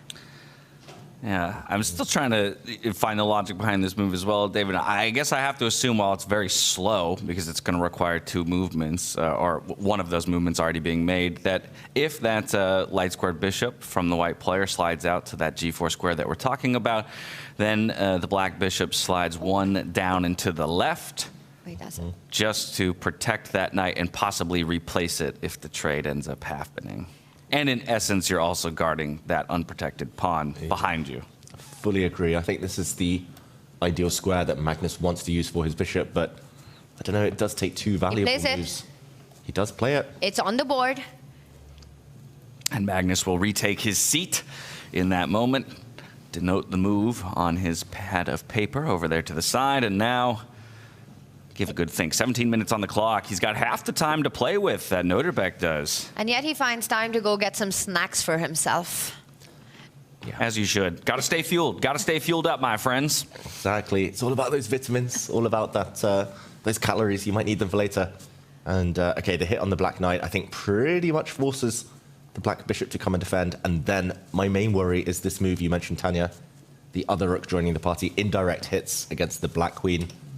Starts to look terrifying. All of white's pieces are coordinated, all of them centralized, all of them playing a part right now. That cannot be said for the black king and the black rook, which really need to get to safety. And this black rook needs to hop on over, centralize. I'm giving up on a career at predicting anything in chess from now on. I mean, this was the one game, you know, at the start, never going to go into tie breaks. Right. And then suddenly we have this position. Magnus, can he come back? I think Nodirbek has this. And then Magnus strikes back. And then the moment we're thinking, hey, you can never get a second chance against Magnus, here's Nodirbek trying it out all over again. And getting that second chance. So we'll see if he can really take it all the way through. Again, it's still a tall order. Did you see that? Yeah, the stare down as well begins. Nodirbek loves to eye up his opponents during games. If there were stats for the player cards, if there were stats for eye contact, Abdusattorov would be on 100. That's where you get that eye tracking software in play, right? Start seeing what squares they're even looking at on the boards, and all of that kind of stuff could be real interesting. You know, out of all the players we have here in an alternate reality universe, if any one of them is an assassin, it would be Nodirbek Abdusattorov. I like that Just those are got the that thought look. experiments you're running in your brain. Assassin. Likelihood of assassin. It's all the Avalon we've been playing. That's true. You're right. We're not doing ourselves any favors in cosplaying assassins every evening back there in the hotel lobby. We'll wait for Magnus to make a move, and we'll come back and check in on this game shortly once he does. For now, back over to Fabiano versus Maxime Vachier-Lagrave, because it looks like it might be going a little bit from bad to worse here for MVL, as Fabi continues to improve his position in what was already a winning position. Still has both of those really strong white bishops there, kind of controlling so much space on this board. And of course, those two isolated pawns on the left side. I just don't know how you ever find a way to protect them, or at least trade them off in an even way. Yeah, it's just a simple piece comparison. White's bishops clearly better than the black bishops. Clearly better and more active than their counterparts. The white knight can never be moved better than the black knight. The white rooks, okay, could be improved. The white queen, though, much more flexible than the black queen, which is kind of cut off. If you cut the board into half, how is this black queen ever going to come over to the other side of the board to defend her pawns? She just cannot. It's that simple. And yeah, the white will activate the rooks in the near future before most likely going pawn hunting. Even an endgame, even if the queens come off, rooks come off, even that will be hard for black to defend. So short-term and long-term, big problems for the Frenchman. MVL, feeling the gravity of the situation here, is going to spend some time to try and come up with some answers. The gravity of the position. There it is. Sorry. That one was pretty good, actually. This is a very tough one to save, right? Because it's just, again, you're lacking counterplay, you're lacking targets. I mean, Fabi not only has beautiful pieces, but such a healthy pawn formation with no weakness to get to. He's controlling all the most active diagonals. The two longest diagonals on the board are in Fabi's hand right now. The knight beautifully placed. He's going to get his queen more active, get the rook on the central line. The only active piece that Maxime has is that rook. Get that off the board. And then where are you even looking at counterplay? You know, we're talking about alternate realities. My good friend, Dr. Strange, he did check out the future on this one, and he doesn't see Maxime surviving it. Uh-oh. Also, but now that I know you've got him on speed dial, I'm going to be shooting some extra questions over to you. You can ask him in your spare time on my behalf.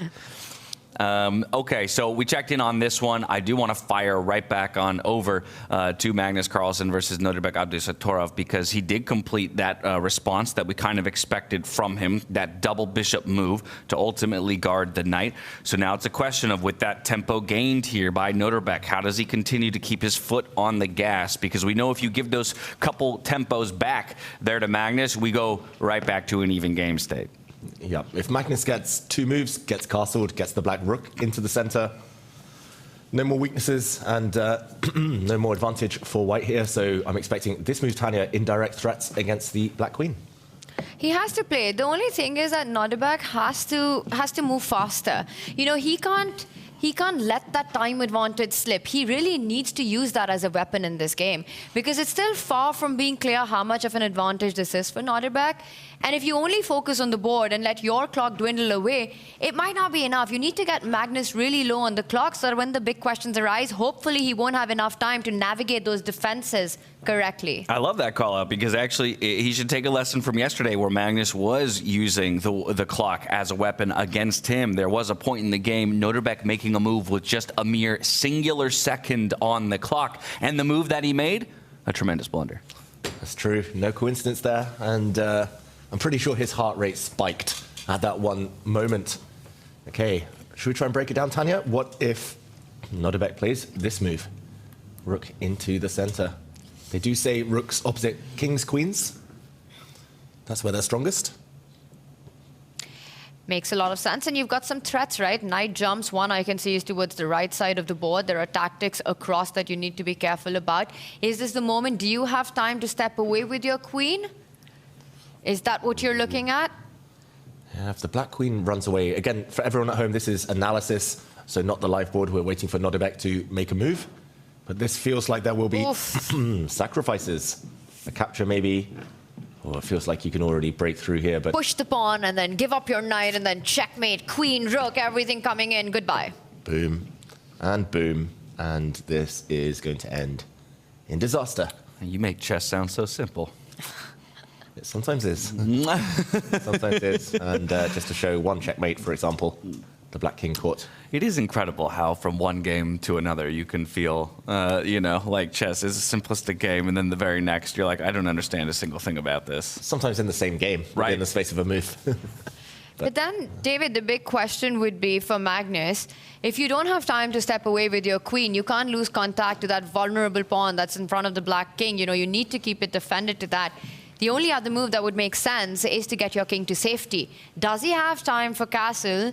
Or let me reverse that question. Does Nodirbek have a devastating knight jump here? The answer is probably no. That's why Nodirbek is hesitating. Magnus now getting his jacket off the back of that chair, maybe re-adorning himself with that jacket. This knight jump looks like the most tempting of them all, but most importantly, the black queen not only saving herself from the eye line of this white rook, but she can take a pawn. She can get the queens off the board, and Magnus, with just the draw needed, queens being exchanged will be, yeah, so desirable to him. So, yeah, maybe there's nothing immediate. Maybe that's why Nodirbek is hesitating. There's no knockout blow. And from my experience, Tanya, this is where you invest the most amount of time. You sense there's something, you feel there's something, but you can't see it. You kind of insist. You keep pushing yourself, and you're like, oh, okay, I've just burnt 15 minutes on the clock. Suddenly things turn around. Can I just go one move deep in that line? Because there is one idea that I want to check out that maybe is what is running through Nodirbek's head right now, you know, because the rook is screaming to come to that center line. It's not a move that he's not thinking about. It's got to be the first move everyone checks out here. And then Magnus gets his king to safety. And what if Nodirbek decides to get greedy here? Takes that knight, and notice how the queen is lined up beautifully to pick up a pawn on the other side of the board.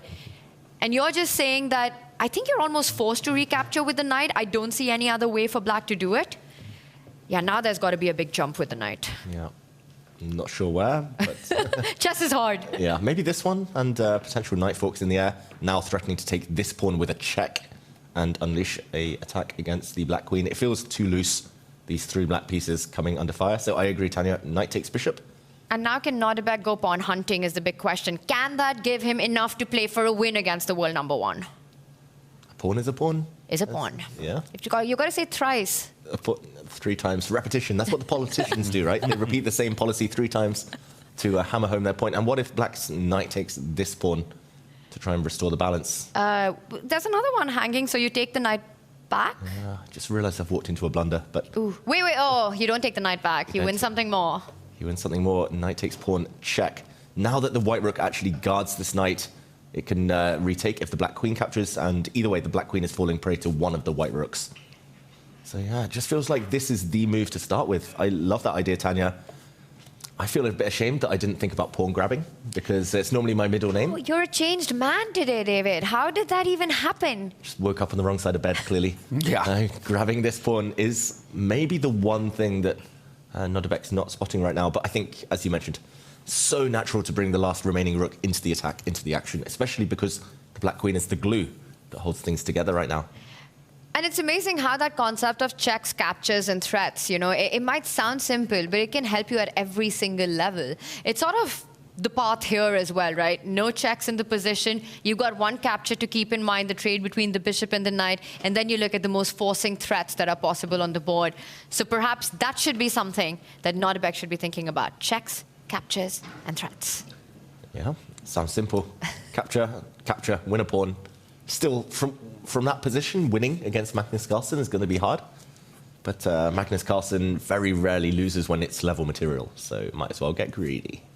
Just the fact that you can start dreaming about winning against Magnus to make a comeback with your back against the wall, with Magnus needing only a draw, is already an achievement. Oh, to say the least, And we'll come back and check on this one in just a moment. But I think it would be wise to hop on over to Jan Nepomniachtchi versus Vincent Keymer just to take stock of where the board is. I don't think that this one is necessarily going to end anytime soon, as it feels at least somewhat even in terms of its position. But once again, take a look at that. 6 minutes on the clock here for Keymer.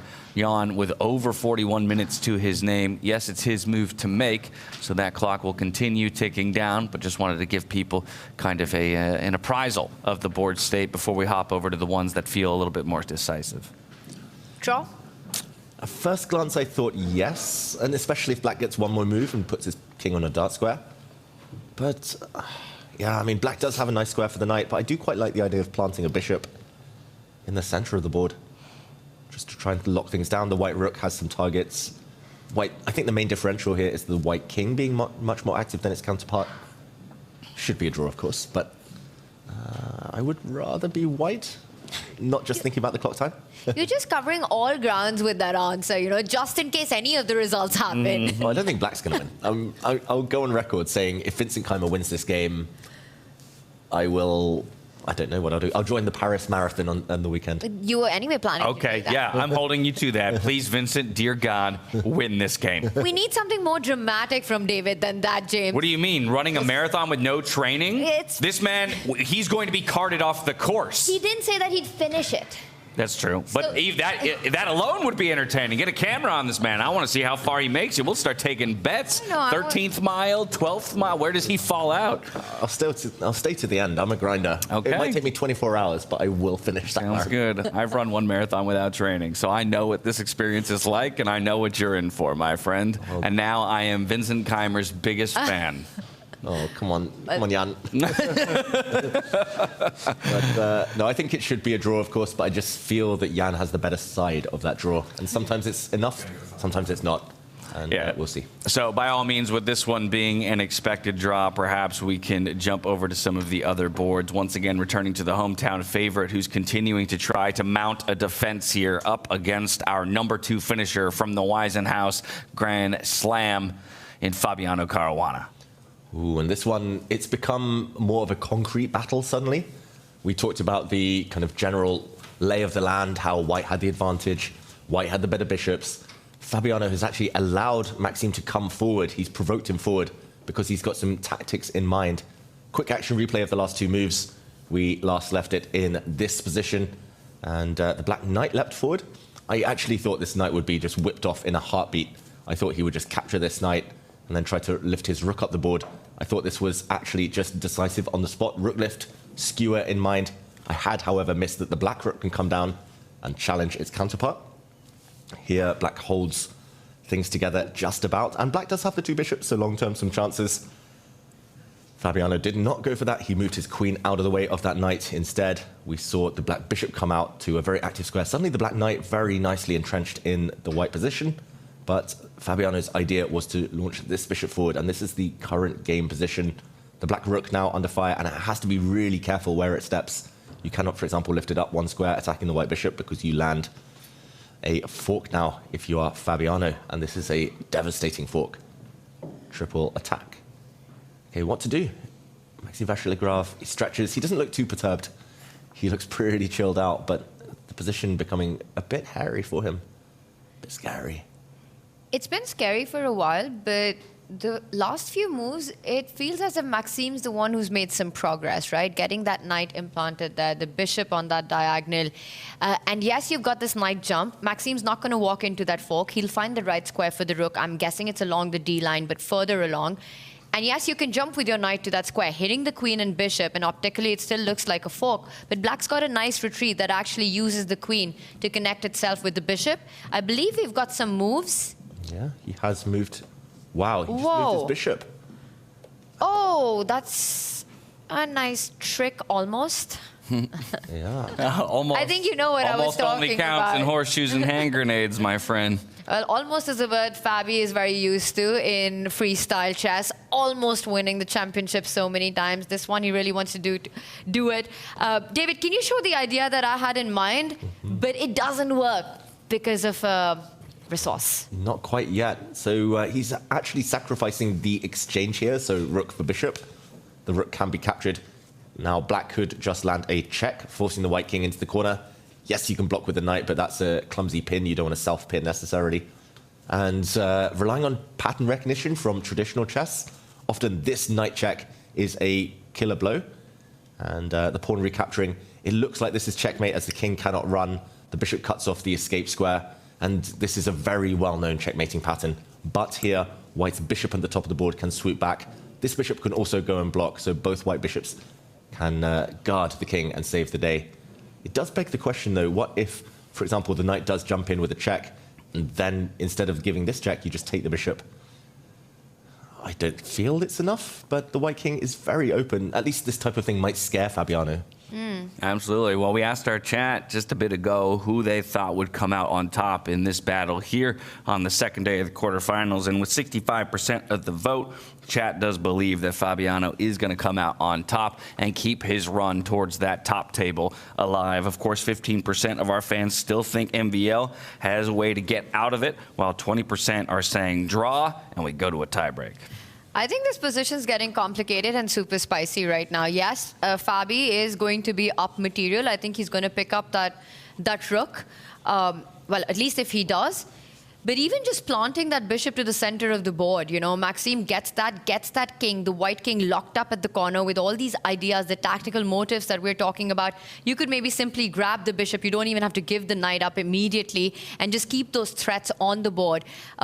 Feels like it would be a lot of compensation for Maxime to play for, and also very true to his style. He's a player in standard chess. There's this opening called the Naidov, you know, and he's quite a specialist of that opening, and so many times that involves an exchange sacrifice. In chess, an exchange sacrifice is when you give up a rook for a minor piece for compensation, for trying to open up your opponent's king. And I think in this kind of a position, we could see a similar pattern motif arise, where you get this incredible piece play against Fabi's king by giving up material, that rook for the bishop. And I'm just wondering if actually Fabi's going to even take that rook, because it starts looking incredibly dangerous. Yeah, I love this last move from Maxime. They sometimes joke about the French school of suffering, and something that Magnus and Hikaru have talked about, where Maxime and other top French players, they give up a pawn, they just knuckle down, they just try to defend the rest of the game. But this is very active defense, and I really do like it. A bishop in the center on an outpost might well just be worth a rook. So yeah, this is suddenly less one-sided than I thought. The eval bar says totally winning for white, or big advantage for white. Fabi removes the black knight, so no checking business there. He's most likely now going to grab the rook on the next go. But black is going to have two very, very strong bishops in return, and practical chances, big practical chances for Maxime. Maxime thought about it real quick there. Do you think he's going to take it? Do you think Fabi will take that rook and allow those two bishops to be planted at the center of the board? I think he has to. You've got to suffer for something. There's no reason to let the black bishops live. Does it? Now, does he throw in a check first? I think that could be critical, because if you do recapture the bishop instantly, the white knight has the possibility at some point to perhaps come and block that bishop. Even that would be a complicated line, but I would be just tempted to throw in a check, you know, throw in that in-betweener and then grab the bishop. Yeah, look at these look at these black bishops, I should say. They're just so strong. From starting at the center of the board on the back rank to moving to the center of the board in the center of the board. Exactly. The life of a bishop. But yeah, the question is here, though, is it enough compensation for the rook? One of those bishops, is it worth a rook? Actually, if I didn't see the eval bar, I would say probably it's fine for black. You might even shuffle your king into the corner, bring the rook across and go down this G line. But yeah, this is fascinating, this position. Definitely deceptive, the eval bar. Can you actually highlight the two squares from where the bishop started and where they've landed up? Because I think, James, you make an excellent point. Just look at what monster snipers those bishops have become, right? From the first rank to actually the most powerful squares on the board. And there we see, I think we've got moves coming in as he did take the bishop first.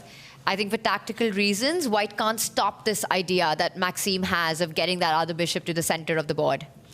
Yeah, you can jump into the center with your knight to try and block the bishop's path into the middle, but you do risk, for example, after a trade, the black rook next move coming down to challenge. This one gets complicated.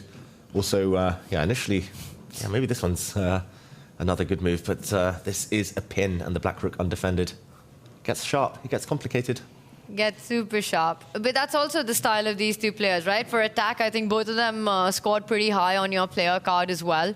Fabi, he's thinking about his response. I actually think that this ends decisively, and I don't think it's a given that it'll be a Fabi win. I think with those two bishops planted, Maxime's got chances of his own of delivering a checkmate.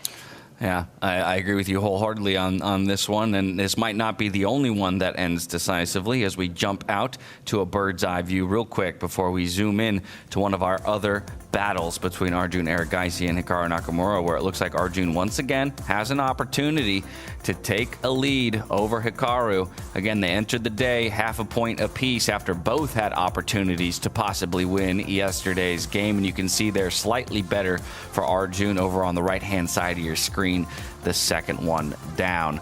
We just came from Caruana versus Maxime Vachier-Lagrave, where you have slightly better for Fabiano as well. So these are the two upper bracket bouts that feel most like they might end in decisive fashion. And of course, there's still that Nodirbek Magnus Carlsen game where maybe we're giving a ton of credit to Magnus for finding a way to get back into it.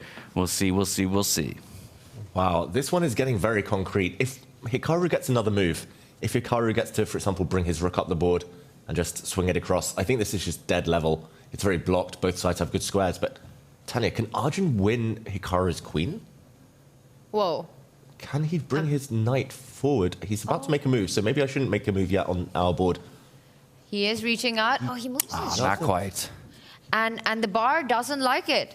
It doesn't approve. So maybe it was your idea. Maybe that was indeed a missed opportunity. David, also, can we just back up? And you can explain the whole moment, because we left it last when there was immense tension in the center, the box, as we call it. Yeah, let's bring it back the whole way to the box. And it was actually this moment with almost total symmetry that things started to explode. Half a dozen moves ago, we saw a capture in the center. Hikaru took that pawn back, another capture, and now a brilliant sacrifice from Arjun Erigaisi. We've seen a few of these today, a double exclamation point move. This is only a temporary sacrifice, because if the knight is taken, this will be a fork, regaining the material with interest. So that was ignored by Hikaru Nakamura. He took this pawn instead. The rook counterattacked against the white bishop. The knight defended that bishop, and the black knight saved itself. And just to catch up with the current position, moves coming in now thick and fast. The white queen was forced the whole way back home. This queen now attacked this pawn, and it was defended. And okay, we have had a move. So it was just this one from Arjun. Hikaru is thinking. The moment I wanted to point out, though, missed opportunity. The red cross denotes the fact that there was something better for black. It's not a blunder in itself, but missed opportunity. The first move that comes to mind, the most obvious move, is actually this knight jump, attacking the white rook, attacking this pawn. The thing is, if the white rook now saves itself, no matter where it goes, the black rook can come down, and this white queen is trapped. This was a way to win the white queen. And yes, you get some material for it. For example, I'm not sure which one is better to take. You can take the knight, you can take the rook.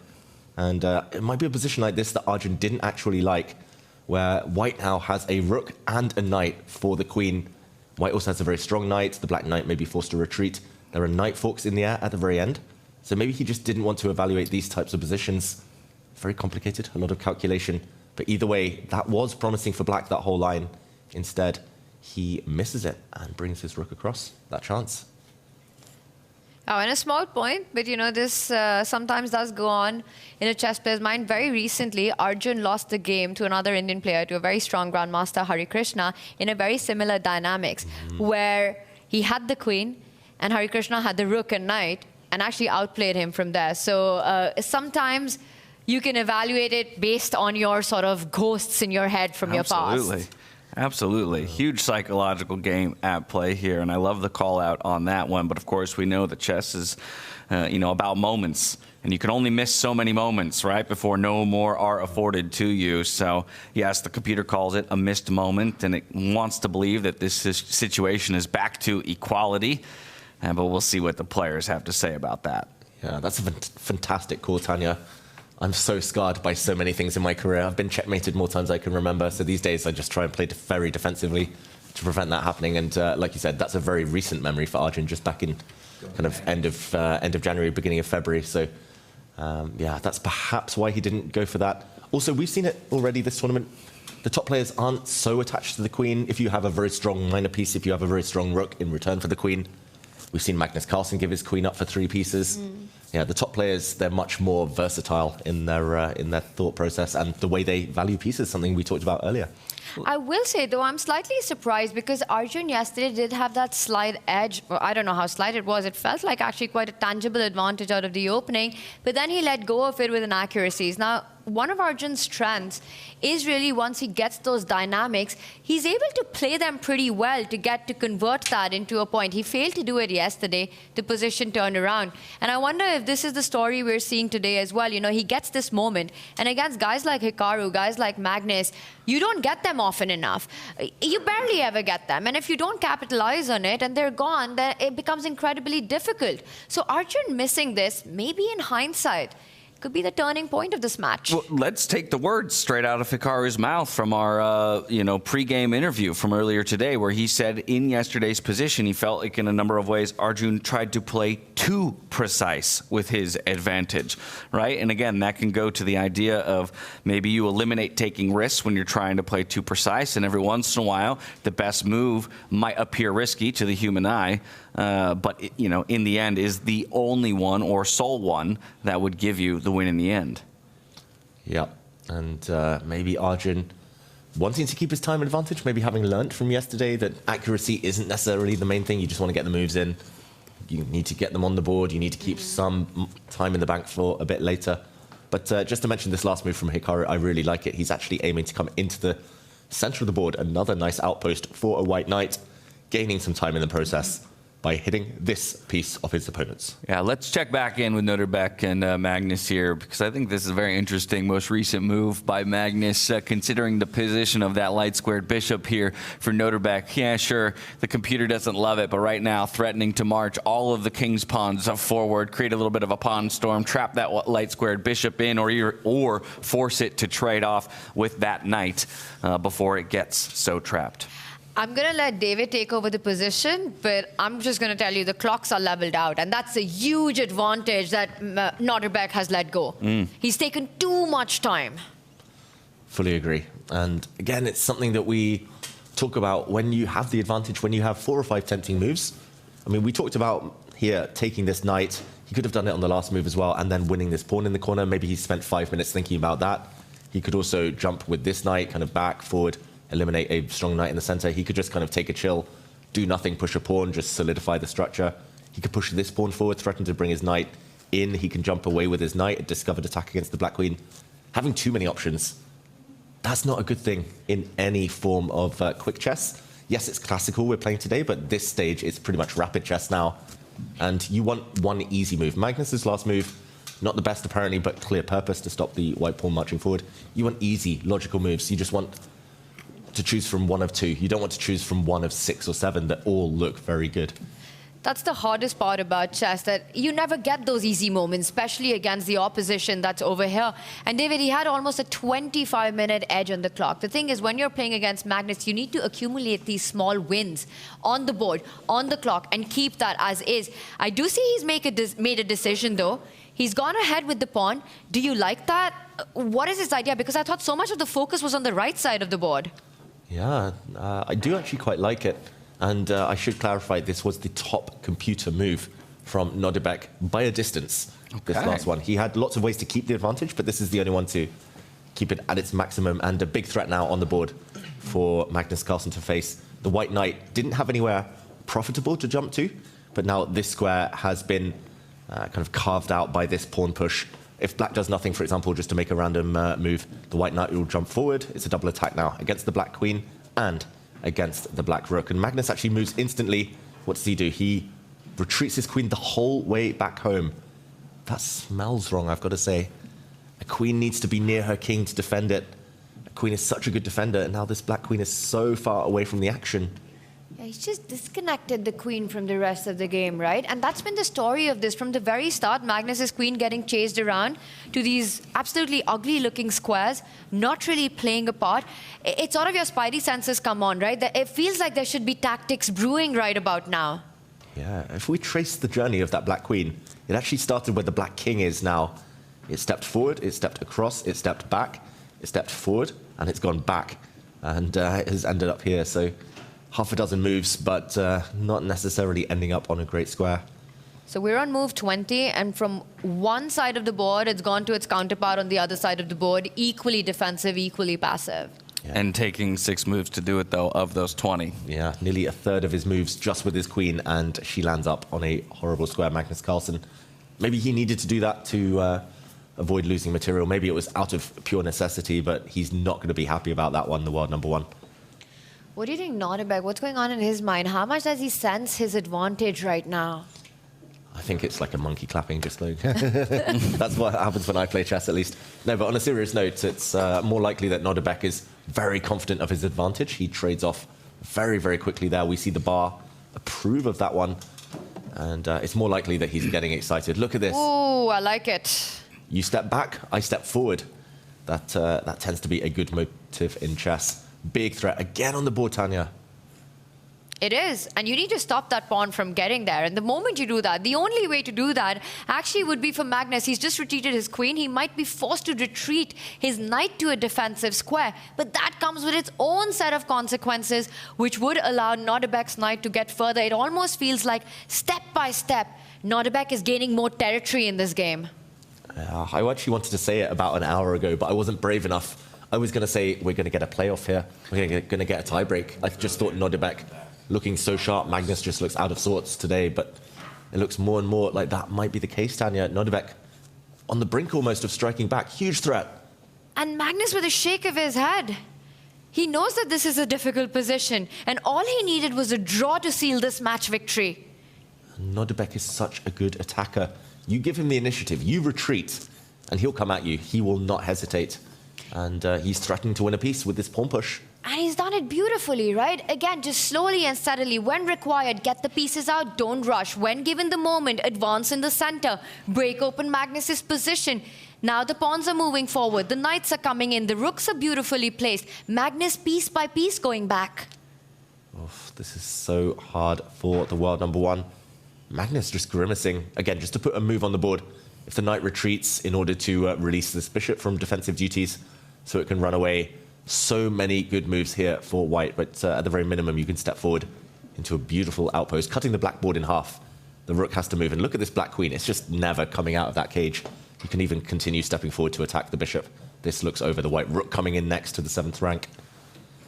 Well, while Carlsen considers his options here, we do have the first result of the day in the books, and it comes in the lower bracket. It will be a draw between Praggnanandhaa and Vidit Gujrathi. Just need to check in on this real quick, as it does mean that Praggnanandhaa has secured himself a bid for 9th place. For Vidit, it will be a finish and a tie for 11th place with the loser of the other bottom bracket match. Maybe real quickly, we just walk through the final couple steps to see how it played out before we rejoin the upper bracket as the action breaks down. Yeah, let's just go through the last few moves. Vidit with white in a must-win situation, but he found himself just a few turns ago in this position. And it's level material. The black queen beautifully centralized. The white queen slightly offside. She retreated, but after a rook slide, the queen now moving. The threat of checkmate here on the 2nd rank forced Vidit to take a draw by perpetual check. No other way to kind of doll this one up. He's a pawn down. He's dead if he doesn't force a draw, so we saw a repetition here. The queen checking the king, and Vidit exits the tournament. So Prague awaits the winner of the battle between Gukesh and Richard Rapport, but now we need to go back over to Magnus versus Nodirbek to see if he's made a decision or how he's navigating what does seem to be a very tough spot. I still see the clock ticking away, so that tells me he hasn't found a solution just yet. And I think for Vidit, he's just happy the tournament's over. It's been such a nightmare for him, and for Prague, the journey continues. Magnus does retreat, so he stops the tactical idea that Nodirbek has, but gives away more strategic points for Nodirbek's knight to jump into. and two very attractive options. You could push your pawn further ahead one step, come in with the tempo, or start with the knight. This is a decision that Nodirbek has to make, but he mustn't take too much time to make it, because both equally attractive. I would be perhaps more tempted to go in with the knight first, hit that rook, but I just don't want him to use too much time right now. That is absolutely essential. Yeah. Essential. And yeah, he's got so many attractive options right now, Abdusattorov. We should mention Vidit now, who's left the competition. Pretty decent consolation prize. He can actually enjoy his honeymoon. So yeah, he can get back to life now. On the bright side. But no bright side for Abdusattorov if he doesn't win this game. He's got such a big opportunity now to strike back, force some tie breaks. He does jump in with his knight. Beautiful outpost, threatening the black rook. Not just that, but the black queen now in the corner. She's looking pretty bad. Magnus is desperate now. He would love to sacrifice his rook for this white knight, just to break his queen out, remove this powerful, powerful piece. So, for example, if the pawn steps forward, it looks like a fork, but he'll now give up his rook for knight, then save his bishop. I'm not sure exactly where.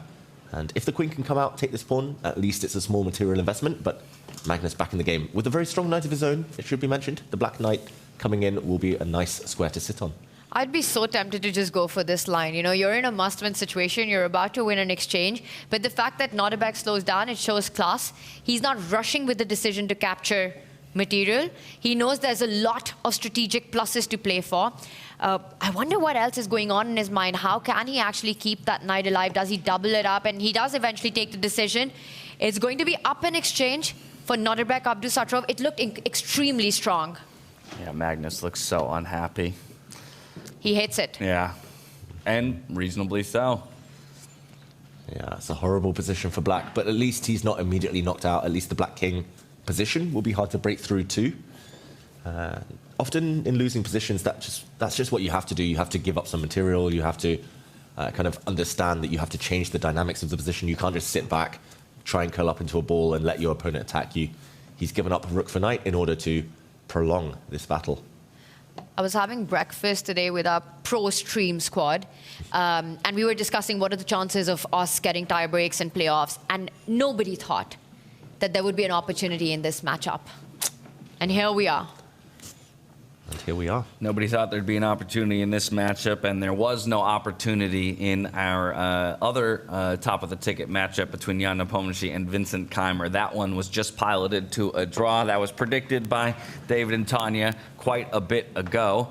But here you can see the players themselves discussing the position. So with the players now tied at 1-1, this means we do have one of our upper bracket battles going to a tiebreak scenario. The time controls will start to reduce. And this will be the first time that Vincent in the knockout stage in either of the Grand Slams will be tested in a tiebreak scenario. Yeah, and it's got to be said, Nepo is a small favorite, but Tanya, very balanced game here. Very balanced. And I think yesterday as well, you know, it felt like both had it under control. And this one, Vincent a little low on the clock, but the position simple enough for him to handle. And now it comes back to speed chess, right? It's going to be a best of two. David, the tie breaks with a 10-minute and a 10-second bonus time. So again, a quick shift with how you go from classical to rapid play. And right now, it's all eyes on Nodirbek. I mean, we've got to stick to this one because this is the big, big game. We'll come back to that in just a moment. I just want to get everyone apprised of the state of the game between Fabiano and Maxime because, once again, it's the hometown favorite here in Paris who is up against the ropes after such an incredible performance all tournament long. He entered the day even here up against Caruana, and now he's just searching for any resource available to him. I see a rook for a bishop here in favor of Fabiano, as well as an extra pawn. Wow, Fabiano, look how chilled he appears on the camera right now. He's just found a genius move on the last turn. Just a retreat now by Maxime Vachier-Lagrave. This is looking desperate. The white rooks are now going to come over and try to trade off. The more pieces that disappear, the closer Caruana gets to a win. Rook and pawn now just for the bishop. That's the material balance. But I just want to highlight one last move because after the bishop for knight exchange where we last left it, we did see the king slide into the corner. Probably not the most accurate by Vachier-Lagrave. Caruana now snatched up a pawn. It looks scary though because the black rook is coming in, but this retreat is the clincher potentially. If the black rook now comes in, it looks disastrous for white. The queen and the pawn behind it now in the firing line, but only one move not to lose for Caruana. It would have been a counterattack sliding with his rook against the black queen. ignoring the threat, and this would have saved the day, gone for trades, and clinched a winning endgame instead. Tanya, it looks desperate. Vachier-Lagrave, you can see on the camera almost that he realizes this one in its final throws. And very possibly he missed this resource that Fabi had. Otherwise, he would have perhaps planted his bishop earlier on, not allowing Fabi's knight to sort of take away that possibility. This is going to be a bit of a Fabi show. I think he's converting this beautifully, James. Yeah, the expectation that Fabiano will wrap this one up in a victory and push himself onto the semifinals. So we got to check back in with Magnus Carlsen as he tries his best to mount a response to the young Uzbek, who has shown up in a big way today, needing nothing but a victory here to force a tiebreaker of his own. And did you see, I think Fabi, when he was, when it wasn't his move and he was looking over, I believe he was checking out this game. I think for all the players, this is also an exciting battle because Nodirbek sort of looking like he's about to make a comeback. Look at that knight that's gone all the way into Magnus's camp. It does come with tactics though, right? Because there is a pawn hanging. So Nodirbek getting his calculation cap on. I'm trying to do the same, but I'm not being able to find it. What's the idea here? Does he just want to come in with the queen? Yeah, I think he's just trying to cage the black queen. He's trying to keep her at bay.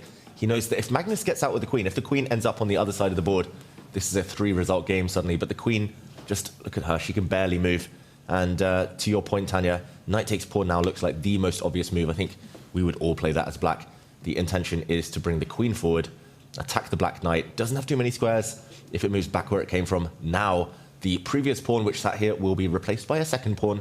And now the pawn, the knight combo keeps the black queen in its cage. In these comeback moments, right, let's say if Nodirbek is able to pull this off, do the unthinkable today and get this win against Magnus to take it to tiebreaks, we often talk about how the momentum shifts. A player who's on the advantage, has the lead the day before, needing only a draw, but now suddenly has to take it to playoffs on the very same day that you lose a game. How much of a role do you think that would play if this was to reach the playoffs? Potentially huge. I have seen Magnus bounce back. He very rarely loses 2 games in a row. That's the one thing. Often makes him angry, losing one. I was going to say, it's kind of, it's just which one ultimately, means more. Is it the wounded Magnus striking back the furious Magnus, having taken a loss going into the tiebreaker? Or would it be Abdusattorov, maybe in this moment, with the momentum, really believing, I can do this. This is a possibility for me going forward. You've got to be feeling good, right? The blood's got to be rushing inside and the adrenaline all there, feeling that I've done this. A task that almost seems unsurmountable, and you've made it happen. And it makes me think about talking of wounded Magnus on the other side of this. Because he's a player like no one else, I want to say. When Danny was here, by the way, that was amazing having him. If anyone missed it, definitely go back and check out that stream when he joins us. Some great conversations there. We were talking about the best players in the world, and is there an absolute best? I think for many, it's like world number 1, the best player in the world, Magnus Carlsen, the second best player in the world, an angry Magnus Carlsen. How do you face that? Yeah, you don't. Yeah, not easily. Tell you that much. Fabiano did just pick up the victory officially in his matchup against MVL. So we do have our first semi-finalist with 1.5 points to 0.5 point to the man in his hometown, Fabiano. He continues to impress us here in the format of freestyle chess. Yeah, a final position of this one. The white queen sliding across. It might look like there's still some fight ahead, but essentially black has no threats. Black is down, just a bishop for a rook and a pawn, and the white queen is coming in. The black king in the corner, a sitting duck. And this one, black would have to trade queens or give up material in order to prolong the game. He didn't want to suffer any longer, Maxime Vachier-Lagrave. Our chat is quite hilarious right now with the whole best players in the world. Keep it up. Got my eyes on you. But right now, yes, I think for Fabi, you almost feel like Fabi's back. This is the Fabi that we've become used to seeing. And a game that, he really showed, I would say he outplayed Maxime today in the opening, the middle game, and the finishing touches to it. For Maxime, a good run in the round robin. Would love to see him back in the tour.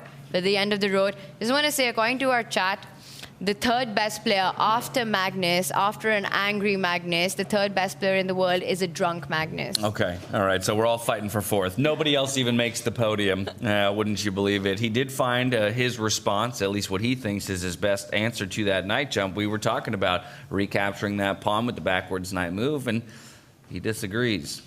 Yeah, at least he keeps the white queen out. The white queen coming forward was a kind of key component to what Nodirbek is trying to achieve, trying to lock his opponent's queen up here. And this pawn isn't running away yet. Maybe the white queen can step forward and attack and kind of protect it, but the queen here isn't so stable, can get hit by a black pawn. Magnus just trying to wriggle out. Again, it's just about getting this queen into the game. It's a bit of a dream right now, but the longer the game goes on, the more Nodirbek might start to worry about control. That's a really nice move, though, backing up the knight. Queen for knight. I mean, we were talking about valuations of pieces. A queen normally worth 9, a knight normally worth 3, but if your 3-point piece cages your opponent's best piece, that tends to be a decent sign, especially being up material himself on the rest of the board.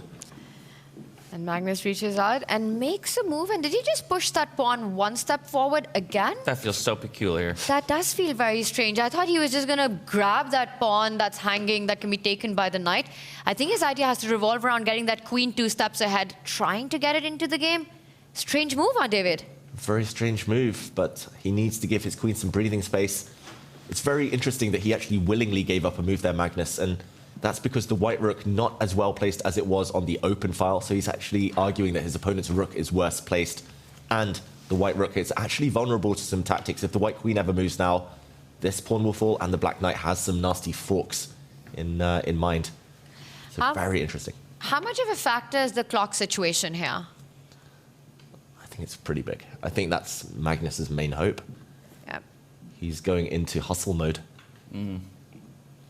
Yeah, the jackets just came off. Yeah, he's going to try and channel the inner Manhattan Square Park. Hustler, street hustler here, Magnus Carlsen. He's going to knock the pieces over. He's going to... You know, Paris has got their own hustlers, apparently incredibly strong players in Jardin du Luxembourg here. Some say even stronger than the one we find in New York. Neither of you have ever taken a trip over to challenge one of them? I did. I was here last summer in Paris. Oh. I went down to Jardin. You've resisted revealing that information to us. What does that tell me about your results, huh? Yeah, I did get recognized, so I felt a bit shy. But the first gentleman I played, he didn't treat me so politely with much respect. He was like trolling me with his opening moves. So I just kind of let him troll me initially, and then I tried to turn it on. And I managed to win quite convincingly. Okay.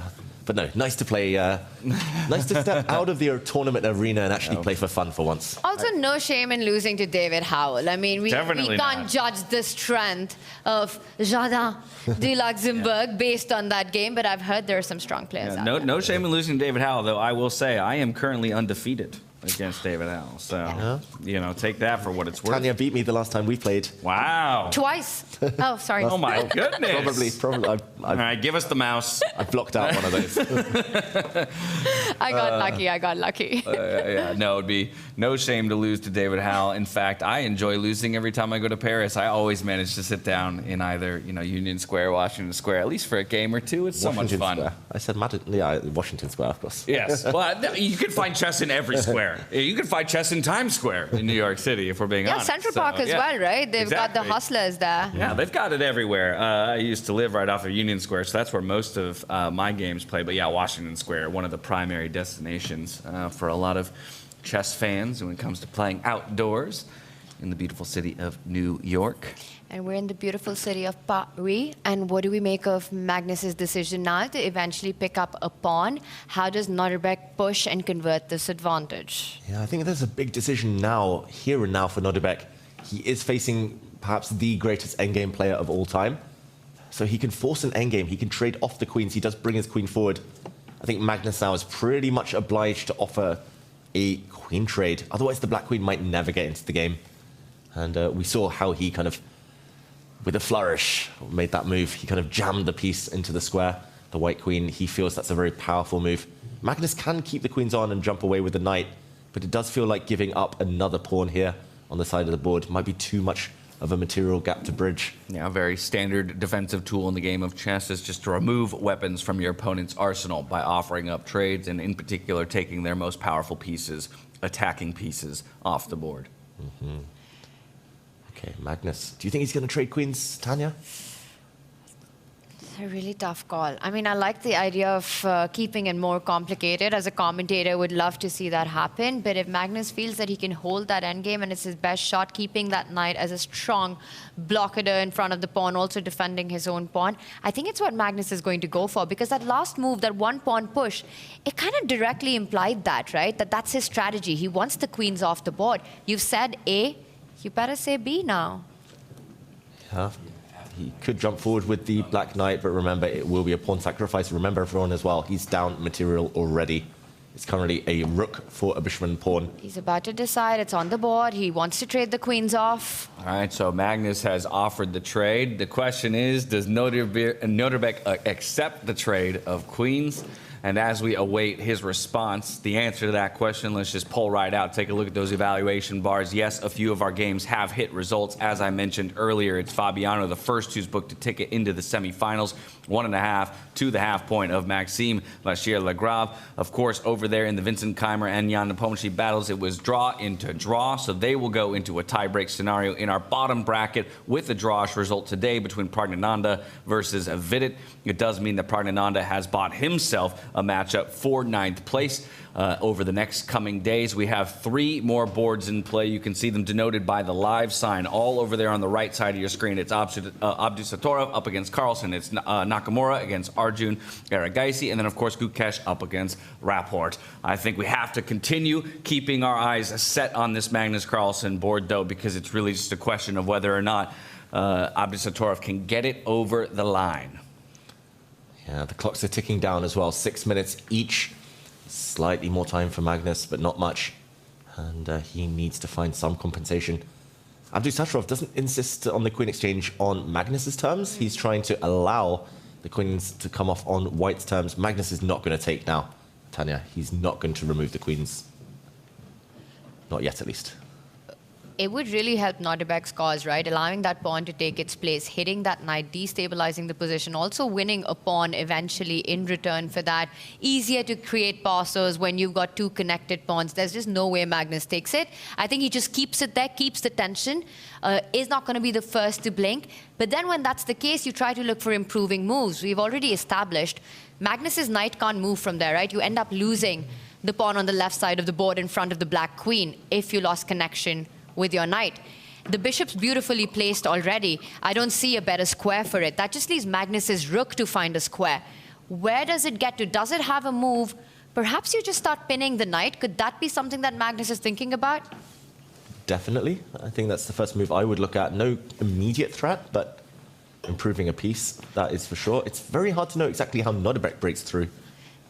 I love that. It took me like a 40-second rant to think about and come up with that move. And David's like, yeah, that's the first move that came to my mind. I'd probably spend like 10 minutes thinking about it before I'd play it. That's my problem. Never trust my instincts. But I agree. I think you get there by process of elimination, by looking at the pieces, or you get there by just thinking, okay, talk to your pieces, which one is happiest. Magnus now famous for apologizing to pieces when he sets them up wrong. There's been so many reels lately. But he does like to talk to his pieces, and this is the one piece that can be improved. The rook. So that's the move that we're expecting. Magnus now going under the 5-minute mark. Oof, the clock. I have a feeling something's going to happen. Someone's going to make a blunder in time pressure. It just doesn't feel like the type of position where you can guarantee 100% accuracy for the rest of the game. I want more chess between these 2 players. Big fans of both of them, but it would be awesome to see this go down to the wire. It would. Come on, Nodirbek. His heart rate getting higher. He feels close to the victory. I think in his mind, Nodirbek, he knows he's got a decisive advantage. He thinks that this one should be over with accurate play, and maybe it should, although the eval bar has been dropping slightly over the last few moves. Still a small advantage to white, but not decisive as we thought it might be. He does play that move, the black rook improving. Still no threats. But so if we how do does white get in? A quick material count here, it's a pawn and a bishop. and a bishop for a rook. So that's 4 points for 5. It's not an absolute disaster. And also the white rooks, wait, there it is, the only one that could have been moved, because the other one needs to stay connected to the knight to defend it. He places it on an open file, looking at that 7th rank infiltration, trying to get more pressure in. Is that a threat that Magnus needs to stop? I think he would love to stop that if he could, but not easy to stop the infiltration of the white rook. Maybe with the black king. I was just thinking, but I was too scared to suggest. Me too. I'd be terrified in Magnus's shoes, I must admit. 4 minutes now as well. Oof. Nodirbek super speedy. He proved his speed strengths in the World Rapid Championship in 21 and also in the round robin stage here. Winning the World Rapid Championship at 17. Yeah, intuition 100. Beating Magnus. Beating Magnus on the way, beating Caruana along the way, beating some of the world's best players, Aronian and others. Okay, what to do? Super tough. Super tough position. Calmer heart rate there. Yeah. Oh gosh. Spikes up. Spikes up. Oof. And actually, as I was going to say, as our voices dissipate, just think about right now the intensity. For those of you at home in that room, it is just as quiet in there, if not quieter. Yeah. You can hear a pin drop. You can hear the players pour their water. The moves being made. ASMR. Well, again, for these players, right? You know a number of the other boards have finished. There's maybe a small congregation of people huddled around your board. People wait on bated breath to see if Abdusattorov can do it, if Magnus Carlsen can wiggle his way out of this one. And yet all the players will be seeing is those 64 squares. They will not be aware of who's around them, what's been going on. It's all about what's going on the board. Magnus now down to 3 minutes. He's going to be playing blitz chess now for the rest of this game. This is blitz territory. And the clock keeps ticking. Magnus's defense is not easy. Is he going to use the king to be an active piece? That's playing with fire. Well, and we talked about him using the clock as a weapon. Now it's a weapon being used against him. A big one. Double-edged sword. 1.5 minutes. It is a double-edged sword because if you were to play against the clock, you have to make fast moves, and that could be a mistake. Magnus blinks. He does take the queen. It is the best move in the position. He's doing it at a time where white should not, or maybe can, but probably should not take back the queen with a pawn, as the white knight will be falling in the process as well. So that was the ulterior motive behind planting the black rook next to the knight. If the white rook takes back the black queen, the damage is limited. The black knight will sit on its post for a lot longer. It's all about the black knight. If it survives, then Magnus has chances to build a fortress to lock things down, hope to stem the tide. But if the black knight is ever captured or removed from the board, things could turn. So taking the queen with the pawn would be a bad idea here for Nodirbek. It would give away a chunk of his advantage simply because of after the chop, chop, chop, trade, you pick up the knight. Nodirbek picks up the knight. He would end up with a double pawn. Not that much to play for in that endgame, but he's slowed down, so the decision isn't that clear to him. It's not so clear, and look at his eyes darting around the board very quickly, Nodirbek. That's pure calculation right there. Well, that's some very quick eye movements. That's very intense. Oh, the But panic. he's got to take it with the rook. Is there a huge difference in evaluation of taking it with the pawn and the rook? Keeping the advantage to the maximum would be taking with the white rook right now. That would be an over +1 advantage, according to the computer. Taking with the pawn would halve that advantage. Oof, big moment. Big moment. And I did say getting rid of that black knight is the key, but you cannot do it at the cost of your own knight. But Nodirbek fans, they've got to be sweating right now. I mean, they're screaming, take it with the rook, but he's not making a move, so he is considering pawn takes queen. I think he's going to take with the pawn. I have a feeling. Ooh. It's the more forcing of the two, and Nodirbek has quite a forceful style. He wants to clarify things. He wants a clearer path. Yeah, dislodges the black knight at the very least. It kind of connects those two pawns as well towards the center of the board, which maybe you're thinking about as a resource later on in the game. It's supported by that rook for future pushes towards that final rank. There's a lot of reasons maybe to do it. Nodirbek's definitely stressed out right now. He's feeling the tension. You know, your goal is inside what you want. You've done everything wrong, and that's when it spikes up. That's when you really feel the nerves. And he's... When the clock ticks down, you want simplifications. There's a human urge, human instinct to just want a clearer board. It makes it feel like you have easier choices in future, but you also make life easier for your opponent. That is the problem here. But right now, it's between these two moves for him, right? And there's a huge difference. One lets him play for the win. The other one gives a big chunk of the advantage away. And time's becoming a factor. You saw him check the clock there just a moment ago as he's continuing to work through the calculations as quickly as his brain will possibly allow. He has to take it with the rook. He's about to play. The longer he thinks, I think the more likely it is he does take with the rook, but this is so tense. Taking with the pawn, I don't think Magnus is going to lose after that. What does he not like about taking it with the rook? What is stopping him from making that decision? I think just the fact that the white knight doesn't have too many ways home. So he can basically force an exchange of knights if he takes with the pawn, and he does. Oh, he does! Oh, my goodness. Look at what's about to happen. The black knight is going to fall, but Magnus will not trade the remaining rook. Magnus will keep this black rook on the board. A trade of rooks, and he will not be able to compete on the open lines. He does keep his rook remaining. Normally, when you have this material imbalance, bishop for rook, you want to keep your only rook left. And now these doubled pawns are actually easy targets. What a mess. What a big miss by Nodirbek. It was clear that if you trade the rooks, as black, you're busted, right? Yeah. You can't defend any of the pawns. He's coming in with his rook, the one on the center line. The move looked like it was going to be a long one, David. That would be my guess. Either a check or the 7th rank. Ooh, Magnus needs to be careful now. Again, according to the computer, one move. Only one move to hold equality. Which way to go? Right or left? Say no more.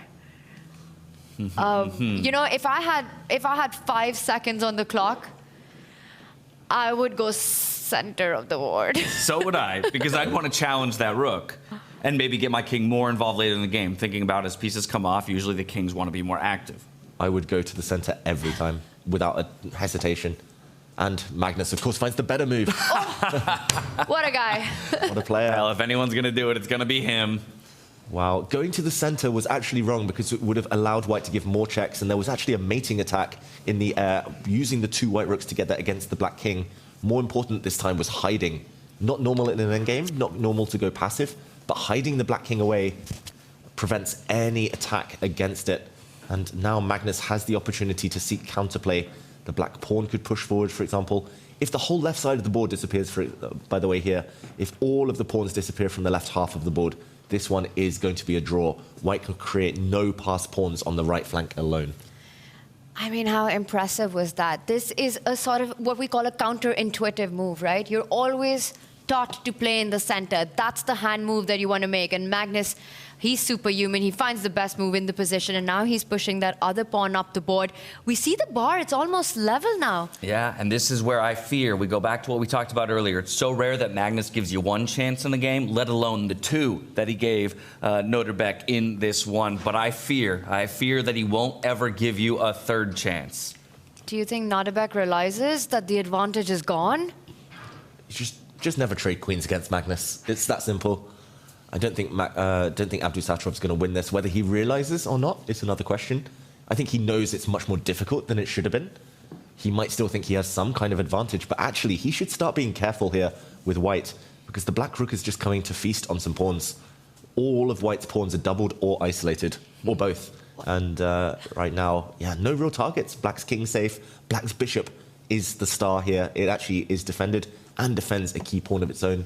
The dream plan that one would want as white if you want to play for a win is to try to win the 2 flank pawns, right? To create a passer on the left side of the board if you're Nodirbek. You pick up that A pawn, you pick up that B pawn, and start marching up the board with that 1 lone pawn left. And it does help that both pawns are on dark squares, cannot be defended by Magnus's bishop. That would be something that would give me hope if I'm white here. Yeah, fully agree. That's definitely his plan, Nodirbek. He wants to keep his A pawn alive. He knows the others will fall. The white pawns, the double pawns in the center, those are dropping. But that's why Magnus's last move was such a star. He's going to push his B pawn forward next, trade off that one. That is the key pawn to trade off. The white pawn in the corner is the only potential queen in this position. The black bishop actually holds the gate on its own of the central pawn.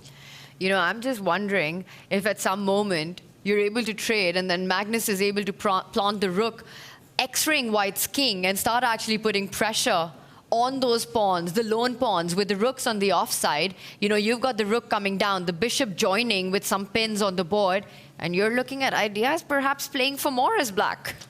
Yeah, why not? Ambition, always a nice thing in endgames, especially when the clocks are ticking down. I think Magnus would take a draw, though. Yeah, rook sliding down to b5 is the expectation here, right? Yeah. I think one of these two squares, I'm not sure it matters so much, because the next move is not to get greedy and take the white pawns in the center. It's just to trade off this white pawn in the corner by pushing this black pawn next. That is the key idea for Magnus Carlsen, but your move on the board. And white will now take a pawn. Not sure which direction. Yeah, I think the only reason I preferred that is because if I'm going to take one of those two pawns, it's the one that still lets me move to my opponent's side of the board afterwards. Again, like you said, he's going to avoid taking that pawn for now, but that is the continued threat. If I were to take the one that was just above it, I'm still locked behind my opponent's pawn after I've taken it. I think good logic. I would have also chosen this one. Just feels like the nicer pawn to get. Also, the black bishop then would have a nice safe square to sit back on. Yeah. Okay, moment of truth. If he does push the pawn, crazy line, right? Not sure if it'll happen or if it's even good or not, but it could force a rook trade. And I wonder if that's something that you want, because white could slide one of the two rooks. Well, I would do the one on the right side. And just not giving Magnus the time to actually escape with the rook trade. I see the bar doesn't move, so it's probably still fine for black. Let's play through this variation. This is what's going through Magnus Carlsen's head right now. He hasn't moved yet. We'll put the board back as soon as he moves. There would be a pawn capture. The rook would slide. And now the black king can start coming. I think this is the key. Only move, apparently. Magnus would need to see he needs to bring his king into the action. And now start hunting down pawns with his king. They cannot be defended. And the white rook cannot use this square to cut off the king. That is the key. The black king is going to come and eat these two pawns. If that rook could land on that center line on any of the squares, I think this position's winning for white. You know, you cut off that king, and then you go on pawn hunting. But the bishop just beautifully, perfectly placed for Magnus that defends that square at the end of this variation. So Magnus needs to see all of that. He has less than a minute left on his clock. He can only push his pawn forward. Very important spot by Tanya there. He can only push this pawn forward, allow a rook trade if he sees that whole line, and he does. Oh, my God. This guy sees everything. Yeah, I want to ask how he does it. How does he do it every single time? It's the end game, that's how. It's where he thrives. It's truly spectacular. Yeah, his chess is really from another planet. And it just amazes me every time. He's the hardest player to commentate on. You just kind of tend to run out of things to say. You run out of adjectives for him. Superlatives. Yes. Yeah, instead we sit in awe. And the problem for Nodirbek is if he does trade off this pawn, allow the rooks to stay on the board, the black rook will be impossible to trade off. The black rook will always evade those exchanges, and the rook will come back for these white pawns later in the game. White can give up one of the rooks for the black bishop and this pawn in order to get rid, but the black rook will happily come behind and stop everything a bit later. These white pawns are just too weak. You need passed pawns in endgames, and Nodirbek doesn't have any. I think he might trade the rooks and hope that Magnus doesn't find that king move, but of course he's seen it by now. But even if you haven't seen it, I think he definitely has, because Magnus Carlsen clearly sees every single thing. But when you get to that moment, because it's such a forced sequence of moves, I think that's where you spot it. You find it. Oof. Poor Nodirbek, he's done everything right in this game. But he still can't win. Defensive skills 99 for Magnus in this last stage. How do you beat this guy in this form? And who does it? Right now, nobody. Right now, nobody. And I'll tell you that much. Did lose to Arjun, though. Round robin. In the round robin. Game 2. That's true. Before he warmed. That's true. And you know what? Arjun is on the other side of the bracket. So that could be a preview of what could be our finals here in Paris. Should we take a quick jump to that one? We can jump over to that one. There's far more pieces on the board, so there's still plenty that can be determined or determinant to the outcome of this game. But just like yesterday, now as we get into those faster or rather time trouble for both players, it's Hikaru who does have a small advantage in this one. Question is, can he convert? Hikaru, we jump in at a moment where both sides have just made mutual mistakes. Quick backtrack the last few moves. The position was a bit level a bit earlier, but yeah, Hikaru emerging with an extra pawn on the side of the board. Not the strongest pawn, can be a target. The black rook slid across. Here, Hikaru made a bit of a slip, allowing the black rook in. This wasn't spotted by Arjun, who brought his queen forward. And now this pawn is hanging. I actually think Hikaru takes this. The white bishops are super strong. I know it's a kind of closed center, but the bishops control everything, and Arjun drops back with his bishop. Ooh, computer likes that even less. It's because there are tactics in the air. I was just going to say there's a feeling that something should happen right now. With the queen on the other side, the rook on the other side, white having the connect four. And Hikaru, he turns away. Has he spotted something?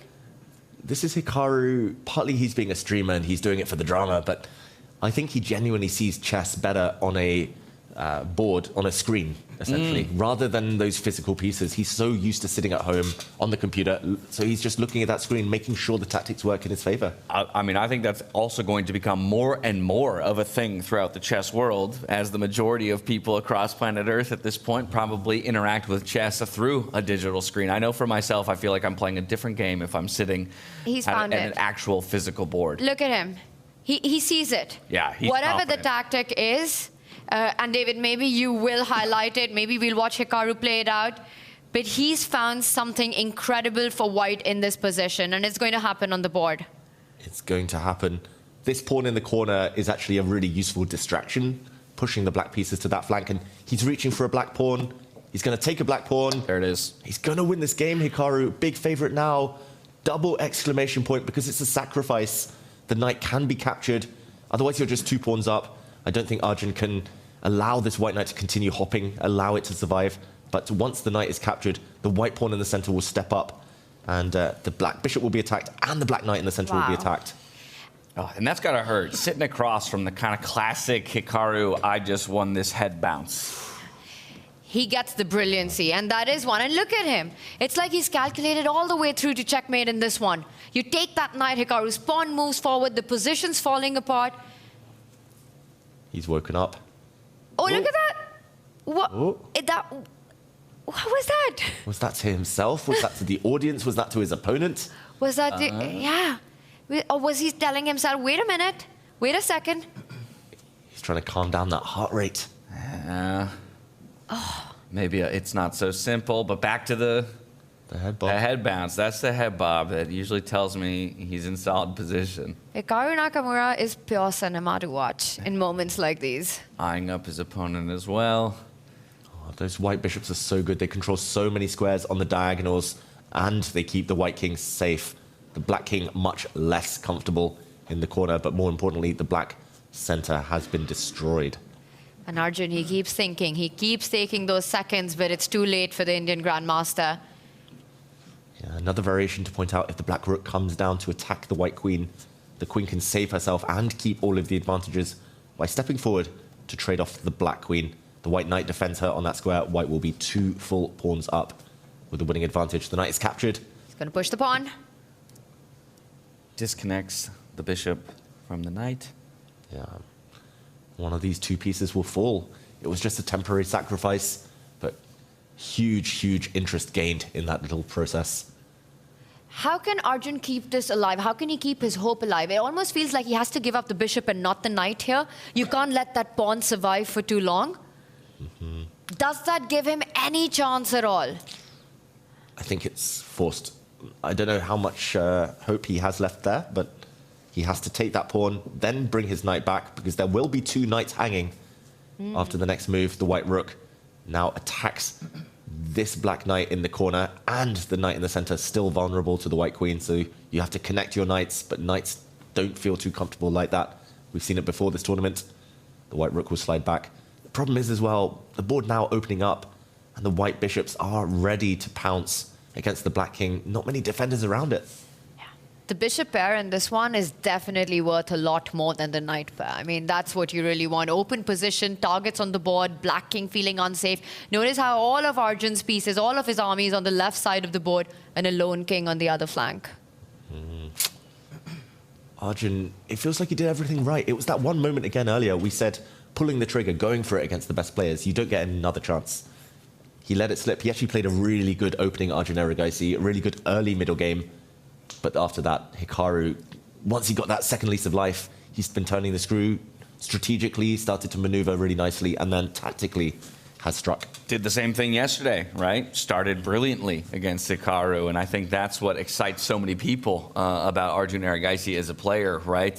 But yeah, still when it comes to that, top 1, 2, 3 in the world, overcoming them can really be the challenge, and that will be kind of the marker for his greatness when he can finally achieve such a feat.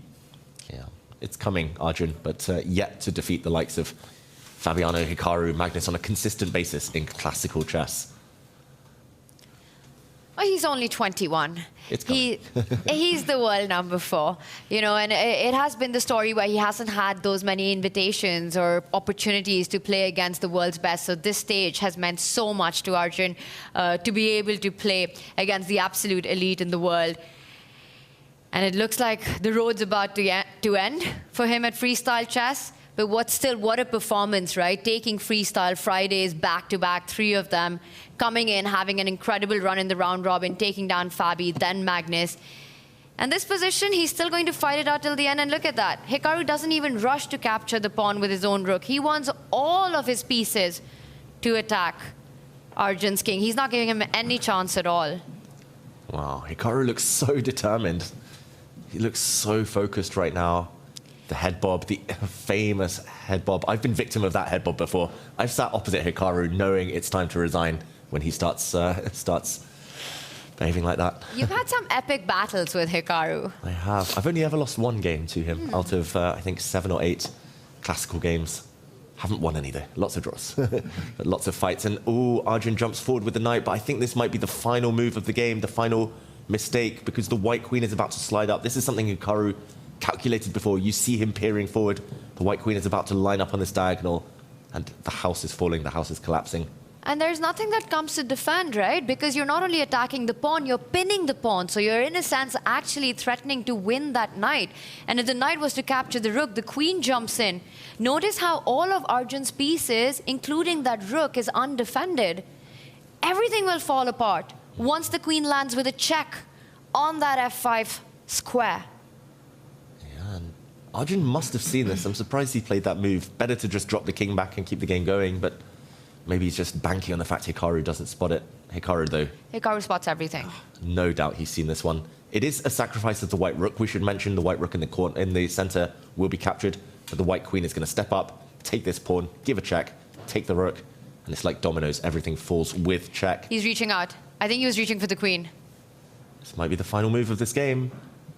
I don't think Arjun can really battle on. He's going to be at least 2 pawns down, maybe more.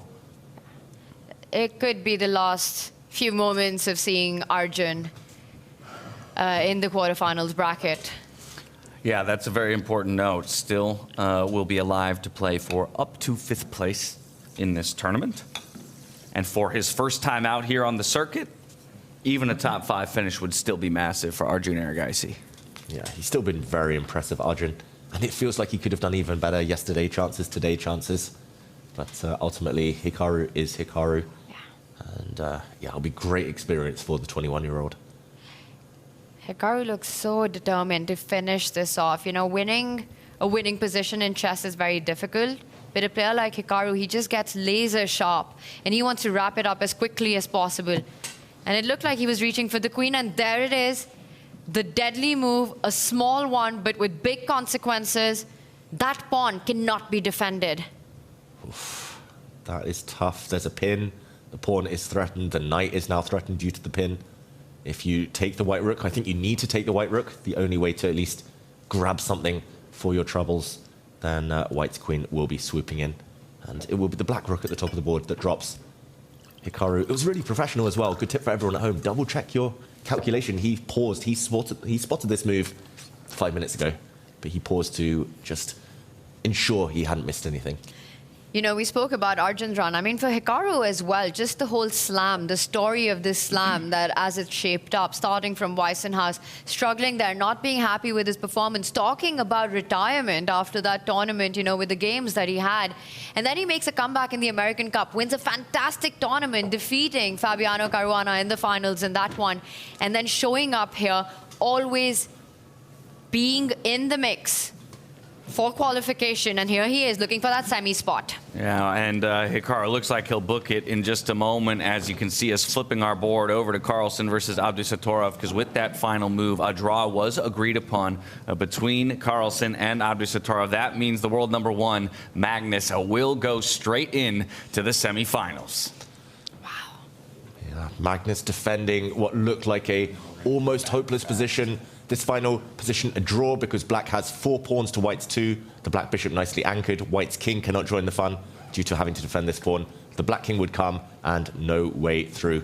A draw and enough for Magnus. And just as we jump to this one, seeing Magnus do what maybe felt a little bit impossible with a couple of chances that he gave to Nodirbek Abdusattorov, we do see a couple more trades coming off the board here. It was the knight for the rook, but the queen swoops in with that check that we talked about, and now will grab a rook for herself. It's 2 pawns to the good for Hikaru Nakamura. More importantly, he has the attack ongoing. The black queen could give a check, but the white bishops will protect their king. And Arjun, he battles on, but these are the final stages. It will be Hikaru Nakamura, it will be Magnus Carlsen, it will be Fabiano Caruana in the semi-finals. We've heard that before. 3 of the greats. Maybe only 1 tiebreak, Tanya, after all of the drama. And I predicted 2 with 1 going into Armageddon. Well, we've got 1 going in. That might go down further into the wire. I was expecting more of these matches, but such decisive games. It's like the players woke up today and chose violence.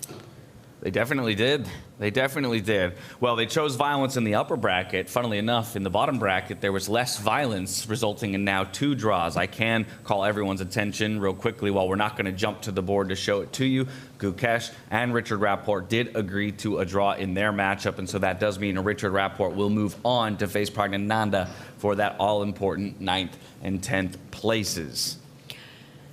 Wow. And the battle continues. Jan there having a look at this matchup as it's being played out. Now, Hikaru's got 2 extra pawns. He's got the beautiful bishop pair. He's got Arjun's king as a target as well. But what's the plan in such positions? How do you actually convert this to the full point here? Yeah, first you need to regroup. You've done the hard work. You've won 2 pawns. Hikaru with a nice flurry. I was going to say, guarantee he brings his bishop back now. The bishop is actually headed onto a new diagonal where the black king sits. And the black king is pretty open. Knights are normally great defenders, but they struggle against bishops when there's so many open lines. There's 2 ways Hikaru wins this. Maybe he's going to combine them both. 1, he could try to start pushing his extra pawn forward on the left side of the board. He can bully the black queen out of the way with the offer of a trade. Any exchange of the queens and the white pawn just runs through towards promotion. And 2, the second point here is that he could go for a direct attack against the black king.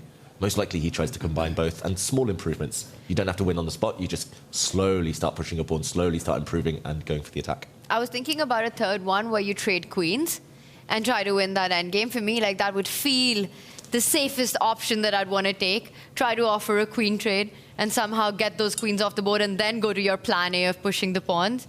But knowing Hikaru, I think he wants more. Perhaps wants to go for the latter. Go for the king. I don't know. I think he'll push the pawn with the idea of trading queens along the way. I think you're right, Tanya. I think it might just all be about that little A pawn. I've actually had that against Arjun in an online rapid game as well. Bishop on the long diagonal, and then you push your A pawn forward. It promotes on that bishop's square, luckily. All seems to work out when Hikaru Nakamura plays chess. Wow, it just looks so smooth in hindsight, but there were some hiccups, there were some bumps along the way in the early stages. You just got to strike these guys, these very top guys. You've got to beat them while they're down. If you let them back into the game, they turn things around. Magnus, Hikaru, they just went up a gear after the 20th move. Absolutely. So Magnus is in. Fabi's in. Hikaru Looks also about to be in. I mean, this is going to need more than a miracle, a check, and expecting the queen to slide up to offer that trade, the idea that we've been talking about. Hikaru looking also to make his way into the semifinals. That's a terrible threes. They're all true. What an awesome semis bracket we are setting ourselves up for. Yeah, absolutely spectacular. And a showdown between Jan Nepomniachtchi and Vincent Keymer ahead of us still today. Yeah, we know the other semi-final, I guess. Fabiano against Magnus. Correct.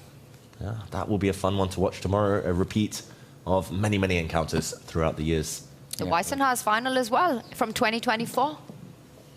Here comes the pawn. The pawn is marching. A queen exchange would have only delayed the inevitable. The only way Arjun ever saves this is with a knight fork. But unfortunately, the white king and white bishops are so nicely kind of huddled together, covering so many squares. Hard to imagine any knight getting in and around that king to check. And the white queen doing some nice work on her own. The pawn is just unstoppable. Actually, all of the advanced squares are pretty much covered by the bishops. You could keep doing that, right? Push it one step, offer a queen trade on the next step. For example, here, if you go ahead with your queen, defend another square, then push your pawn one. How are you stopping this? Arjun's looking for tricks on the right side with his knights. Knights are tricky pieces. I think that's his last hope, to try to set up some kind of a trap on the right side of the board. He's going to step up with the king. Just playing with his food, Hikaru here. He brings the queen back. Again, he's trying to force that exchange on his terms. So hard to keep the queens on the board now. The black queen has to defend her knight. How do you even do that? He does step away, connects it, but now the pawn, it's coming. And the bishops are just beautiful defenders to the white king as well. Yeah, the bishops that started life in the middle of the board, they actually started on these two central squares. Somehow they just, Hikaru would say, rotated. They just shifted across, and they just cover everything. Even without that A-pawn, I would still fancy Hikaru's chances to win this game. But of course, with it intact, it should be quite straightforward. I mean, he's doing this clinically. After that tactic that we saw, just step-by-step precision, surgical precision here, just not giving any chance, offering a trade, pushing the pawn, giving a check. Where to go now? He could step forward with his bishop to pin this black knight. This would allow black to defend the knight or plant another knight of his own into the center. Somewhat spoiled for choice here. Yeah. Sometimes to hit the queen instead. Some dilemmas aren't great in chess, I was saying earlier. They burn time on the clock, but when every move is winning, that's a decent position to be in.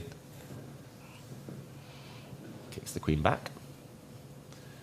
Okay, what do you think Jan Nepomniachtchi and Vincent Keymer have been doing? They've finished a couple of hours ago. Taking a nap. Taking a nap. Deep meditative state.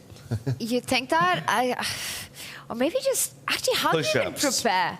Yeah, that's how you prepare. Right? It could be, I mean, again, we've heard from so many players. We heard from Christian earlier, right? Who was here with Fabiano and has been helping him in his quote-unquote preparation, but really saying that a lot of that just comes down to making sure that the mental state is where it needs to be. Hey, maybe they're watching our community stream. You know, hey Vincent, hey Jan, just in case you guys are here. Hey Jan. Oh, they can't see us still. Yeah. But even again, to that end, like the another point he made is that one of the big differences between freestyle chess and standardized chess is that you have to start working from the first move. So in terms of like energy conservation, making sure you come in with enough energy that you can, you know, persist throughout the entire length of the game. And on these days in particular, the second day of each of our knockout stages, that requires even more energy with the possibility of things like tiebreak. Those guys just played a 90-30 game. They're about to play 2 10-10 games. And potentially more. Exactly. So at the very least, it's like fuel up, rest up, just make sure you've got the energy so that your brain can fire through all of the different possibilities. It's probably the best advice, right? Just get some sleep, get some rest, and just be as fresh as you can.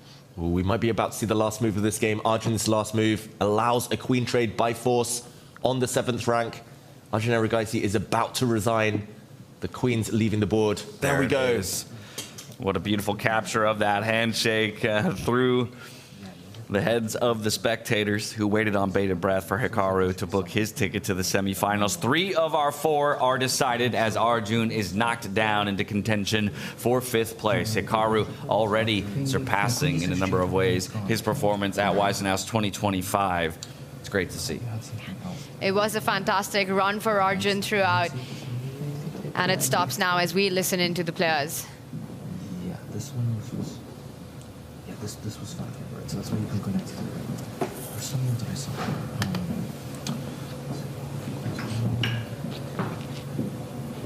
So maybe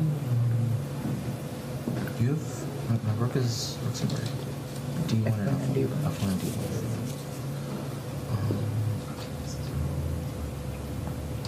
And your queen is on. So as they work through the different variations, Arjun asking for a little bit of help. Where did it all go wrong? Where could I have found a resource that I left unchecked? We still have one battle to be decided. That will be done in a totally different time control, 10-10. Vincent Keymer, the defending champion from Waisenhouse 2025, up against the top place finisher in the round robin, Jan Nepomniachtchi. The final spot in the semis. So much on the line for these two players. It's going down to the wire as they'll go into the rapid format to decide who will be the 4th player to take that semi-final spot. And for Arjun, it's heartbreak, right? Such a great run, everything in control, but Hikaru got that chance and just never let Arjun back in the game. Hikaru in beast mode. Yeah, and just like we had back in Waisenhouse with the top seed picking Vincent Keymer, it's been on Jan to prove to us his pick, right? There's a little bit of pressure there. Of course, he wasn't able to get it done in the classical time controls, but many of us do believe his odds get better of dispatching Vincent as they jump down into the rapid portions. It was really interesting to see how when Hikaru spotted that tactic, he actually turned around the moment, David, when you called out, you know, being a streamer, he perhaps sees the tactics and the shots and just needs to have that little glance at the screen, turns right back, and then boom, knight takes pawn, game over. Yeah, just incredible from Hikaru. And in the meantime, this next tiebreak we're about to see, I still think Jan Nepomniachtchi starts as the favourite on paper, just because of his performance in the round robin stage, because he's so consistent. He's always, I mean, so much experience. He's always kind of there or thereabouts when it comes to tournament conversations. But Vincent Keymer did win his last 3 games in a row in the round robin. So some confidence there to take for him. Well, Tanya, earlier you asked, what is it that Jan and Vincent are up to between the end of their game and at least this next tiebreak portion? I tell you, at the very least, he did stop for a moment to give us a couple quick words. So let's see what he had to say following his second draw and the forcing of the tiebreaker. It must have been quite nice with black pieces to play such a safe game today, but still, you're going into rapid. Do you like that against Nepo? Yeah, I think tie breaks have their very special rules. Of course, everybody wants to win the match before tie breaks, but yeah, I think again, I'm not happy with the way I handled the opening today, but yeah, I think after he allowed me this c4 trick, there was not that much left in the position, and again, it must have been a quite solid equal game. Is Nepo a particularly difficult player to face when you go into these change in time format all the time? First from classical, then to rapid, then possibly to blitz? Yeah, again, I think it really, since we're playing freestyle, it really depends on the position we get, how the opening goes. That really determines how the course of the game actually is. So, I don't think it's that clear whether any of us has an advantage by going to the tie breaks. It's always kind of nerve-wracking and difficult, but that goes for both. But you're happy with your game right now and how you're playing? Yeah, I don't think there was anything else for me to do today. I mean, I don't think I ever had real chances to win, so of course the draw is absolutely fine. Thank you very much. Thank you. It's never easy to be the one that has to dive into a tiebreak, particularly up against the likes of Jan Nepomniachtchi, but Vincent Keymer has a little bit more chess to play today. For everybody else, their matches are decided. Let's remind ourselves of the results here from the day, our second day of the quarterfinals, everything from the top to the bottom. And it was a majority of decisive victories in that upper bracket. It was Hikaru Nakamura taking down Arjun Erigaisi. It was, of course, Caruana taking down MVL. We had Jan Nepomniachtchi ending up in a draw alongside Vincent Keymer. They're going to the tie break. Carlsen getting it done, eking out a draw against his opponent in Abdusattorov, which means he goes to the semifinals. And then our lower bracket was decided. Praggnanandhaa and Richard Rapport will meet each other over the next couple of days to fight for 9th place, because each of them took a victory yesterday and then found a draw today. And Nodirbek, I want to just talk a little bit about him, because he really made a Herculean effort there. It was a big one, and he almost had it in the bag, the comeback that he so wanted, created his chances. And that's always such a difficult thing to do against a player like Magnus. But it brings back to the point, is it ever good enough? You need to finish the job that you started, and you give Magnus one opportunity and it just slips away. And a draw, Magnus goes through. But I have to say, end of the road for Nodirbek. But he really fought it out till the last breath in this one. Yeah, Nodirbek, Arjun, and others now. It just feels like that last ingredient is missing, that last killer instinct to defeat these fantastic defenders with all their experience. Opening stage is great. They showed Nodirbek today, Arjun actually in both days. Middle game as well, strategically, they were decent. It's just that finishing touch, that last hurdle before they really replace these legendary players. There's something about getting these opportunities, these small chances against these absolute best in the world, the likes of Magnus and Hikaru, and just not converting those moments, right? When you get that, you really need to make the most of it. We saw it with Arjun yesterday against Hikaru. He had that shot, he misplayed it. And today for Nodirbek, the same story. At some point, there will be the changing of the guard, the new generation taking over the old. Today does not appear to be that day. It's a conversation we started in Wiesenhouse. Vincent Keymer there being the only one who could kind of shirk that kind of pattern that has emerged. He's the only one that still has the opportunity to do so here today. But the task ahead of him is not an easy one, to say the least. Absolutely. I mean, he's got to play Jan Nepomniachtchi. And what form Jan is in. I mean, let's not forget, he topped the round robin. Same points as Magnus right there. Had 4.5 out of 5 on day 2. I mean, just steamrolled through his competition there. And there we've got David's player cards ahead of us. 88 and an 83 average for Vincent. David, based on that 2024 performance, as you've mentioned, I'm trying to think what stands out to us in this one. And the one number for me, the big one, which has played such a big role in this match, is the time management right there. Yeah, and this is based on Jan Nepomniachtchi just being speedy in general, but also becoming World Blitz champion at the end of 2024, co-Blitz champion there. And Vincent, time management, not his forte, as we've seen throughout the classical games, a bit too slow. But he normally will speed up and has to speed up as well in the rapid. He showed decent instincts in the round robin stages, at least in the final rounds there. But it was a struggle for Vincent in the round robin, right? And this is a story we spoke about even in Wiesenhouse in the first slam, that with little time, this is a format that's incredibly difficult for a player who relies on his positional prowess and his strategic trumps right there, for which he's been given a 93. When you're playing against Speedy Gonzalez here, how do you manage that? You can't let yourself have such a strong clock deficit. Yeah, I just feel he needs to take control of the games as early as possible to not allow Jan to get in the flow. I think Vincent needs to get great openings. We've seen him do that before. That was the foundation of his win in Wiesenhouse. But if Vincent can navigate the opening, get a good position, that will make it harder for Jan to utilize the speed against him. But is it fair to say that simply because of the clock, not as much about the chess here, both have their own big strengths. One really shines when it comes to those imbalances. The other, perhaps a more strategic approach, but both incredible players. But it's really going to be about the clock, how much of a speed change Vincent can have.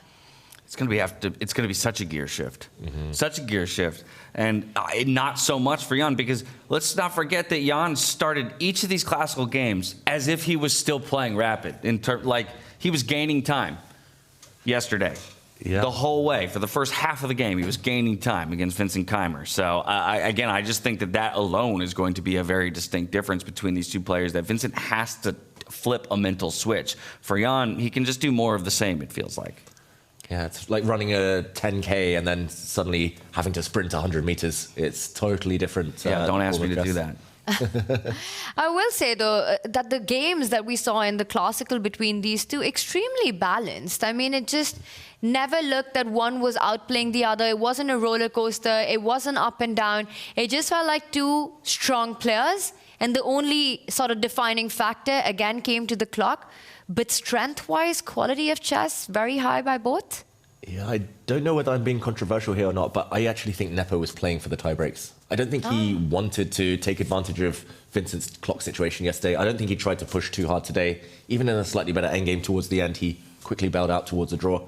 I think Jan feels his best chances in these tiebreaks, and maybe Keymer deserves good karma because of that. You know, whenever there is this situation where two players are in a one-on-one match and one feels that they want to go into tie breaks and sort of make that happen with their moves on the board, even when they can play for more, it just takes me back to the 2018 World Championship match between Magnus and Fabi. And I think in recent times, that's been the biggest example of a player really believing in them being a favorite and them being the stronger one, just purely based on the clock. And perhaps you're right that that was always part of Jan's match strategy.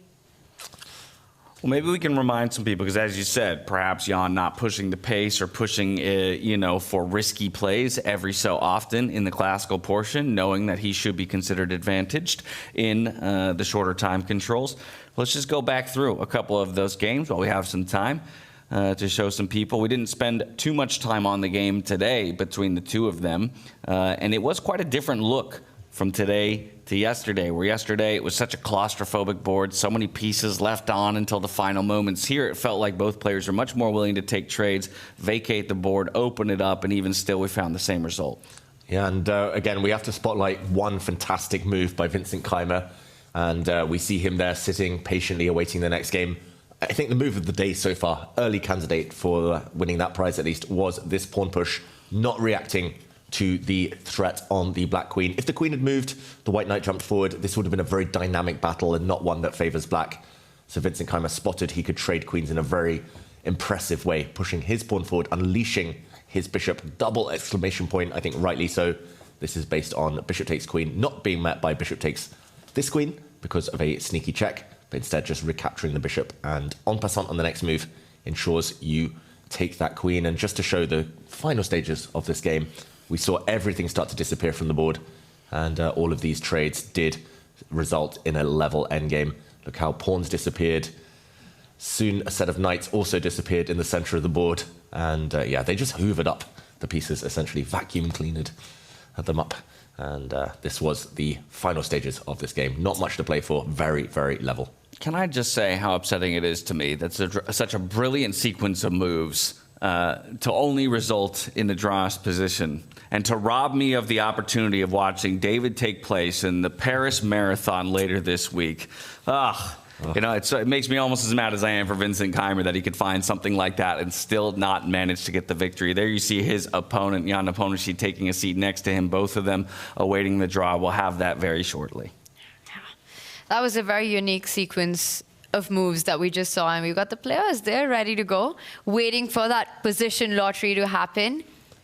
And no player discussions, we should mention. That's a huge difference between previous rounds and this one, right? They're going to have to do everything on their own, and no opportunity to snag ideas from others in those group discussions. Who looks more stressed? Jan. Actually, Jan does, absolutely. He does, right? Vincent's a picture of calmness right now. Yeah, and that's one thing Vincent has improved on, I've noticed, in the last 2 years. He showed it in Weissenhaus, very calm, didn't let things get to him. We'll see who this favors. Yeah, I'm sure nerves coursing through both bodies. We dive back into the player hall to get our first position of the tiebreak. Against all odds, we only have one playoff today, and it is for the final spot in the semi-finals between Jan Nepomniachtchi and Vincent Keymer. The two players will play 2 games of rapid, 10 minutes plus 10 seconds. If they are still tied, we will move to blitz, 2 games, and if they're still tied, to Armageddon. In order to draw the next position, I would now like to welcome to the stage the president of the French Chess Federation, Grandmaster Éloi Relange.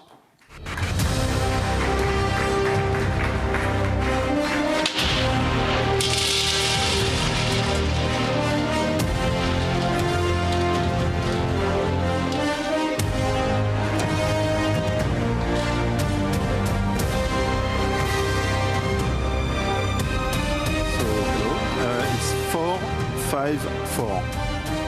Thank you very much, Eloi. The players will have 10 minutes. So to the players, good luck, and to the fans, enjoy.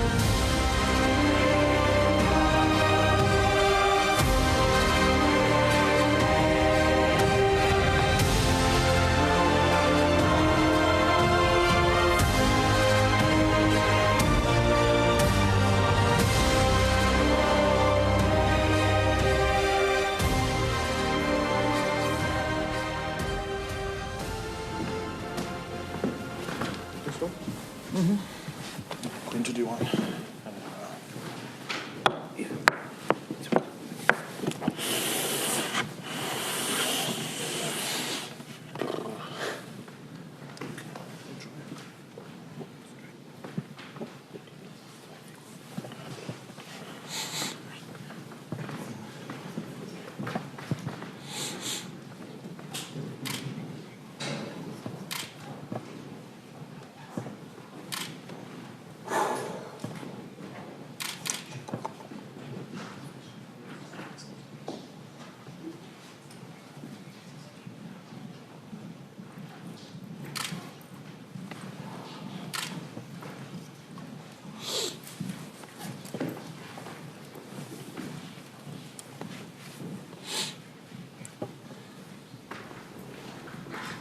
Position number 454 will be the first battlefield of our tiebreak between Jan Nepomniachtchi and our defending champion in Vincent Keymer. And like we said just before the position draw, there's no opportunity to discuss with your cohorts. There's no opportunity to steal ideas, get baited into a nepo gambit. Instead, for each of them, they're left to their own devices here over the course of the next 10 minutes to come up with answers.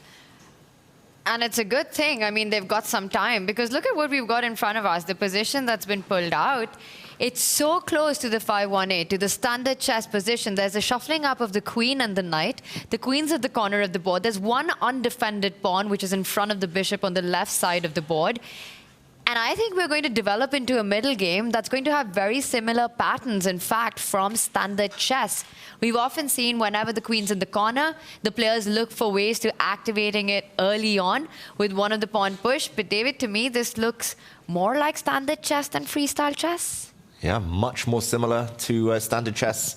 You still have to figure out how to develop your pieces. You still have to figure out how you want to start attacking the opponent. I think very much onus on Jan Nepomniachtchi here, starting with white to try to get an advantage due to the fact it is so similar to normal chess.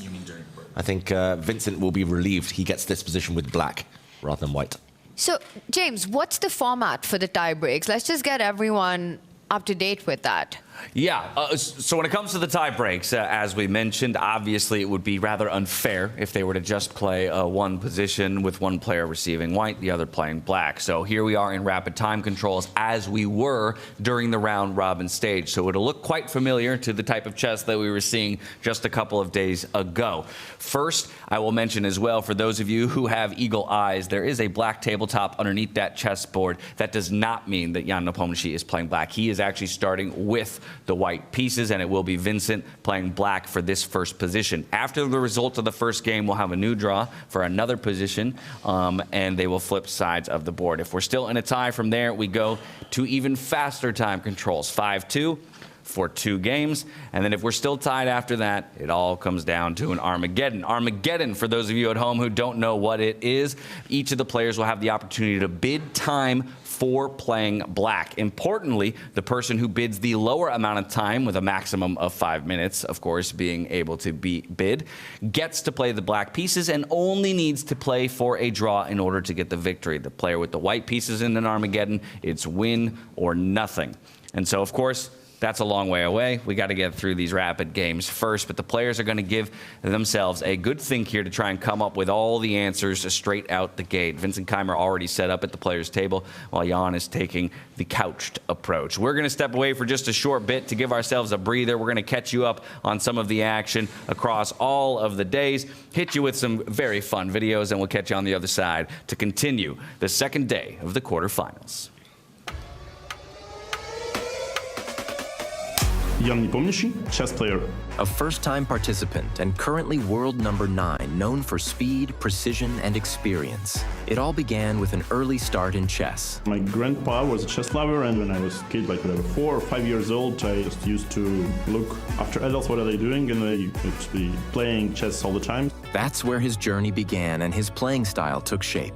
I think I'm trying to adapt, depending on the opponent's style, to make the game as unpleasant for my opponent as it could be. One of his most remarkable successes came with his shared victory alongside Magnus Carlsen at the World Blitz Chess Championship 2024. In his free time, he remains committed to passing on his knowledge to the next generation. Normally what I do is at least several times a year I have some lectures, so which is like the way to share your experience and play with some kids which would be happy and probably would remember, the game. With a peak ELO of 2,757, he stands among the world's elite, now setting his sights on victory in freestyle chess.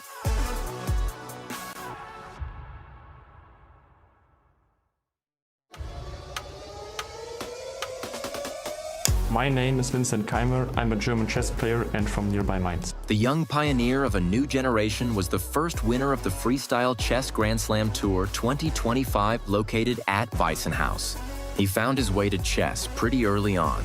Yeah, it was at age 5 and it was quite a coincidence actually. I just found a chessboard somewhere in my parents' home and that's how it all started. He burst onto the scene in 2018 with a stunning win at the Grenke Open, and soon after became the youngest German grandmaster in history.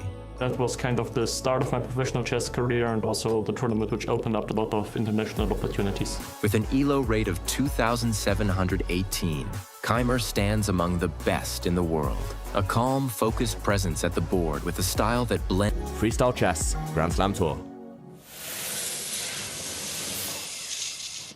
And we're back. Position 4-5-4. There you can see Jan Nepomniachtchi toiling away over the board himself in silence, trying to come up with his best recipe for success. Again, he'll be piloting the white pieces here to kick off our tie break in rapid time controls. Up against Vincent Keymer, playing the black side of the board. I've got David with me. David, I think the interesting thing about this position naturally is, of course, that the kings do start on their normal starting positions. We got both rooks sitting in the corners as they normally would be. One of the knights and one of the bishops, or both bishops actually properly placed. So a lot of similarities to a standard starting position. Most notably, queen, another knight. Okay, they're not where they're supposed to be. That's right. The queen is the problem piece here. I think the knight in the center of the board next to the kings, those can be solved. Those have nice squares to jump to, but it's all about the queens, how to activate those pieces. At least for newcomers to Chess 960, to freestyle chess, castling shouldn't be too confusing.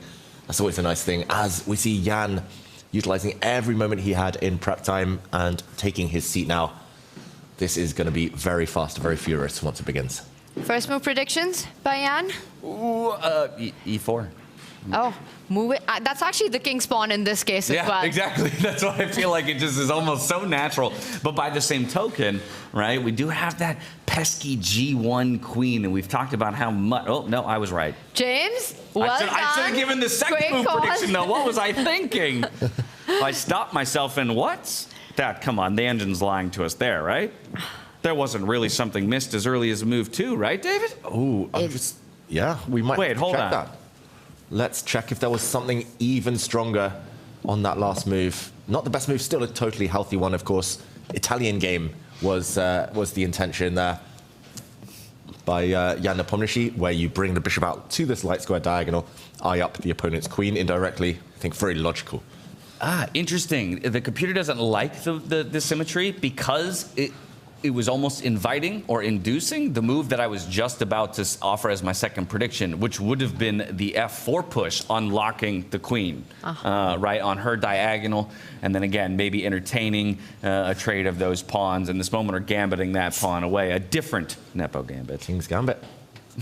Yeah, really the King's Gambit. And it's actually one of the openings that we've seen Jan Nepomniachtchi employ so many times in standard chess. So again, surprising that he just didn't take a pause, because he had this huge opportunity to get it on the board with perhaps interest in this case. But what he's played also a very healthy development there. You know, he's targeting the most active bishop that Vincent has. Meanwhile, notice how Jan's light squared bishop cannot come under any threat or any attack right now. I wonder if Jan's got, in his mind, the opportunity or the plan to go castle on the left side of the board. And in this case, I almost want to call it queenside castling as we do in traditional chess, because it's just becoming a normal chess position, this one. Right. Interesting decision. And yeah, I think for Vincent Keymer, totally understandable his desire to go for symmetry, but yeah, that doesn't guarantee safety, unfortunately. And already we see the clock situation. It's going to persist, this dynamic. Already Jan Nepomniachtchi 1.5 minutes up. He jumps into the center with the black knight. Big threat, big decision by Vincent Keymer. He's attacking this undefended pawn, the only undefended pawn. Tanya mentioned a bit earlier, that would come with a nasty fork as well. And not the easiest pawn to defend in the position. You don't want to give up your bishop for that knight so early on, you know, relinquishing the bishop pair early in the opening. Not a happy choice. You can't really bring out your knight to defend that pawn, because then that can be grabbed. If you fall back with your bishop, then you lose that bishop pair as well, you know, the light squared bishop. I'm just wondering, how is Jan actually going to defend this big threat? Yeah, not easy. Might have to part with the bishop pair. The only other way is to use the king, but nobody is going to play that in chess in general. Never well, happened. Not nobody. There's a couple 800s out there that would do that, but... It's also the top computer move. Yes! Oh my goodness! 800s and 2800s essentially will do that. This is unreal. And guess what? It was by far the top computer move. Let's go! Whoa! Not giving up the bishop pair, apparently, in the pecking order, comes over castling rights. White's king will not castle. White's king will be in the center for most of this game. This is better not to part with the bishop. Nothing like standard chess anymore. Everything on the board, or you just bring your king out. Oh my goodness.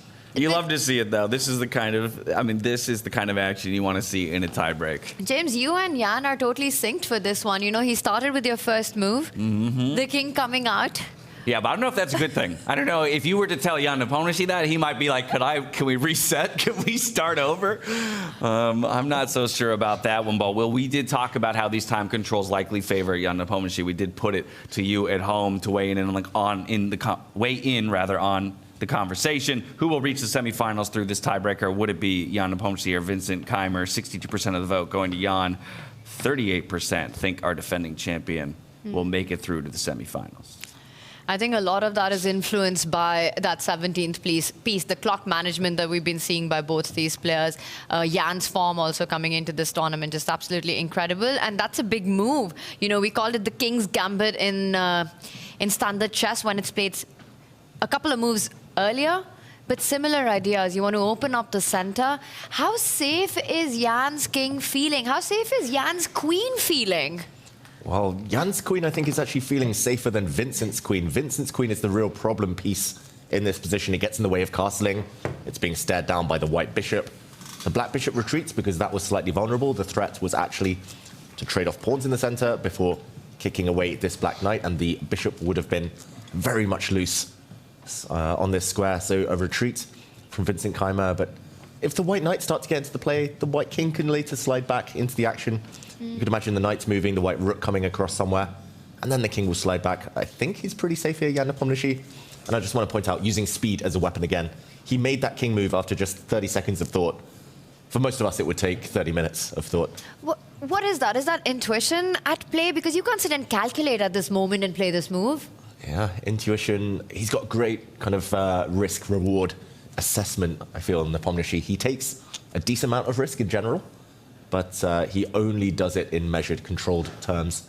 And I don't think the king is necessarily the biggest factor in the position. White's ahead in the development. White is ahead in any attacking chances here. It's so unsettling when your opponent plays a move like that, barely taking any time, making that king move in seconds, getting over that as a first shock, and then Jan's knight, it's not going to stop there. It's coming to the center of the board, further up, you know, starting to target that bishop as well, and asking questions to the knight to the center of the board. I think that knight jump is another problem that Vincent has to watch out for. He does control the square, looking at a trade if the knight was to arrive there. Do you think if the knight arrives in the center, some ideas of hitting the pawn, the black king is just going to move out? Just mirror image, copy Jan? I mean, at this point, I actually wouldn't hate it so much just because now the queen, the rook can slide over and just kind of take that file behind the bishop. You know, There are some lines to calculate, I think, down there. There will be some trades which need to be assessed and evaluated. It would be hilarious, though. He'd play it for the memes, but we know Vincent Keymer is not a streamer. Yeah, but to your earlier point, Tanya, when a player makes a move like that, you kind of go, like, what do they know about this position that I don't, right? Exactly. And there's a lot they know that we don't. But, okay, a trade of pawns, and Vincent captures with a pawn, a trade of bishops even.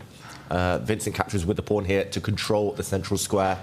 He doesn't care so much about pawn structure. We've already established that bishop pair, super important. Maybe over king safety. Pawn structure here, maybe the least important of them all. More important to control squares, cover squares, than these double pawns that are likely to arise in the next move or two. Okay, I'm pretty much... well, I'm loving what Jan's doing, but I'm also very impressed by Vincent, how he's defended from that surprise. Okay, that move I'm confused by. What, that move you're confused by? Not the one that just happened when he slid that king up the board?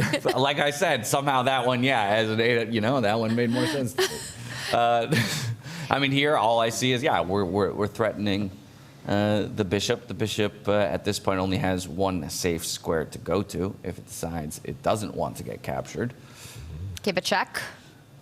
That makes sense. If white wants to block that check with a pawn, the white knight on the edge of the board is actually trapped. Oh, maybe there's some trick there. You first block it with the other pawn, and then you fork the bishop and the knight. Let's show that on the board very quickly while the players think. This is not happening, everyone. This is just us analysing. White could throw the pawn forward, a capture, and now this pawn forward is a fork. The white pawn here attacking both, but the black bishop can step back, and there's still a pin along this diagonal. This is getting very sharp very quickly. This is the live position, Vincent Keymer calculating, but still down on the clock. He is the one answering the questions, although the position has stabilized somewhat over the last few moves. Yeah, we were talking about how many similar concepts exist in the starting position compared to the 5-1-8, that this will develop and become a normal chess game. It's anything but. Well, yeah, and I know some people are looking at it and they're going, yeah, sure, Vincent's down on time, but it's only about a minute. That's not so bad compared to the games we were seeing before. Remember, they started with 10. 1 minute is a tenth of your original allotted time. Yes, you get a 10-second increment with every single move, but still, at some point, the clock is going to dwindle down, and there we have another red X appearing on the board, David. This indicates the computer says there was far better moves to make. Yeah, maybe it was giving that bishop check with black, getting the bishop out of the way of that knight, leaving the white knight looking a bit silly at the edge of the board. But I think a very natural move. He really wants to get castled. This is Vincent relying on patterns from normal chess. If you get your king castled, not that much can go wrong. I have to say, I mean, Vincent's clock management so far, yes, he's lost some time, but it's pretty much level with Jan's time. And I think that's the important differentiator here. It's okay to take your time early on and figure these early dynamics as long as you don't build a huge gap with your opponent's clock. Yeah, but now I'm looking at already one set of doubled pawns, the possibility to produce another set of doubled pawns if and when that knight on the side of the board does want to jump forward and snag that bishop. Of course, it could effectively open up the line of that rook that's currently sitting on a8 as you capture towards the center of the board with the pawn. Yeah, he can win a pawn here, Jan Nepomniachtchi. He can take this bishop, then take this knight, follow it up with the white queen. Costs a bit of time, though. Opens up the black rook in the corner, as you said there. And the black knight coming out with gain of tempo at the end. Big, big moment, Jan Nepomniachtchi. I think he might go for it. I think he might just get greedy and grab a pawn here in his winning attempt.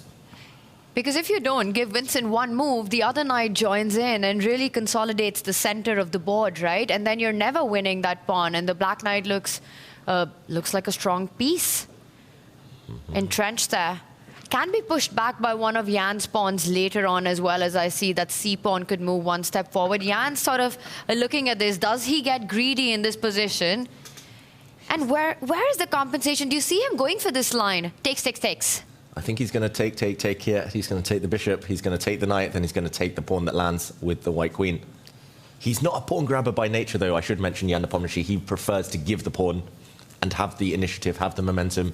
He's happily giving away a pawn for 3 moves, for example, in most openings in traditional chess. But here, with the white king in the center, opening things up in the middle, it comes with risk. It's not 100% risk-free. Wow, and Jan, for the first time in the match, has less time on the clock than Vincent Keymer. Wow. Really is a surprise. That is one we didn't expect. Yeah, exactly. Well, order of operations, right? You mentioned already an order in which he can take. Is that order demanded?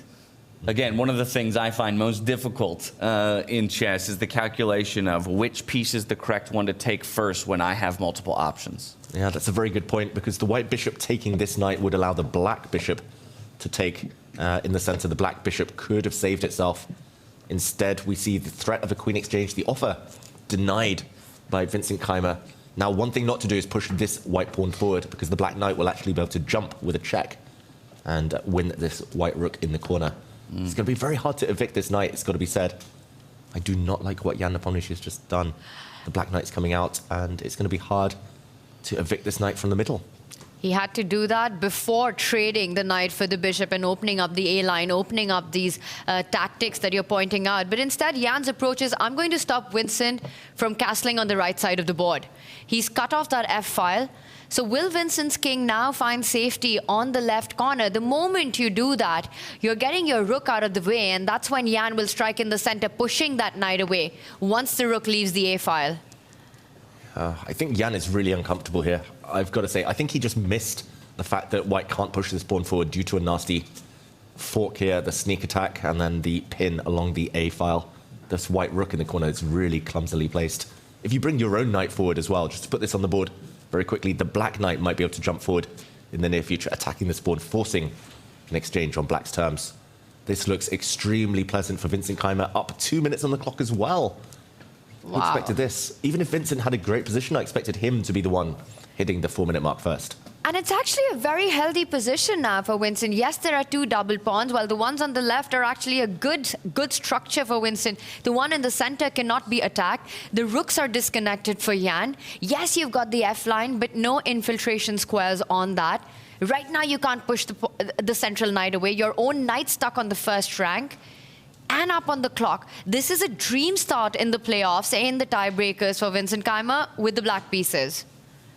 Yeah, dream start. And look at this, Jan continuing to think. There's no easy moves for him. If the white knight were anywhere else, if you could pick up the white knight and kind of put it on a nice active square, white would have the advantage. But here, clear disadvantage for Jan Nepomniachtchi on board and clock suddenly. Yeah.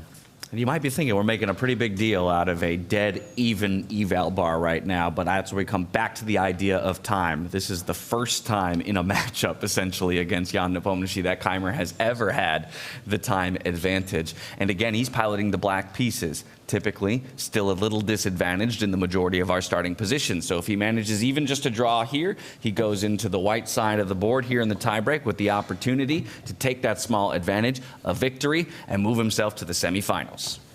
I think this could be the first time that Jan Nepomniachtchi has less time than his opponent, full stop. Not just against Vincent. He's been up on the clock against every single player. You know, it's amazing to see this being played out against Vincent, especially given his clock management. By the way, we do get a long castle on the board and a trade, a question mark appears. Panic mistakes are happening by white now. Ooh, suddenly the white king really does look misplaced. We joked about it earlier. It was a good move at the time, but suddenly the white king could find itself victim of some nasty checks. The white king, if it slides back, will disconnect the white rooks. White's knight, again on a bad circuit. Look at this double attack, hitting this pawn, threatening to come over with a check. Fantastic pawn structure for Vincent Keymer. More than double his opponent's clock time. This last move also allows black to challenge for the only open file. The black queen now defends this square. I love that. Everything in black's favor. Love it. A multi-purpose move. If you ever see one, you must play it. So many ideas. And how are you going to stop all of them? And if the king's forced back to the first rank, you're never going to complete development. Now Vincent can jump in with the check that you were pointing out. The king's forced to fall back. And look at the rook on the left side of the board. The position's just sort of crumbling, and complete disconnect between Jan's majors. Yeah, inviting the trade, allowing him to replace the rook if it is accepted there on that file, continuing to control it. I mean, that would be disastrous, right? You trade on that file, that rook's going to jump to the first rank, checkmating white. The computer might say it's only a small advantage for black, but if you consider the clock time, the momentum, it feels huge for Vincent Keymer. He's been so speedy, so quick. There are also tricks in the position, I should mention. I don't think it's a good move here, but knight into the center. If that knight is ever captured, if the white queen disappears in general, then the black queen is coming in with a back rank checkmate. Got to be really, really careful now. And Nepomniachtchi on the back foot, defending for his life. Wow, that queen placement is so suppressive to the entire white position, right? It's effectively locking the white queen where she is from the other side of the board. I love that idea that you mentioned, you know, trying to deflect that key defender, the white queen, because if the knight comes in, if Keymer's knight is able to find an inroad into Jan's position, this would be over. Jan Nepomniachtchi is essentially playing down a rook right now in this position. It's completely out of the game. Vincent has to find a way to get that knight to the square that you pointed out. I think the reason it doesn't work right now is because Jan can push the queen away with a tempo on the left side of the board. Yeah, the black queen could be forced to retreat in the next couple of moves. So Vincent has a small window of opportunity. Maybe he'll bring the black queen back just in order to land a knight on this square, line up with the white king. So many tempting moves. What is he going to do? He's played perfectly, actually, since the opening. I've got to say, Vincent Keymer. He just seems a master of coordinating pieces at this level in freestyle chess. That strategic kind of eye he has, just so impressive. Just look at how beautifully he's found that coordination, right, between the pieces. The rooks are both connected. The king is absolutely safe. The knight developed. He's got one pawn on Jan's side of the board, getting more space. His queen's super active. Everything's playing beautifully. There's a flow in Vincent's pieces. And there's none to be found in Jan's. The knight, no good squares. The queen and the rook, no real targets on the defense. One rook out of the game. Vincent, though, burning some of his time advantage. He spent 2 minutes on this move. He trades rooks. Big threat on the board. Rook takes pawn is a winning threat. If the white queen gets deflected here, the black queen swoops in with mate. That would be the end of the game. I think the white king needs to dodge that by sidestepping either direction. And then perhaps stepping up the board as well if he finds the opportunity, because the biggest problem in Jan's position is that rook that needs to come into the game as quickly as possible. Oh, that's, 2 whole moves, though, just to make that happen. So much time lost in terms of tempo to get that rook involved. Yeah, sliding with the king as well looks really fraught with danger because the black queen can still swoop into a square.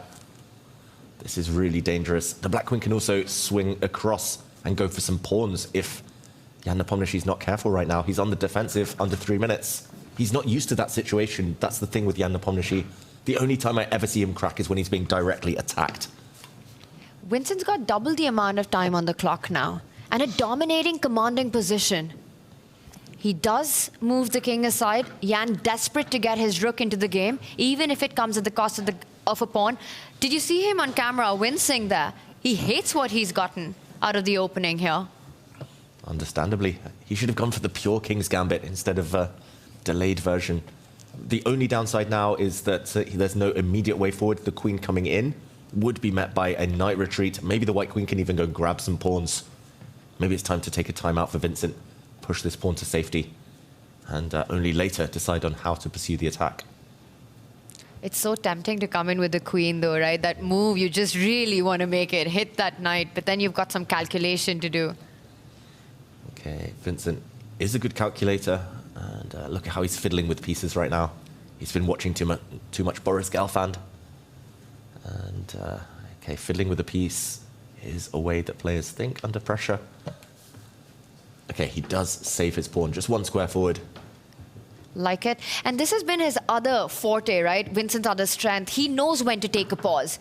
He knows when he doesn't need to rush in with his threats and his ideas. That's what we saw of him in Weissenhaus. So he continues to put the pressure until the opponent cracks. Yeah. Will Jan crack? That's the big question. 2 minutes, what do you think? Very difficult for Jan. And Jan's the kind of player who, to defend a position, is always looking for these tricky ideas, these maneuvers, you know, how can he trap his opponent into these sequence of moves? But with such few pieces and a rook out of play, how does Jan find it? Well, that's the step. He's hitting 2 pawns at the same time, one of them with a check. Given a question mark, though, this does allow the black queen in again, maybe with more effect this time. She can choose from 2 different squares. She can give a check. Either way, the white knight is going to step back towards its king, keeping the white king safe, but leaving the white rook even more trapped behind its own army.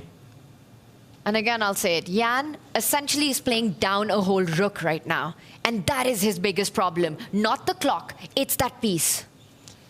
That white rook in the corner, it's going to take an age to get into this game. I mean, David, you pick up that rook and put it anywhere on the right side of the board. It's just level. It's just level. Okay, wow. Time running out on someone's tournament. What a picture that is. Someone's chances for first place will be gone after these tiebreak Now games. that's a new variant of chess right there. Hourglass chess. Yeah. Each time you make a move, you flip it. And then whoever's sand runs out first. That is actually I think it's a very old variant of chess. Yeah. I've played hourglass chess before. It's a fun one. And okay, he comes in with his queen. Here it is, all the way down to the D2 square. And in fact, that is the preferred square for the queen to land on, as decided by our engine back here in the studio. Great move. Now given over 2 points advantage here for Vincent Keymer. He's on the verge of starting this tiebreaker out with a win. He needs to bring the knight back down to Nepomniachtchi, otherwise it's almost game over. He needs to use his knight to defend his king. Still thinking though. He can grab a pawn with check. The white queen can jump up the board, capture a pawn, but once the black king sidesteps, it's not just the fact that the knight is hanging, the black rook would also be able to enter the game decisively. The knight does retreat. Best move. Vincent preemptively dodges the check. So cool and calm, making an attacking move and then making a defensive move, then going on the offense, then going a bit on the defense, and just forcing Jan to keep thinking, because every move that Jan makes is far more difficult than any choice that Vincent has to take in this position. Also, Vincent making another quick move, sidestepping that possible check that you talked about there that could be delivered by the queen. And once again, the onus is on Jan Nepomniachtchi to eat up a little bit of his time to figure out what's next. And you can't ever lose connection with that pawn right now on that F line. If you allow the black rook to jump in, that's just game over. So Jan can't go for that H pawn with his queen. He's desperately trying to create a lifting, a space for his king to get into so the knight can come forward, so that finally the rook can move away. But this comes at a big cost. You weaken some key squares in the position. Big square has been weakened. This one we're highlighting in red there. The C3 square for the black knight. That is the dream ultimate destination. If you can go on holiday here, bring itself forward, that could be decisive, the knight and queen combo. But for now, it takes a while. White's queen is also attacking some pawns. I think that's a good decision by Jan Nepomniachtchi. He couldn't just sit there passively, suffocate himself, and let that rook struggle for air in the corner. He needed room to breathe. And now, okay, Vincent needs something concrete. It's always the knockout blow. That's what we saw with Nodirbek. That's what we saw with Arjun. Finishing these top guys off, that is the hardest step. Well, we've identified this F3 pawn, right, that the queen is kind of attached to. If that's the case, what's stopping us from maybe centralizing our black knight onto the E5 square, double attack with the rook and the knight? Feels like the rook's coming in soon after that. Nice spot. I must admit that's the move I would play as well in a heartbeat. I guess it's just a toss-up about whether you want to give up one of these pawns as black. I think it's a good trade though. Okay, first he pins the white knight. If the white king steps forward, he'll probably drop back with a check. Okay. I think the knight's coming in next. As soon as the black knight enters the action, the black rook and queen are maximized already. That could be the beginning of the end. He moves his king another direction. But you've got a double attack coming in here, right? You could slide the queen one step with James' idea of not only hitting, I was thinking about the D1, but you're highlighting another very strong square there, David. You're hitting that pawn that you were earlier talking about, and a very key pawn on the left side of the board. Yeah, both moves look good. 2 attacks. I don't see a way to defend both these threats. 2 attacks are better than 1. Yeah, he wanted to avoid that check. Keymer will still go for that same square that we highlighted earlier, this time without the benefit of a check. More king moves here from Jan. It's going from bad to worse and fast. Oof, that might have been the decisive mistake. Difficult position, but now this move, the black knight jumping in. It looks like the clincher, the black knight is not just going to win a pawn, it's going to jump in with a check. This has to be busted. I mean, I don't see how Jan is surviving this. That knight, James, your move on the board. It's coming in on the next move, closer towards that white king. A knight and queen dance against the king is the most dangerous one. And it's happening. And Jan's under a minute. I'm rather aghast. I mean, I don't mean to undersell or to have a lack of belief in our Weissenhaus Grand Slam champion, but we were so certain that in these time controls, it would be Jan who had advantage on the clock and maybe advantage in the game overall. And after the first few moves of the game, it's Keymer in the driver's seat, and he looks to be taking it across the finish line. There still will be one more game to play for Jan to grab it back, but it's a tough position. A tough position is an understatement. All Vincent needs is get that rook to the first rank, clear that line, find a square for the knight to move to, and start threatening checkmates. You were talking about putting the finishing touches. Yes, some of the players have, some of the youngsters have struggled with it, but not this one. We saw what he did in Weissenhaus, taking down Alireza, taking down Fabiano Caruana and Magnus Carlsen. If anyone knows how to put the finishing touches, it is the German Grandmaster. He's getting close now, but down to 1 minute, Vincent Keymer. He's so close. I wonder what Jan is thinking about. Is he thinking about how to defend, or is he just regretting that dinner where he chose Vincent Keymer as an opponent? The rook is going to come in. The black knight can move a variety of squares. You can even take a pawn. He does take a pawn. He controls the square he's coming into, and that check is going to be decisive. The white king is going to be kicked away from the protection of this pawn. This is just over. No way to defend this without parting with a whole bunch of material in the process. And if you think about, if you dream about getting your queen into the defense, trying to trade off, saying, I don't want to get checkmated, well, thank you, I might not win in a middle game, but I'll definitely win in the end game once everything's traded off, thanks to the pawn that's just been picked up. James David, this is deja vu of Weissenhaus. Alireza picking Vincent Keymer, and then living to regret that decision. Look, if this game, or rather this tiebreak goes the way of Vincent Keymer, there will never be a 1 seed that picks him ever again. It just won't happen. I'd stake my word on it. What are the options? I'll run the next Paris Marathon. Deal. Okay, he's reaching out. He's about to make a move. He's playing on seconds. Under 10 seconds, he moves his pawn. But this allows a check. You can give a check. White can't move the king. You'll be forced to bring the knight back to the defense. This check is decisive. Once the black rook comes in, the white knight retreating, you can even just take that knight off the board, deflecting the white king away. You capture this white rook in the corner. You'll have a full extra knight as black.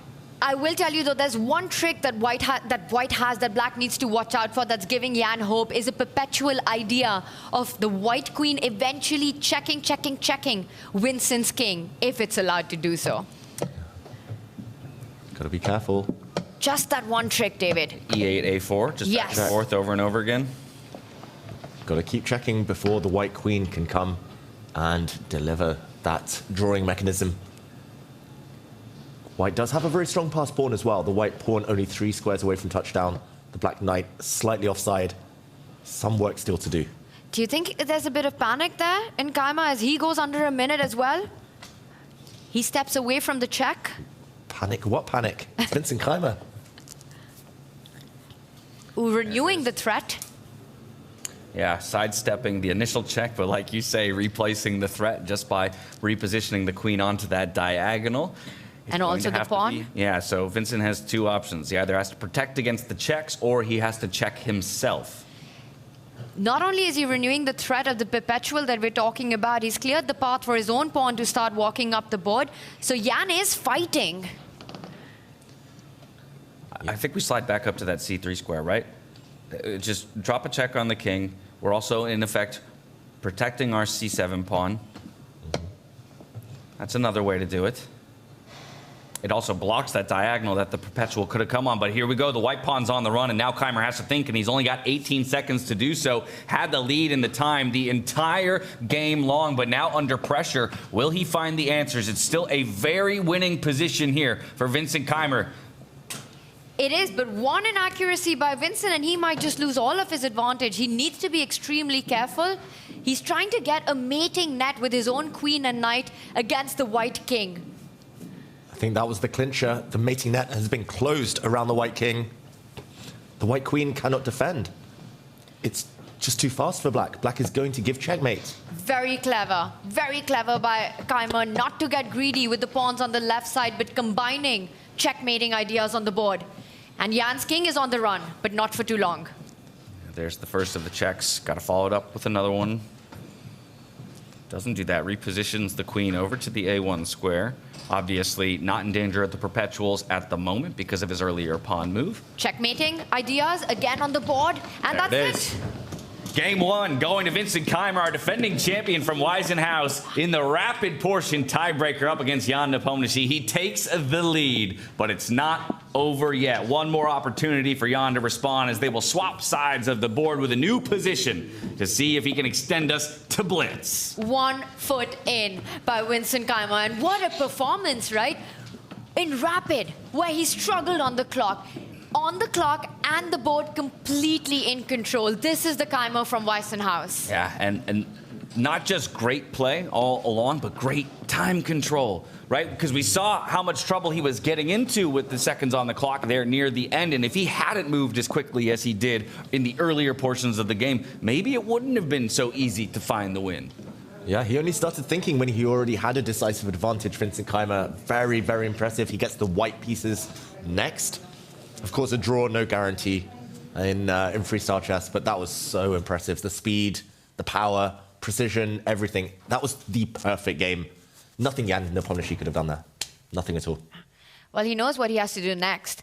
Jan Nepomniachtchi has to win the next game to take it to the second tiebreaker, and it's not going to be easy because Vincent Keymer is a different man from the round robin that we saw. No time trouble in this one. Completely in control, capitalizing on that one inaccuracy that Jan made and never letting go of his advantage, never letting Jan's pieces into the game. He trapped them on the corner of the board and got the first win. Well, with that victory there, Vincent Keymer is 1 game away from booking his ticket to the semifinal, joining the 3 of our other top 8 round-robin finishers who have already bought themselves their berth into those semifinal bouts. It's still a tall task. It is freestyle chess. You never know what can happen. We've seen games be swinging. We've seen one positions go drawish in the very last seconds. We've seen boards states completely flip in the matter of seconds. And so we're not going to count anybody out, especially not the likes of our #1 seed coming out of the round robin. Just amazing. I mean, I am so impressed with, you know, the coolness, the calmness, the nerves that Keymer showed in this game. He just gets the job. He puts the finishing touches there. Yeah, just about a filled out bracket from our quarterfinal to our semifinals. You can see 2 question marks there on the left-hand side of your screen. One right above Hikaru Nakamura. That will be the winner of this tiebreaker. And of course, one right below Hikaru. That will be whoever is unfortunate enough to lose it, falling down into contention for 5th place. Our pro stream must be having a lot of fun right now. I mean, this is such a great matchup. And for Peter as well, you know, his prodigy and another player who he's worked with right now, well, a few years ago, Jan Nepomniachtchi, fighting this epic, incredible battle. I'd love to get a heart rate monitor on him right now. Oof, yeah, that's okay. Maybe for the next event. We'll put that on the on the list of to-dos. It's definitely 300, Peter's heart rate there. I mean, that game, but hold on, Cemento. There was no cemento to be had in this one. Maybe for Vincent, definitely not for Jan. No. Well, it was a quicker game and a definite switch up in pace for the players. Also a switch up in pace for us and the viewers at home. Maybe we can go ahead and just relive a few of the moments of this game, David. Take a look at how the young gun from Germany managed to do it. Yeah, let's show a few positions. This was the final position. We'll break it down in a moment. Just a quick talk about the opening, because Jan Nepomniachtchi could and maybe should have played what we normally call the King's Gambit in chess. He brought his bishop out instead, but pushing this pawn forward, apparently a very strong move, according to the computer. A few moves down the line, very controversial decision from Jan Nepomniachtchi, maybe one he lived to regret, because the White King never got safe after it made this move, stepping forward to protect the pawn from the Black Knight's defense. And again, if we fast forward a few moves down the line, the big mistake in my eyes was actually here from Jan Nepomniachtchi. He could have kicked back this Black Knight from the center of the board, then traded the bishop, only then offered a trade of queens. And the fact that this Black Knight now is so passive means it would be very unlikely Vincent Keymer would be able to attack. Instead, he did things the wrong order. He first offered a trade of queens, only then captured the bishop, and he missed the fact that he can never kick away this knight now due to a nasty knight fork. This rook in the corner has been unleashed. The final stages were so beautiful from Vincent Keymer. Just again, to show the final stages, it was here. the white queen with some counterplay, but Vincent didn't care about it. He gave a check, forcing a block from the knight. He gave up his rook for knight and won a piece in the process, emerging with the extra knight.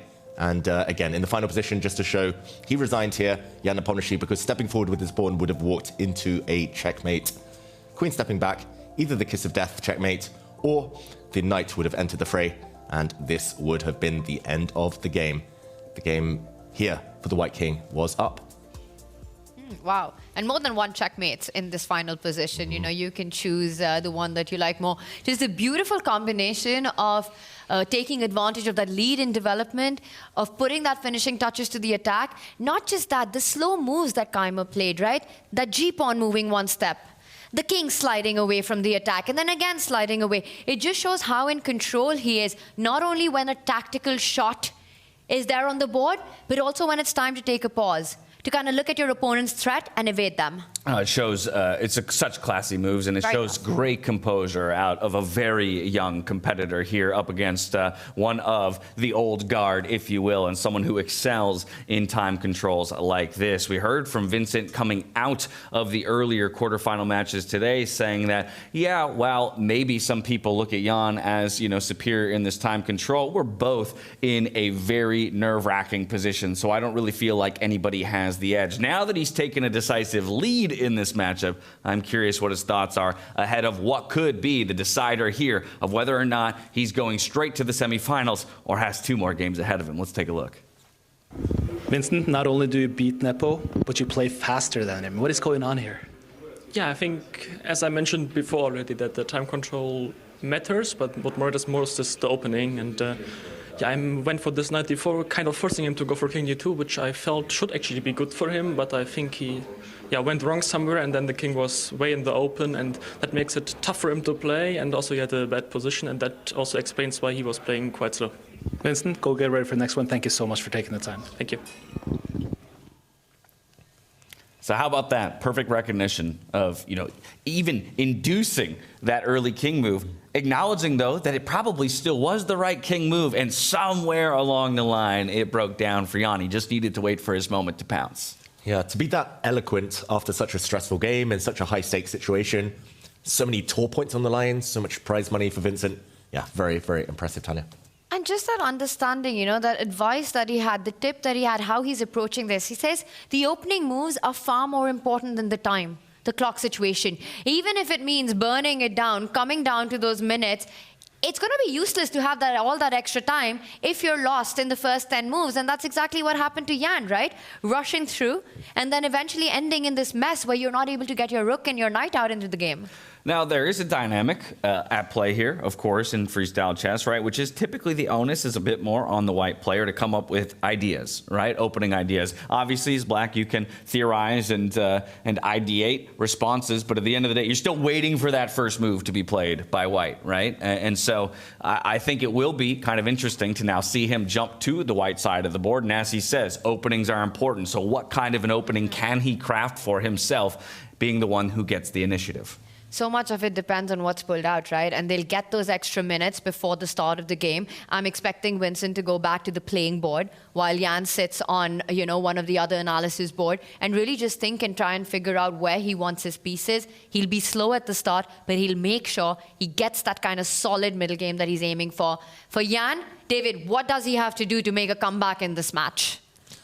He has to break the symmetry, I think, quite early. He has to make sure it doesn't become too blocked in the center. That will favor Vincent. Slower strategic games favor Vincent.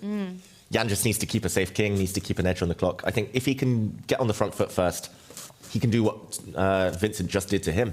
Jan's still got a chance. I'm not going to write him off here at all. No, definitely not. But this is also maybe kind of the first time that Jan is feeling any kind of pressure in this tournament, right? While he did usurp the top spot from Magnus just on the final day, you know, hitting the same number of points, but ultimately winning out in the tiebreaker scenario in terms of how we calculate them.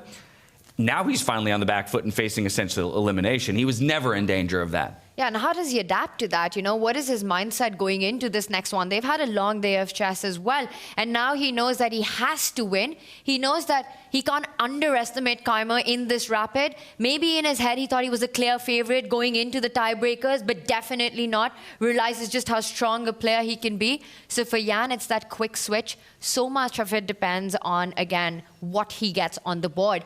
But when you're playing down a point, when you're in a must-win, I think freestyle is the best format to get that shot. There are no openings. There's no way to shut down play. So Jan will have his chance. Yeah, win or nothing here for Jan Nepomniachtchi. It's not going to be easy, like you say. Maybe going to have to take some risks. At the same time, risks can go bad very, very quickly. So again, there will be that push and pull. Do I want to play solid, wait for the mistake from my opponent, or do I want to try and put them in a tricky enough position that they ultimately make that mistake? Yeah, the one thing I will say about Jan, I've known him for so long now, and ever since he was young, he's been a great front runner. If taking the lead, doing well in a tournament, he bullies opponents who take risks against him, but he's never been great at bouncing back. That's maybe the one thing that held him back from becoming a world champion himself. Imagine the match against Ding, if we remember that. It's up and down, he took the lead, he lost the lead. Emotionally, he was unable to kind of recharge and resettle against the likes of Magnus Carlsen, Hikaru, who always bounce back from a loss in very impressive shape. So I still believe in him, but he needs to go against the grain here. Jan Nepomniachtchi, he needs to get on the attack. You still believe in him? You believe in him enough to predict that he will take this and force yet another time control switch down to the blitz? I want to see more chess. Fair enough. And there's 3 old guys in the competition left in the semi-finals. I think he just wants to join them, Jan. And look at that, just half a point away from that semi-final spot. Oof, Vincent looks so cool, though, and he's doing it for the kids. He's doing it for the young generation, the last one standing in the race for first place. In the zone. He can't go on his usual walk in the outdoors as the position draw is near minutes away. So instead, he'll just take a leisurely stroll throughout the playing venue. And I agree with you, David. I think Jan is one of the more emotional players out of the world elite, the top players. We've seen that play out in so many tournaments. So this next game is really going to be so much about that. Does he have enough time? Will he be able to just completely forget about what's happened and focus what's on the board, what comes up, stick to his strength, his style, try to create those imbalances, maybe take a little bit more time on the clock at the very beginning to just figure out where you want your pieces out. Yeah, the opening, I think, will be key. Just in the words of Vincent Keymer himself, the early stage is so important. And Jan needs to give himself the platform to build on. He needs to take inspiration from the World Blitz Championship, where he was 2 points down against Magnus with 2 games remaining in the tiebreaks. Managed to pull that off, managed to fight back. Jan is capable. Vincent here just looks like he's almost meditating. He's walking around, he's sitting so composed, so calm. It's amazing to see, right, at such a young age, to have this kind of composure, this kind of demeanor. It was such a massive game ahead of you. And I believe I was going to say, with him standing up and maybe repositioning towards the center of the room, that indicates to me that very shortly we'll dive in to learn what our position will be. You guys got a prediction on that position? The number? Yeah, 222. 14. 745. Okay, let's remember those because I'll immediately forget yours. The 222, we'll see if it happens for Vincent Keymer. Again, he's got a lot of work ahead of him still to get this done. For Jan Nepomniachtchi, even more work to do because it requires a win in order to extend his tournament life. Into the playing hall we go. Let's find out what our battlefield looks like. Welcome back. Vincent Keymer took game 1, which means that Jan Nepomniachtchi is now in a must-win situation. We are ready to draw the next position. And in order to help me, I would like to welcome to the stage content creator and part of the Freestyle Chess team, Jules Gambit.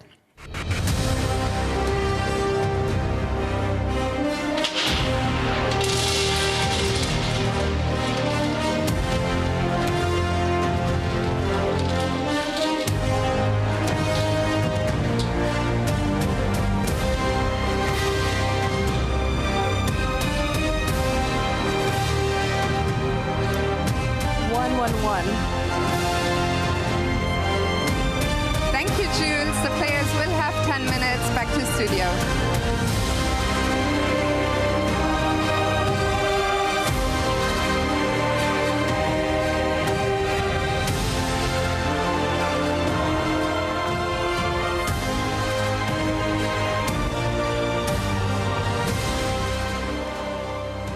Thank you so very much, Fiona. Position 1-1-1. I call that a dub for me.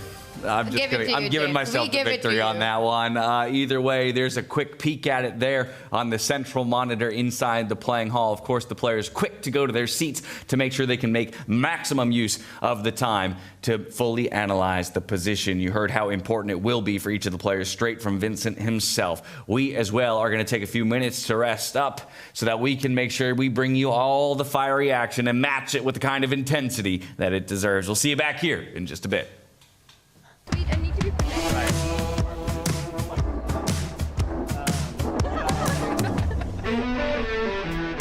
Freestyle chess is getting more and more popular. We walked through Paris and met lots of passionate chess fans, especially at the iconic Blitz Society bar, a real hotspot for the scene.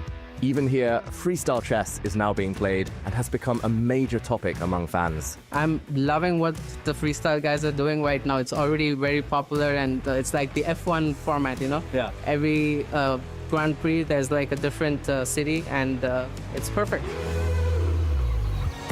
For Jan-Henrik Buttner, one of the minds behind the format, direct interaction with the audience is a sign of appreciation and a way to truly connect with the community. Spontaneously, he gave a personal tour of the event location to fans who had already been waiting for the players for over 1 hour. As you know me, we're always acting spontaneously, right? If there's like 10 kids waiting there like for an hour, giving us time and energy, and we want to show you around. And of course, that made them happy. Paris has worked out spectacularly. We think its fan engagement is great, so we will see if we can introduce even fans at the next events in terms of real audience. The journey of freestyle chess continues to grow. Day one of the quarterfinals brought excitement and set the tone for what's to come. Magnus Carlsen was the only player to emerge with a win against Abdusattorov, showing strong form early on. I think my first 5-6 moves were pretty bad, and he really solved it a lot better than I did. After that, I took over and I played better, but it was very, very tough. The other matches ended in tense, hard-fought draws, proving just how evenly matched the competition is. Stay tuned for the second day of quarterfinals.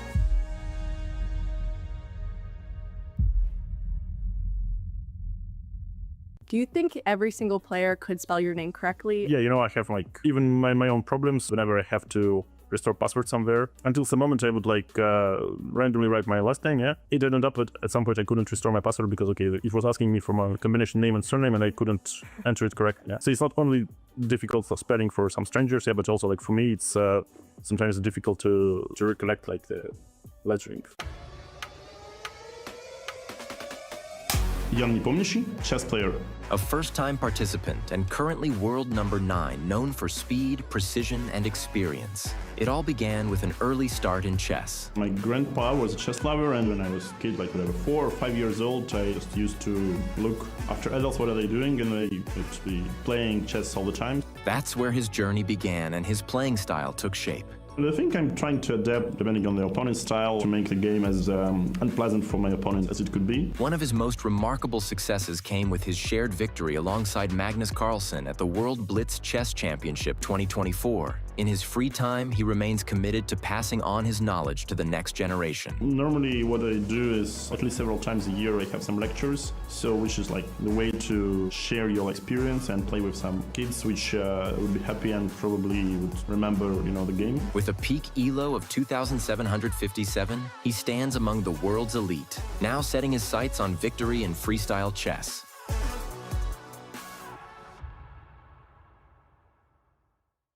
I'm a little bit concerned because I fed like the gambit of 5 G6 to all my black team, and okay, in 3 games it happened, so I'm a bit concerned if the gambit will, you know, finally work out, because, you know, what Arjun did is quite sensible to me, and also what Rapport did is quite interesting too, and you know, and one more game is from MVL, and maybe MVL also like finds a refutation, so it will be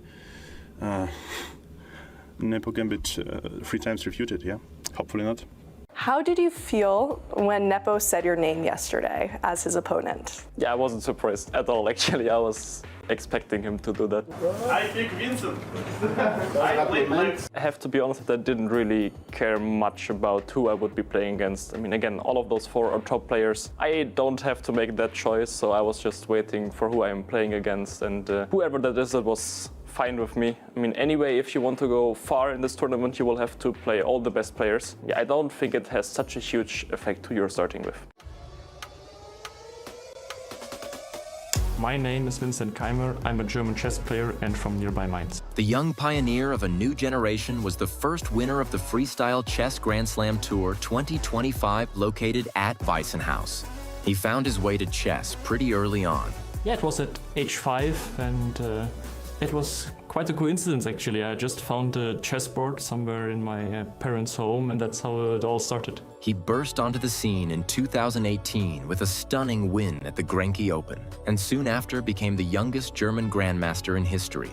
That was kind of the start of my professional chess career, and also the tournament which opened up a lot of international opportunities. With an ELO rate of 2,718, Keymer stands among the best in the world. A calm, focused presence at the board with a style that blends discipline, deep preparation, and quiet confidence. One of my most important strengths was the will to win, like to never kind of stop, always continue. It's basically attacking the opponent and never letting go until you got what you wanted. That relentless mindset is exactly what the reigning champion brings to the board. I'm going to give it absolute everything to perform as good as possible, play good games, and hopefully I even win. Let's find out what the future will bring.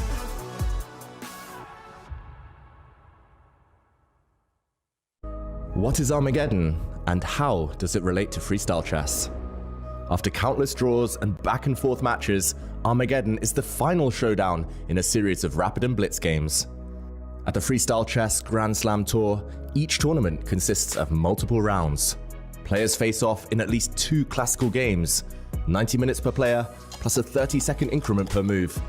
If the score is tied, the match moves to a playoff. 2 rapid games, 10 minutes per player, plus 10 seconds per move. 2 blitz games, 5 minutes per player, plus 2 seconds per move. Still no winner? Enter Armageddon. What makes it unique? Before the game, players bid for black, offering a time handicap up to 5 minutes. The lowest bid gets black and only needs a draw to win. White starts with 5 minutes, but must go all out for victory. No time increments, every second counts. With the pressure of the tournament on their shoulders and fatigue from hours of play, Armageddon is a true test of nerves, skills, and strategy. It's an all-or-nothing moment where every move could be the last. One final game, one decisive moment, one champion.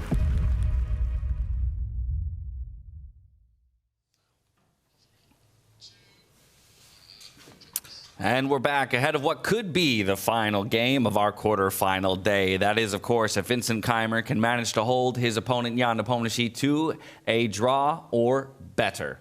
For Jan Nepomniachtchi, it's a win or nothing when it comes to his tournament life. It is position 111, a very different looking position than the ones that we've seen most recently. But of course, in some ways, it kind of returns to an old faithful pattern we've seen sometimes here in freestyle chess. The queens and the bishops all tucked away in some corners, very long sight lines, capable of being opened at any given moment. And usually when that's the case, we've seen the players start with moves that do give activity to these corner long-range pieces, as they are the position that we have very different from the first tiebreaker match. Also in the sense that it's very freestyle. All the pieces, almost all the pieces are jumbled up right now. So new patterns will emerge. You know, all the challenges of the freestyle, I think, David, when you've got a starting position like this one, it means imbalances are going to happen. Perhaps a good thing for Jan Nepomniachtchi. Yeah, great thing for Jan Nepomniachtchi. Just the fact that it is so imbalanced that there will not be any early exchanges, most likely, in this game. The downside for Jan Nepomniachtchi is that this happens to be one of the positions where the computer actually really likes white from move 1. And apparently there's one move that's by far the strongest out of all of them. We see the handshake. Let's see if he plays it. He pushes the white B pawn 1 square forward. Apparently pushing this pawn 2 squares forward was by far the best move for white. The idea, though, is the same. You pin along this diagonal, and it makes it very, very hard for that black bishop in the corner to come out. Exclamation point given to Vincent's last move, though. Again, nice play, controlling the center, making it hard for Jan to step forward.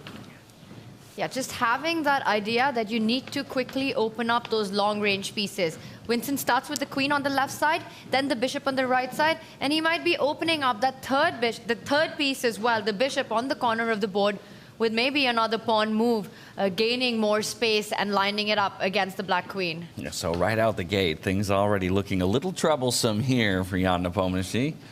Of course, it is early days in this game. Very early days, but problem pieces all over the board. The black queen will not be able to get out. I was going to say if white pushes that pawn. The black bishop, though, getting out is the next issue. Big threat on the board. Given a question mark, but I quite like it by Vincent Keymer. He's asking questions already. Attacking this pawn twice now with his bishop and with his queen from afar. Tanya, he just feels much more aggressive than the Vincent we normally know. I love it. I mean, everything that he's doing, he's suddenly feeling himself. And it's funny, right? Because round robin with the exact time control, he was so incredibly shaky. He wasn't really able to figure out where to put the pieces, getting into a bit of trouble out of the opening, using too much of the time. And now suddenly he's just back to being his absolute best. I think this is where we take that question mark and just throw it away, David. Just an incredible, incredibly human approach to the position. A threat. A pawn sacrifice by Jan Nepomniachtchi? Wait, what? What am I missing? Yeah, what's going on here, friends? 2 attackers, 1 defender. Why can't that pawn be captured? It can be captured. I think it will be captured. It's a pawn sacrifice by Jan Nepomniachtchi. He gives up the pawn in order to get the bishop pair. The white queen gives a check, but this is blocked. He just wants to castle his king. I think he wants to castle to this side of the board. Jan Nepomniachtchi, just to get his rooks onto these 2 open lines. He wants his rooks in the center before the white king escapes. Yeah, but things are already looking so good here for Vincent. He's opened up one of his rooks. He's now opening up his bishop as well. His queen is already involved into the game, as we've talked about so much more often in freestyle chess. You want to get that, you're getting that queen involved earlier than you would maybe say in a standard game. And so by all accounts, Vincent Keymer in the driver's seat, 10 minutes apiece essentially. Is this some sort of a Jan move to just create a mess on the board? He's sacrificed the pawn. He's going all in. You know, he gets the king to safety, gets the rook lined up at the center of the board. The bishop in the corner of the board also eyeing that white queen at the right time. It will start attacking it. Is this Jan just going all in, having that approach that from the very start, I'm not going to wait for my opportunities, I'm going to create them? Yeah, it definitely feels like Jan, especially from his younger days when he was very aggressive, wouldn't necessarily try to play the best moves objectively. He'd try to just make his opponents feel uncomfortable. And here we go, a knight moves. Yeah. I don't hate it at all for black, actually. The rook's coming towards the center now. That seems like a strange knight move for me, though, just because it blocks the development of the other knight. Right? I could have brought my B knight there, and instead I brought my D knight there. Agree. Bit of an odd one, unless he aims to develop this way round. But yeah, bring the knight to the edge of the board just to centralize it later. A bit surprising from Vincent Keymer. I guess he just wants to accelerate castling on this side of the board, just to kind of mirror what Jan Nepomniachtchi has been doing. Normally, if you castle on the same side as your opponent, it makes it harder for them to land a direct attack. Again, you know, last game we were talking and screaming about Jan's rook at the corner of the board. I want to just point out that queen at the corner of the board for Jan. At some point, that has to find its way into the game. And do we see a plan? Do we see a way? Which one of the pawns is he going to push to get that queen to participate?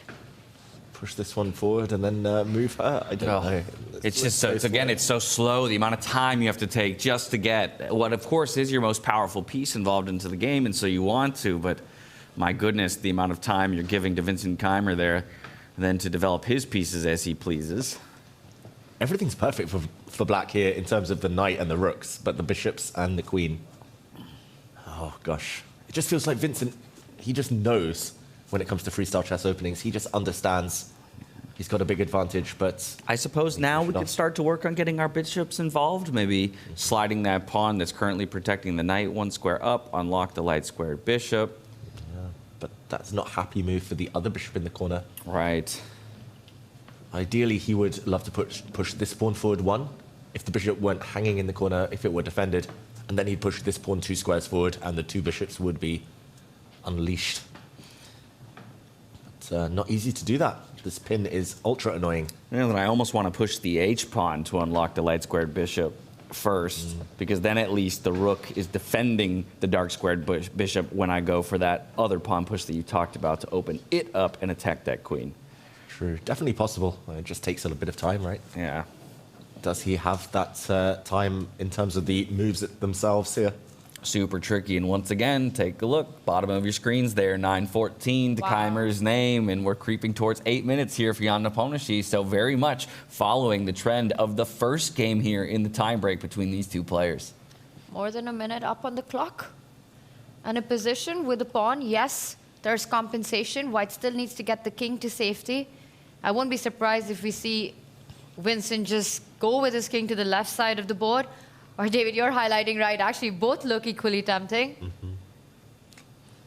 And then Jan struggling to find compensation for that sacrificed pawn, you know, and as the clock goes down. And by the way, your idea, he wants to get that queen into the game. Step one. Yep, step one of many. But yeah, you've got to start somewhere. That white bishop was just too annoying on this diagonal. The black queen had to shift. And will shift. I really don't like this knight in the corner, though, for white. That's the only one that I would improve. Right. And we opted into that. It's like when you opt into something in life and then you regret. Like, it happens all the time. Try to avoid those kinds of situations. Yeah. You say yes to everything and end up regretting later. I guess the knight can come out this way a bit later. It just takes a while.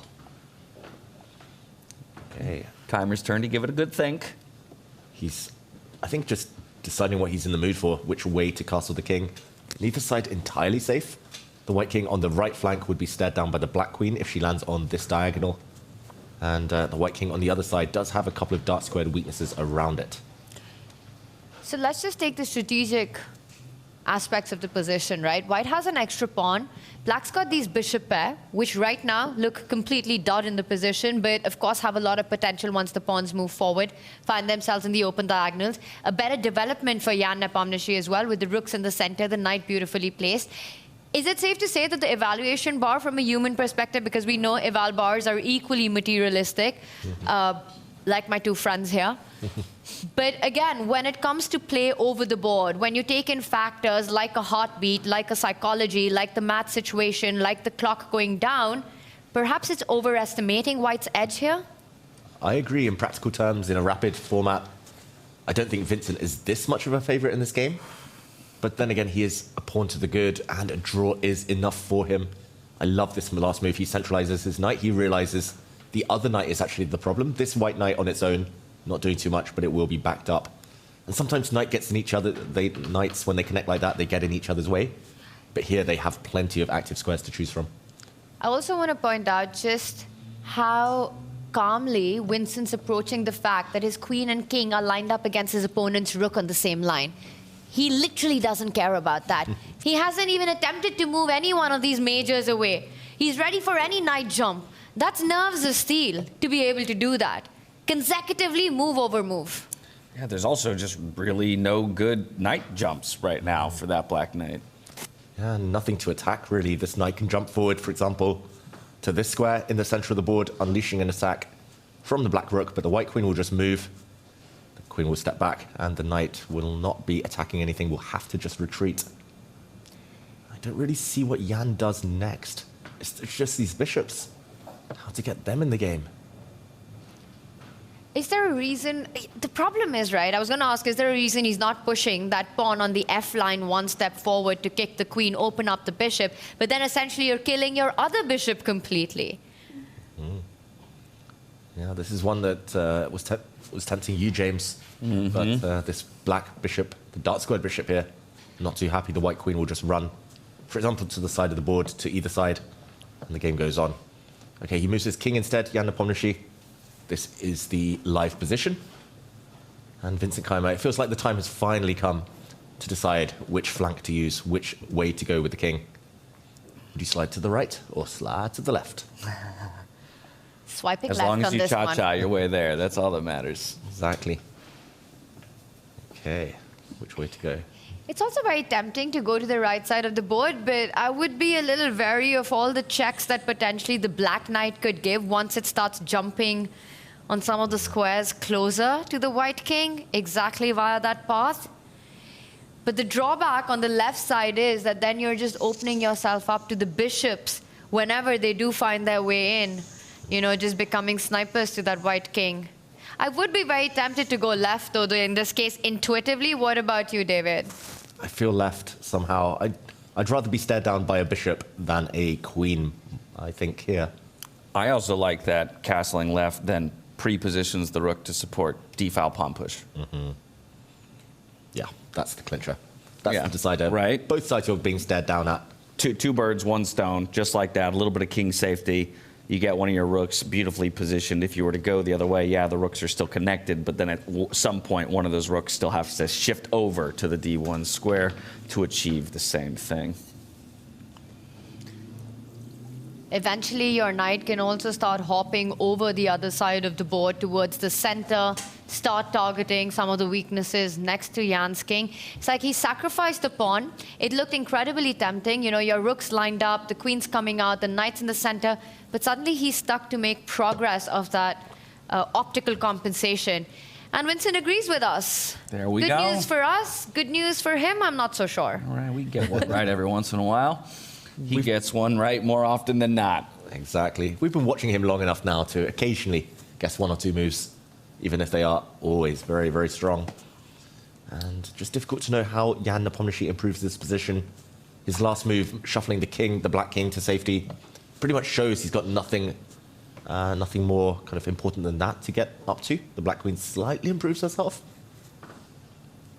Okay, I'm expecting the white king to slide as well. Normally, if you castle on the long side, you want to control the corner squares. He jumps forward first with his knight. Now threatens to trade queens. Yeah, quick responses here from Jan. He's going to go for the queen check. You know, I was just going to say, have some options, right? You can block either with the knight, the queen, offer the trade, or just slide the king over. Yeah, I'm going to just say it. I've been so impressed by Vincent's ability to switch his style in these games. You know, when it's needed, he goes for the offense. He picks up the pawn. He doesn't shy away from the bait that's been offered. When it's required, he knows when to retreat, go into those positional aspects, try to get the queens off the board. Just has this incredible universal aspect to his play, even though he's known to be extremely solid and positional. I think he's going to go through. I think Vincent's going to win this. I just don't see how this black bishop in the corner, the dark squared bishop, gets into the game. That's the one bishop that white lacks as well. You want to attack on the dark squares. If this bishop is unleashed, this turns around completely, but you just can't get it in. And white has a big threat in the position. White's knight is going to land on this square, and it's the white light squared bishop from the corner that is peering down the board. Consistent theme between game 1 and game 2, right? It's Jan playing essentially down a piece. Last time it was a rook. This time, yeah, it's technically a piece worth a little bit less material, but my goodness, we see no avenues for this one to get involved. It's always a piece in the corner. Yep. It's always his bottom left corner, whichever side he sits on the board.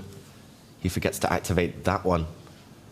And okay, it looks like he's about to decide on a move. He's kind of shaking his head. Slightly low on the clock, Jan Nepomniachtchi.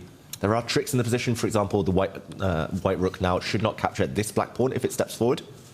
Just to show rook takes pawn now. And now you could finally unleash the bishop, attack the queen, attack the rook. But instead, the white knight would drop into this square, and it is very much that bishop's counterpart in the corner that's going to do some nasty, nasty work.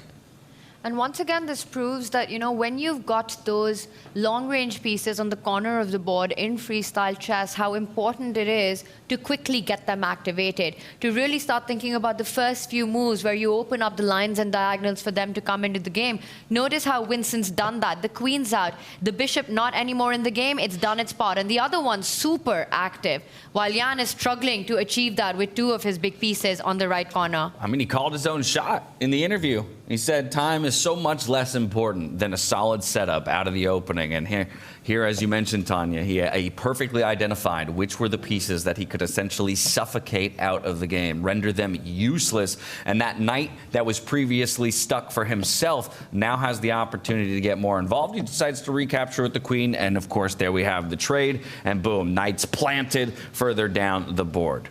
Very professional. Could now technically open up these bishops, but is it too little too late? Well, I think actually objectively Vincent knew that he should cut the queens on because the white queen was so strong pinning this pawn to the bishop in the corner. But getting queens off, I think he's just reducing the risk here. Imagine being a pawn down. Here you might have some compensation with the bishops, but you need to win this one as Jan Nepomniachtchi.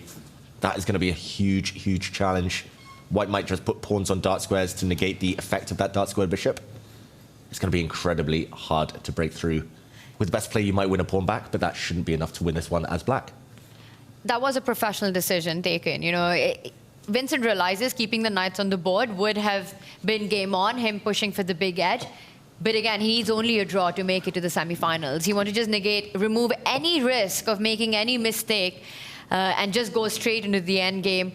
He's advancing on the left side of the board, trying to cramp it down with one more pawn push, stopped by Jan in its tracks right now.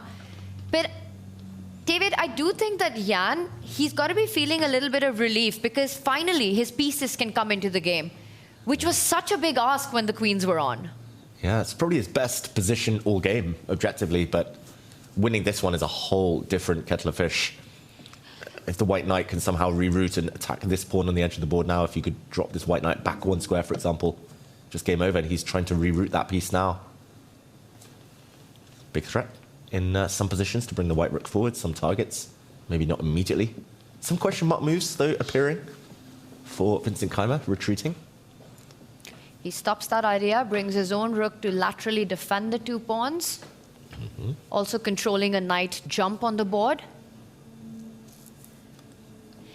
For Jan, this part of the strategy would be to try to now play a little fast, get Vincent as low on the clock as you can, just keep the game going, you know, keep the bishops on the board, the rooks on the board, avoid piece trades. Whenever you're up material, in this case Keymer, you're up that extra pawn, you want to get as many pieces off the board as possible. As long as Jan's got the majors and those two bishops on, I think he's going to try to just continue putting pressure on the clock, pick up that speed, and then just hope for the best, hope for a mistake in that time scramble. Yep, start to pray, start to try anything you can to set a trap. And right now I'm expecting Vincent maybe to improve his rook, improve his knight, maybe slide his king across one square. He doesn't need to do too much. Even if he just sits still and holds formation, he should have everything covered. Super solid for white. The one move that one might be tempted is to push that central pawn to attack the rook that's just gotten forward. But that does create and leave behind some weaknesses on that line. So it's a bit committal. I would be thinking about it, though, because it's a direct path. I want to get my own rook active.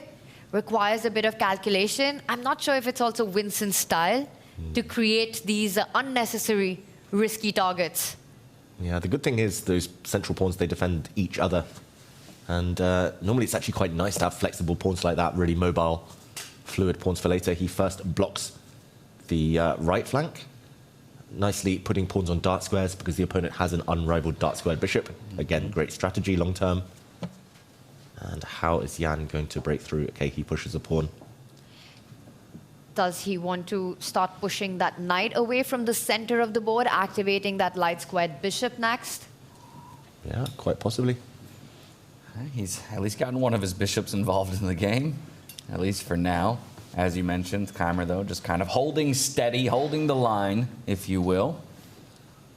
Still need to consider the amount of time that's on the clock, because going into an endgame scenario, relatively even, but low on time, that's where you start making mistakes, and you could give your opponent that one opportunity they need. And one move White would love to play is to bring the knight forward to this square just to trade off one of the black bishops, but this would not work out well. Oh, whoa. I was going to say, maybe it's good enough. It gives back the pawn, however. Look at this, rook takes pawn, and there's a pin along this line. He's given back his material advantage, Vincent Keymer. Level pawns suddenly. But it's not something he missed. Did you see the speed with which he responded to? This is what he calculated. He neutralizes the bishop pair, the most active piece, leaves Jan with a dead bishop on the board, and says there's no way you're winning this. I just need a draw to go through. I'm the one with the active bishop. With the active rook, you've got nothing to play for. Another very professional choice, I want to say. Give back material, but just take away any winning chances, any imbalances. Yeah, we talk about the bishop pair quite a lot in general in chess, but they can be dangerous later in the game. I think he just wanted to reduce any possibility that they did activate. And yeah, still very, very safe. Jan's only hope of winning this is to bring the king, kick away this white rook, and then finally get his bishop into the game. What do you want to trade and what do you want to keep on the board? The rooks. First question, David. In this endgame, who would that favor? Vincent can trade all of them. Anything. I think Vincent is fine. A pure king pawn endgame? Oh, pure, yeah. You don't want to trade bishops, I think, as Vincent Keymer. Okay. You can trade bishops as long as the rooks stay on. I think a pure rook endgame should be very, very safe. Pure bishop endgame should be quite safe.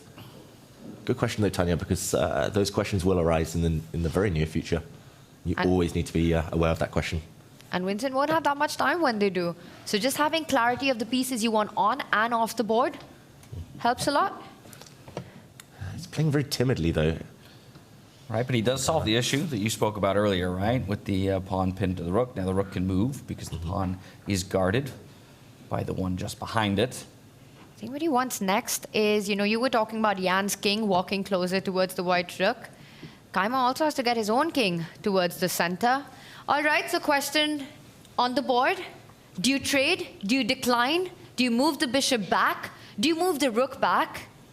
So many questions, such little time. Well, David told me I could trade every single one of the rooks and still be okay. But of course, it would, in essence, improve the king once again, at least in this trade. Right here. And he hears you. He's okay with the trade, but on his terms. There it is. Without allowing the black king to actually get up the board. He's fine with the trade as long as his pieces remain active. And here the black king is coming to finally kick away that white rook, to finally get his own bishop, Jan Nepomniachtchi, out into the game. The problem is that bishop is not looking like a great piece. Its own pawns are all on light squares, or mainly on light squares, so that will be a bad bishop even once it gets out. Here we go. Temporary though, right? Now step one achieved, pushing that rook back. He'll decide where to put the pawn. Do you move it? Do you go 2 steps forward just to activate, or is that an optical illusion? Because like you said, no targets. Yes, you're an active bishop, but where are you going with it? Yeah, I think he might just have to. There we go. The black king will now come. He's going to try and open up this side of the board, where he has the 3 versus 2 Jan Nepomniachtchi, 3 pawns versus 2 pawns. So if Jan was to get that bishop to the center of the board and trade it off, that's essentially a draw offer. He can just never do that. A pure rook and pawn endgame is an easy, probably the easiest hold that Vincent has in this endgame. So you need to keep the minors on. The plan that we're looking at is somehow Jan managing to get a pawn break in the position to destabilize one of the flanks. He goes towards the center. Okay, maybe he's going for the other side of the board. Maybe he wanted to push this black pawn forward to open up some lines over there. But now if this pawn steps forward, the white rook can happily swing across and hold the line. Okay. With enough threats removed from the board, both kings enter the fray, as they should in the later stages of the game. I think the question I have in these late game scenarios is how to set up my pawns. Let's even maybe just evaluate it from the position of the person who wants to draw. We've got the 4-3 advantage on one side, the 2-3 disadvantage on the other side. What is the ideal pawn structure in the later stages of the game where we officially lock it and then agree on that draw? I think the one problem for Vincent Keymer right now is that these 2 pawns lie on light squares. You would love to push the central majority forward. There we go, he does. You'd love to push this pawn as well, or maybe even just put this pawn on a dark square to protect its fellow in the center. But this pawn is slightly vulnerable to the black bishop, so I actually think he might be sliding his rook across to trade off these pawns. Trade off his pawn on a light square for the only one on a dark square for black. And that would mean there are no more targets for his opponent's bishop. But, interesting decision to be this committal, though, in the center. I say committal because this allows a exchange of pawns here, potentially.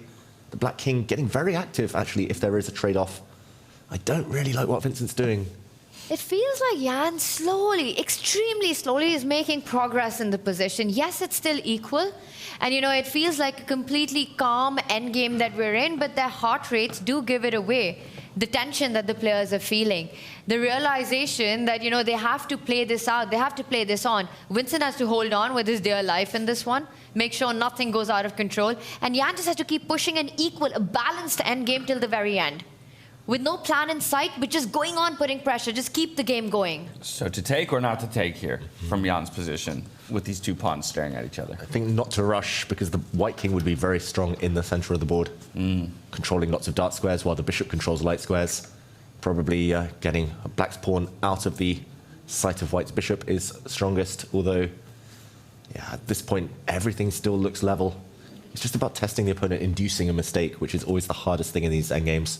Eventually the black bishop might need to come round to a new diagonal. I'm not sure exactly where. But yeah, this one's still very blocked. There we go. He does keep the tension. Keeps the tension. He also places all his pawns on the opposite color of white's bishop. So no targets on the left side. As we've been talking about how to change pawn formations. What do you really want as the defender in the position? And now what's next? I mean, it feels like to me, now I just want to shut that light-squared bishop out of the game.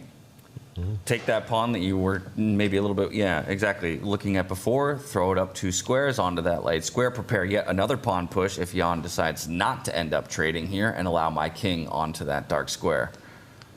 Yeah, I agree. It looks like a decent decision here and now, but if the rooks ever did disappear and you put your pawns on light squares, if you imagine the black bishop ever coming around from behind, those pawns are easy targets. Right. So it's committal. I think it's a good decision here, because the rooks remain on the board, but there we go. It is a move from Vincent. He's not committing. This one is up his sleeve for a bit later. Yeah. I think the only reason I'm okay with it, right, is because there would only be one diagonal with which the light squared bishop could get behind in the end. And right now, it's guarded by my own light squared bishop. Yeah, this is true. If white puts pawns on these squares, by the way, it looks like a total fortress. Black cannot break through. You always have to calculate what happens with a trade at the center of the board. And I like the fact that Jan has kept the tension, not sort of showing his cards, because he really wants to get Vincent low on time before taking any big decision on a structural change. Already a 1.5 minute for Keymer there. So a big lead on the clock, a 2-minute lead here. He's just shuffling around. And I wonder if he's going to reroute the bishop to the edge of the board, trying to provoke a pawn move by Vincent, in fact. Well, either way, the hearts for a moment there were beating in sync with each other as Nepos then skyrockets. It's an extra 16 beats per minute, but both of them feeling the pressure of the moment. For you at home, I'll remind you what they're each playing for. It's a spot in the semifinals. 3 of our 4 are already decided. One of these 2 will join them and face off against Hikaru Nakamura. And of course, for Keymer, all he needs is a draw or better in this game. For Jan Nepomniachtchi, it's a win, and you extend your tournament life to a second tiebreak and a blitz time control. What do you think, David? Does he take it there, or does it get decided in this one? I still believe in Vincent drawing this, because it's just so many things need to go wrong in order to lose this game with white. Then again, his heart rate's higher than ever. The clock situation is worse than ever. He does seem a bit nervous and reluctant to make any big decisions. He's just on the defense, right? He's shuffling now with the rook from one square to another, and he's basically telling Jan that I've got my preferred setup. I've got the pieces exactly where I want, the pawns where I want, and show me how you're going to create your chances. He could give a check. He could provoke Vincent to push the pawn. We lost a pawn just now, didn't we? The pawn would move 2 steps forward to block that check and keep the king connected to the central pawn. Yeah, still under control by Vincent. I must say, though, in general, this attitude of just shuffling, doing nothing, very rarely pays off. It's just because it is so solid for Vincent. I've won countless games in my career because my opponent's just trying to make a draw and they're just trying to sit still and do nothing. And then you slowly improve, you kind of lull them into a false sense of security, and then you change the pace, then you create a threat and they tend to stumble. But, okay, this is Vincent we're talking about. This is a world-class player. what Jan really wants, the position he wants for that bishop is a central square. That's that e4 square. If he can get the bishop there, that would be incredibly active. But the only path to that is one that offers a trade. And the moment you do that, the moment the bishops are off the board, that's essentially game over. So it's impossible for him to actually get that bishop to that key square. He's trying to shuffle around, but there's no progress to be made. And Vincent's basically saying, I'm not trying for any ideas here. I'm not going to change anything. It's on you. Do you want to push that pawn on the left side of the board? You could change the structure there, Jan, but pushing any pawns on that left flank would only leave himself with isolated pawns. So he steps back. I'm expecting Vincent to continue his defensive setup by moving his rook. There we go. First time in this game, a moment ago, and even at the moment, the computer offered one opportunity for black. And 2 turns ago, it was actually to push the f-pawn. I think that's what he's building towards. He needs to push that f-pawn forward to break white's pawn structure. It will be a temporary pawn sacrifice. So maybe that's the one thing making it so difficult psychologically. Also, Jan is probably just going to play around for 20, 30 moves and then push the pawn. But first he lines up with the white king. Soviet school of chess right there. Repeat the position once, get your opponent feeling that you're struggling to find a plan, and then immediately change the direction. And that's what Jan Nepomniachtchi just did. He's hinting at the idea that you mentioned. Push that f-pawn. It's all about the pawn breaks now. Literally make them look left and then go right. And now he's trying to go right on that right side of the board by pushing this pawn forward. Not a great life advice, though, because that would be a crash. Yeah. Okay. Jan needs a crash on the board, actually, somewhere. Needs to crash through Vincent's defenses. That? Yeah, I mean, but a pawn apiece has come off the board, so the landscape of the board is changing. Had a big threat of jumping up. Not jumping up, but moving up with the white king and a check. That square has been taken under control with the bishop. So no more king advances by white. The pawns control the square, and the black bishop does. I feel like the white king should step to the right now just to avoid any of those pawn breaks on the side that black is stronger. Black has the 3 versus 2 pawn majority on that right flank, so keeping the pawns at bay is the #1 priority for Vincent. No, he moves his rook. Ooh. That feels really weird. Okay. It's the wrong side of the board. Is he threatening to break open to crash through with the c-pawn moving 1 step forward? Is that the first real threat of this rook-pawn endgame? Yeah, and then the black rook is coming. The black rook is actually going to come to the 4th rank. The king is going to come to the center. Then he's going to break open one side of the board. Vincent, he's losing the thread here completely. He's done nothing for the last 20 moves. And what that does to your mind is it puts you sort of in a passive state, right? And suddenly you have to take some active decisions, and it becomes incredibly hard. And look at the time he's playing with. He's now down to under 30 seconds. And Jan's creating serious threats on the board. Yeah, I'm not sure I love that either. With this check, feels like the king can almost step forward again, stopping the white king from advancing any further, instead of making, wanting to maybe make a run to the right side of the board along those dark squares. You've got to go up. Yeah, I think you have to go up. If you go back, there might just be a trade of bishops, and that would spell the end of your winning chances. If you go up, though, Jan is just calculating the risk factor of the white rook coming in and behind, and suddenly it becomes a bit of a race. Black trying to break through, white trying to break through. But a draw is the same as a loss here for Jan. He has to go forward. He cannot allow the bishops to get traded off. He has to step into the center. Look at their heart rates. They're literally beating in sync. Whoa. Synergy. Oh, he goes back. Goes back. This is such a strange decision. Uh-oh. Offers the trade of bishops. He's attacking a pawn. You could pick up the bishop. Black doesn't have enough time to give a check with a capture. Yeah. Trade the bishops, then sidestep with the white king, defend all the pawns. And the good thing is, for Vincent, if the bishops come off the board, you can even afford to lose a pawn on that left side. You can afford to trade off the 3 versus 2 advantage on the left side of the board, because a single pawn disadvantage is not enough. That was a very strange decision by Jan, to let this happen. He goes in with it. He's trying to create weaknesses. Some last-ditch efforts here by Jan. Jan needs a miracle now to win this game. That one opportunity, I think he had it. Keep the bishops on the board, step into the center. Now the rook is going down the board, stepping across to win that black pawn in the corner. This is almost guaranteed to be a draw now. But white goes on the counter offense. There's no good way for Jan Nepomniachtchi to defend that side pawn. You can just simply shuffle with your king.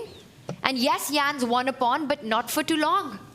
The rook can't come back on that 5th rank. And the heart rates continue to rise because Vincent Keymer can feel himself on the verge of pulling off a draw in this second tiebreaker game, booking himself a ticket to the semifinals for the 2nd event in a row and keeping his opportunity to defend his title alive.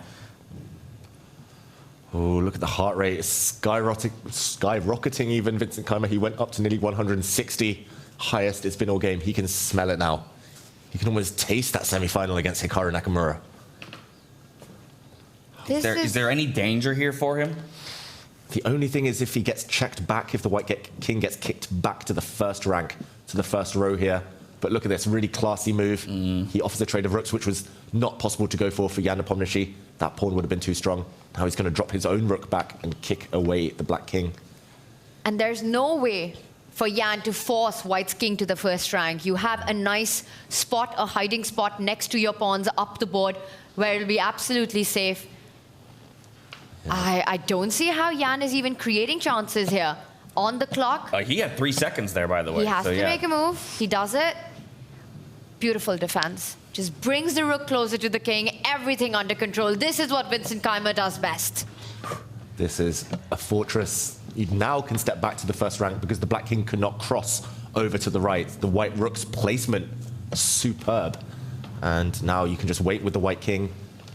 The moment the black king goes too far away, it goes over to the left, then the white rook will switch its focus to the base of the black pawn chain. Even without this white pawn, we should mention on the corner, that left pawn, even without that, it is a draw. Okay, well, the king will. Well, he's trying. To the left-hand side. He's trying to get Keymer to calculate what happens when the a-pawn falls because the black king and rook are coming for it. And Vincent gives a check. A bit of a panic there by him. Yeah. Another check to follow, though. On the board. Jan's only plan for progress is to get the king closer to that white pawn. There's nothing else to be done in this position. Is he going to throw in the dart? Is this where he repeats?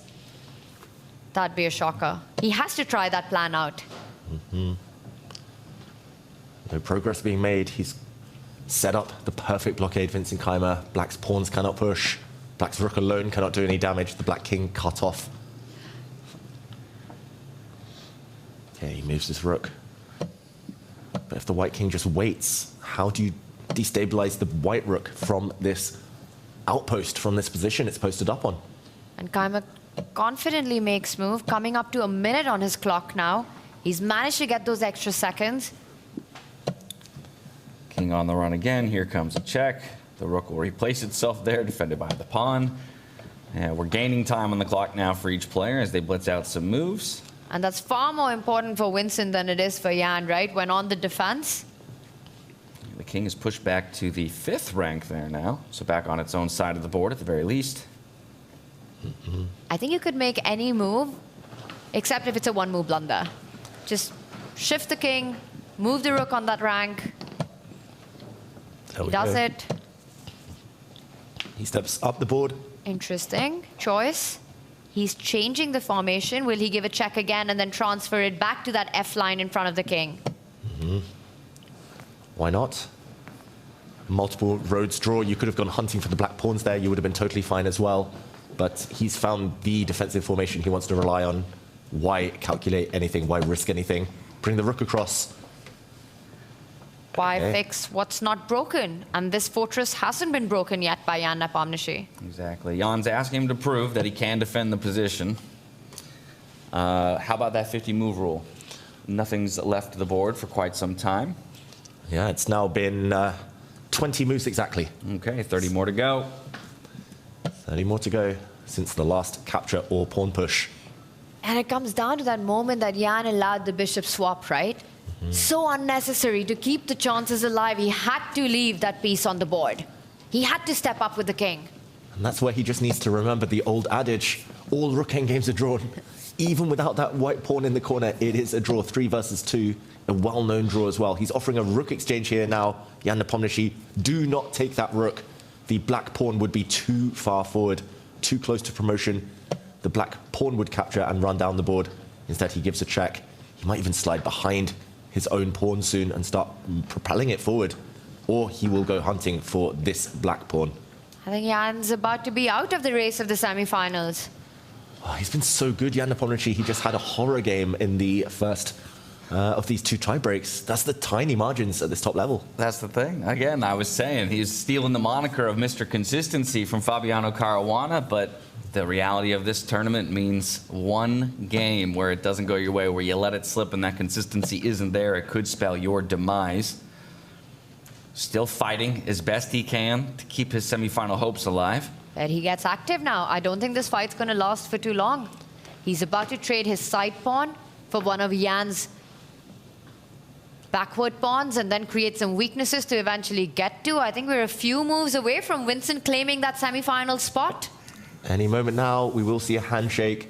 Black's king is so far away. Look at Vincent eyeballing his opponent. Oh, yeah, you got the Hikaru head bob and the Vincent Keymer eye flick. The eye flick. The chair often starts to shake. We saw that in Weissenhaus as well. When he gets excited, the white king defends its pawn now. And he's done it all so confidently, right? Without really showing any nerves. He's been defending this position for over 30 moves now, this endgame. But he found his structure, he believed in it, he kept shuffling his pieces. And just incredible defense by Keymer here. I asked you both on the very first day of the tournament, what would it take in terms of a performance from Vincent Keymer throughout the course of this event for us to really start considering him as a heavyweight in this format? He already got the win in the first event of the year. He's moments away from finishing top 4 at the very least. And look at Jan. We've seen this face before from Jan. When he's about to give up, when he realizes that he's out of the race there. He's going to play on, but he knows this is over. And it's almost heartbreaking to watch this. He is the perennial runner-up. He came second in every tournament until the World Blitz Championship recently, where he got co-champion. He offers the draw, though. It's Vincent Keymer who goes through to the semi-finals. Devastation for Jan Nepomniachtchi, the #1 seed coming out of the round robin. He selects a Vincent Keymer. He picks his own poison and goes down in the quarterfinals. Our defending champion keeps his tournament run alive in the upper bracket. Still a shot to defend his title. Incredible stuff. Vincent Keymer was the chosen one, not by fate, but by Jan Nepomniachtchi himself. The same storyline of Weissenhaus, deja vu. Alireza did it, Jan did it, and here's Vincent against all odds, making it through. Wow, Vincent Keymer, you asked what it would take for us to consider him as a real heavyweight. And the one question mark that still lingered after Weissenhaus was tiebreaks. He didn't face a single tiebreak there in the knockout stages. Today, he answered that question. He can do it in all formats. And there you go. He takes down yet another unique top-level player in that older generation. He will be the lone representative from the younger crew up against the likes of Hikaru Nakamura, and then hoping to make it all the way to a finals berth up against the winner of Fabiano Caruana and Magnus Carlsen. And how incredible is it that in freestyle chess, Vincent Keymer, in a match format in the course of 2 months, has taken down Alireza, Fabiano, Magnus, and Jan Nepomniachtchi. It's just crazy. That's a death row of chess. It wasn't on your 2025 bingo card. I guarantee it wasn't on his. But right now, I mean, he looks almost in some ways as unstoppable as a Magnus Carlsen does. Yes, their records were not the same coming out of the round robin. I understand that. But if we take a lesson from Weissenhaus, how he only seems to ramp up throughout the tournament and how the classical portions typically do lend towards him in a brilliant way, I'd start worrying if I'm anyone else who's left in the bracket, knowing that he's still there as well. And we had a chat with Danny Wrench earlier today about rankings, ratings, world championships. Vincent Keymer in classical ratings is the lowest seed in this tournament. He's the bottom seed. He's done it again though, Tanya. And let's remind everyone, this is a Jan Nepomniachtchi in form, in absolute shape. He's been playing some of the best chess that we've seen. And this is Vincent, playing into Jan's territory with little time on the clock and taking it in the tie breaks. Well, there you have it. Our bracket is complete, at least through our quarterfinals and into the semis. Up there, the top four, Magnus Carlsen, Fabiano on the right-hand side. They'll be playing against each other for a bid to the final table. Vincent Keymer, Hikaru Nakamura on the left side of the bracket. For Jan Nepomniachtchi, he drops down alongside Arjun Erigaisi. They're playing for a chance for 5th place. And then, of course, Nodirbek Abdusattorov and MVL doing the same on the other side of the bracket. Losers of those still play for 7th as well. So plenty of chess action still on the way over the course of the next 4 days. We were just talking about the death row of chess elite that Vincent has had over the freestyle chess Grand Slam. The one player he hasn't played so far, Hikaru Nakamura. And that's the one he's going to meet in the semi-finals. Incredible stuff, For Vincent, it's once again from underdog to an actual force in this tournament. To someone, has he suddenly become one of the favorites to perhaps go all the way, just simply seeing his class today? I mean, it would take something... it'd take a very brave person to bet against him now. And beating Hikaru Nakamura, it's like Pokemon. Got to beat them all. And Hikaru's next. Got to beat them all. And then the other one, Magnus versus Fabi. That's your 2018 World Championship match. That's your Weissenhaus finals from 2024. How many times we've seen these two players play. That's going to be an epic one as well. Well, for posterity's sake, let's pull up the lower bracket just so everybody understands how that one broke down as well today. Both of our matches entered the day with 1-0 advantages to the guys on the top of your screen, Praggnanandhaa and Richard Rapport, and both of them achieved the draw that they needed to keep themselves in the bid for 9th place. There will be a shared 11th place there between Vidit and Gukesh, so their tournament comes to an end today. Yeah, congratulations to those two players who went through. It might not sound like what they wanted, 9th place, but a win in this match. And yeah, I think for Vidit and Gukesh, it's time to regroup. They'll be back in future. They'll be back and stronger. Well, 4 players will be back in the semi-finals tomorrow. I'm just very excited about the bracket that we have. Vincent coming in with this big win.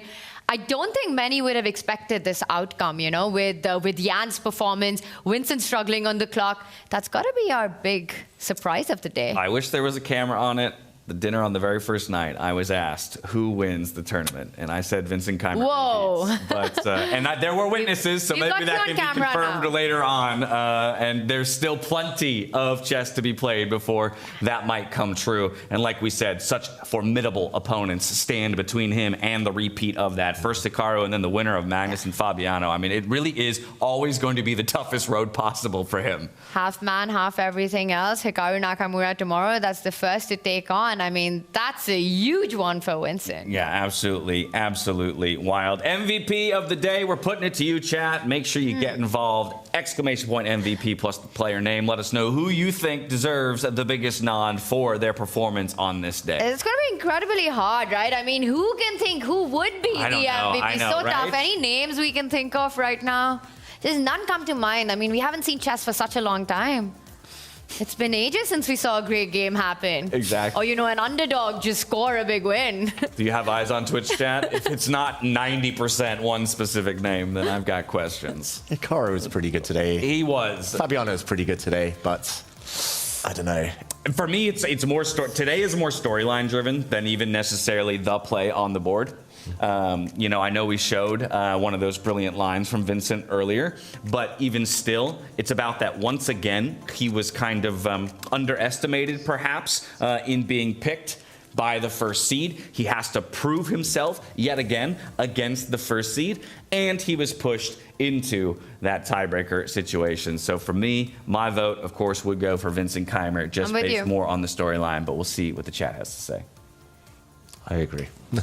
Yeah, if there's any doubt, I agree. Add 3 votes to that count from the studio coming in. We've got the results. Chat agrees. It is a Vincent Keymer. Like I said, I'd be mightily surprised if anyone disagreed with us here today. He is our defending champion.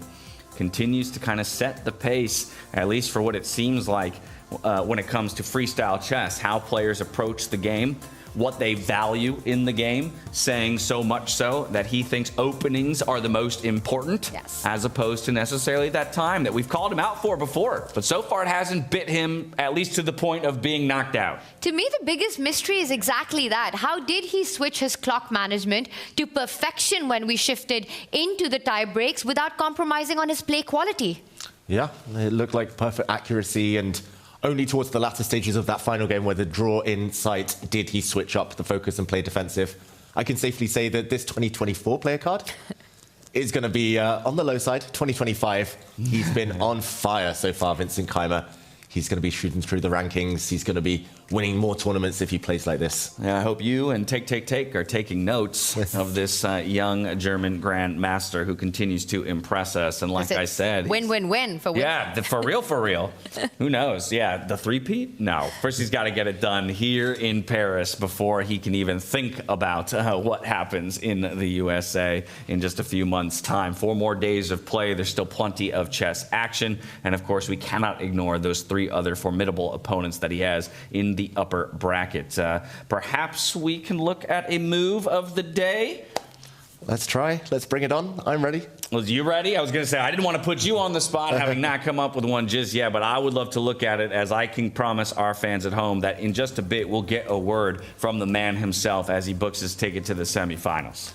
Yeah, and I was very tempted to go for Vincent's C4 dynamite move in the first game against Jan Nepomniachtchi, a temporary queen sacrifice. Ultimately, though, that one just led to equality, and Vincent got the most valuable player of the day. So I think he should be happy with that. I'm going to spotlight Fabiano Caruana, who flew under the radar a bit, but in the end, a very convincing win in his quarterfinal against Maxime Vachier-Lagrave. In this position, Fabiano has white. He has a big material advantage as well. He has the rook for Black's bishop. He also has an extra pawn on this left flank. So a decisive material advantage, but you need to defend in chess as well. You need different gears to switch things up. Here, there's only one move that wins on the spot. Black actually has a very dangerous attack brewing, all against this square, the square in front of the white king. This pawn slightly tender, only defended by the white queen. The black rook as well, guaranteed to enter the second rank on the next move. But Fabiano found a brilliant counterattack here, a way to brace for impact. He retreated his rook. It's a subtle move, a very quiet move, it seems like, but the whole idea is to counterattack. If now Maxime Vachier-Lagrave had brought his rook down to the second rank, the saving grace for white here is to slide the white rook across, totally ignore the threat to the white queen. If the white queen is captured, white enters a totally winning endgame, up too much material.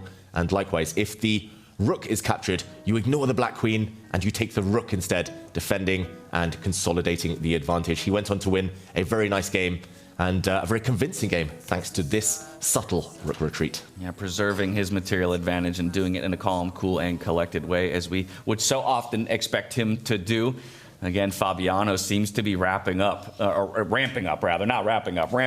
the tournament. Again, such a poor start for him, taking 3 losses. But if you almost eliminate those from your mind and go from 4th game onwards in this tournament, he as well is looking quite scary. Better and better every day. That's what the top players do, right? Vincent did it last time, did it again this time. Fabi getting better by the day. But that's exactly what we want to see, right? Because who he's facing is the world #1. You want Fabi at his absolute best, to have found that rhythm that we've seen him in freestyle chess, to come and face Magnus Carlsen. So that's going to be a big clash of the 2 titans. And just speaking of that matchup a little bit, right? Earlier I asked you, who would you believe are the most practiced freestyle players in the world? Hikaru, Fabiano, and Magnus Carlsen were 3 of the names that came out. But even if you then take that conversation, distill it down to who are the most familiar with each other in freestyle. Well, Magnus and Fabiano have been playing this version of chess against each other, pitted all the way back to 2024 in Weisenhaus as well. So they have ultra familiarity with each other. And I think so far Magnus has done great against Fabi. So for Fabi also to try to get a win in would be something that he's extremely motivated for. Again, what's going to be the preparation strategy when it comes to freestyle chess? There's no memorized lines, there's no home prep you can rely on. So get some of that rest, some game night in. What would be your advice to Fabi right now, David? I mean, Magnus is going to be busy watching football or playing golf. Fabi should just play games with us. That's worked for him so far, James. Don't change a thing. Exactly right. Don't change a thing. It seems to be working. And so, again, we wait on bated breath for that one. Magnus seems to be in absolute top form. A wounded Magnus from Weisenhaus just a few months ago has come back on an absolute tear. So Fabiano's road definitely is not an easy one. But to what you just said, today we saw, just a bit of Achilles heel that Magnus can have as well. There are some shaky parts where you can strike. Sometimes Magnus Carlsen can also be human. He gave 2 chances to Nodirbek, but not that third, right? At most you get 2. Exactly. Small chances, we should mention, but that's clearly the way Fabi should approach it tomorrow against Magnus. He needs to attack fast and hard as early as possible and never let up. Nodirbek let the tension slip. He traded queens, and you can't go into an endgame against Magnus. It's that simple. All right, I promised you a word from the man who just booked the final ticket to the semifinals. Vincent Keymer, let's hear from him after he takes down Jan Nepomniachtchi. I'm just checking. I've been looking at your heart rate now for a good half hour. It's been over 150. It's been close to 160. Are you okay, man? Yeah, I think that's just tie breaks. When you play that little of time control with so much at stakes, I think it's kind of natural. I know there are players who have kind of low heart rate nearly all the time, but yeah, that's not me. How do you feel then? I mean, you have such an advantage position. You try to make it very drawish. It gets a little bit sketchy at times. How do you feel with that heart rate racing then?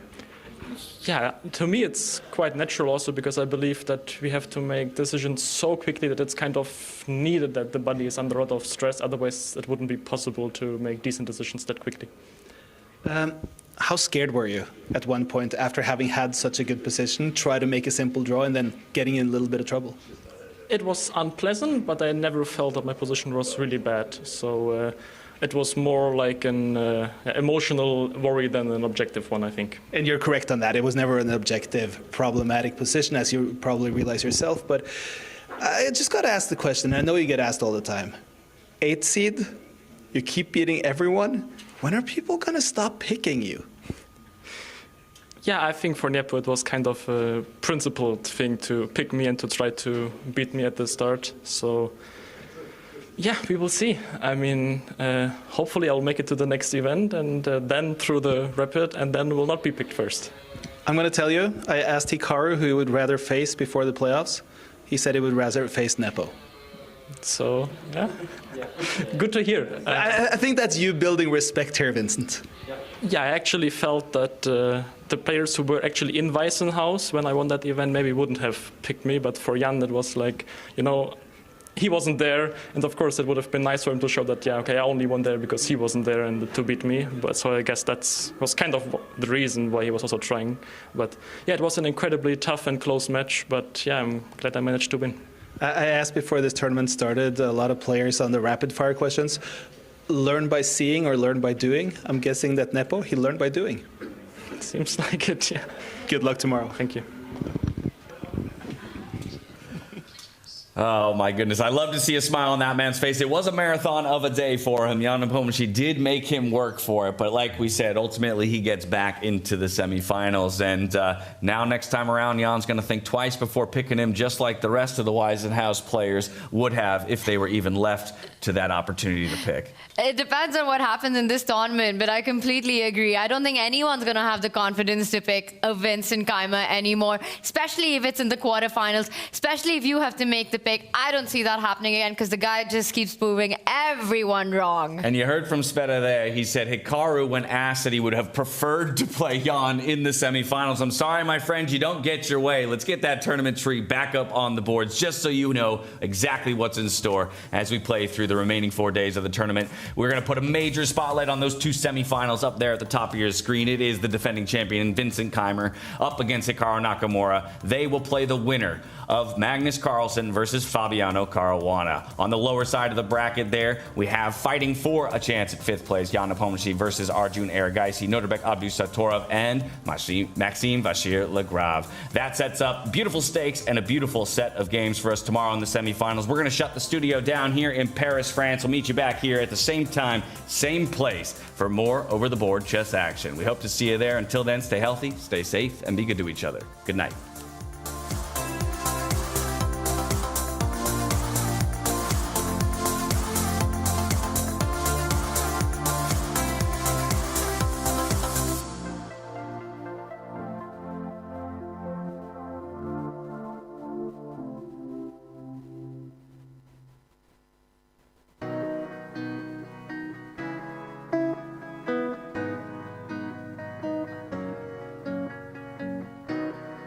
this is the start of something new. Taking my steps only forward. A change in the air, can you feel it too? This world is so big around the corner. So many possibilities. No dream can be too big. 'Cause this is the start of something new. 'Cause now I know this is my time. Time to just be me. Time to go my key. 'Cause this is my time. Time for me to choose. Are you curious to play freestyle chess but don't know how to? No opening theory, no memorized moves, just pure strategic creativity.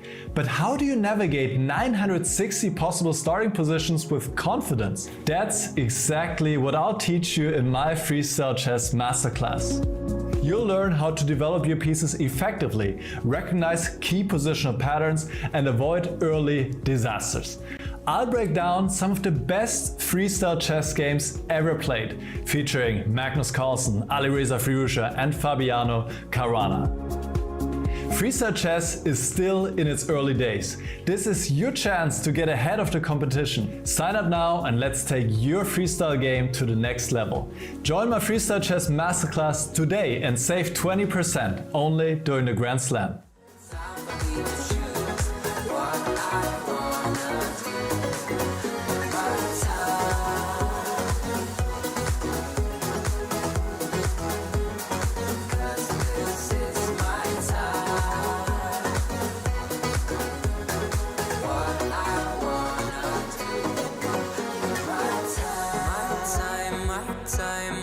Time is meant to be all mine. All I bring with me in life is my time, my time, my time is mine. And now I know this is my time. Time to just be me. Time to hold my key. 'Cause this is my time. Time for me to choose what I wanna do. My time, my time, my time. Time to hold my key. 'Cause this is my time, my time, my time. What I wanna do. My time.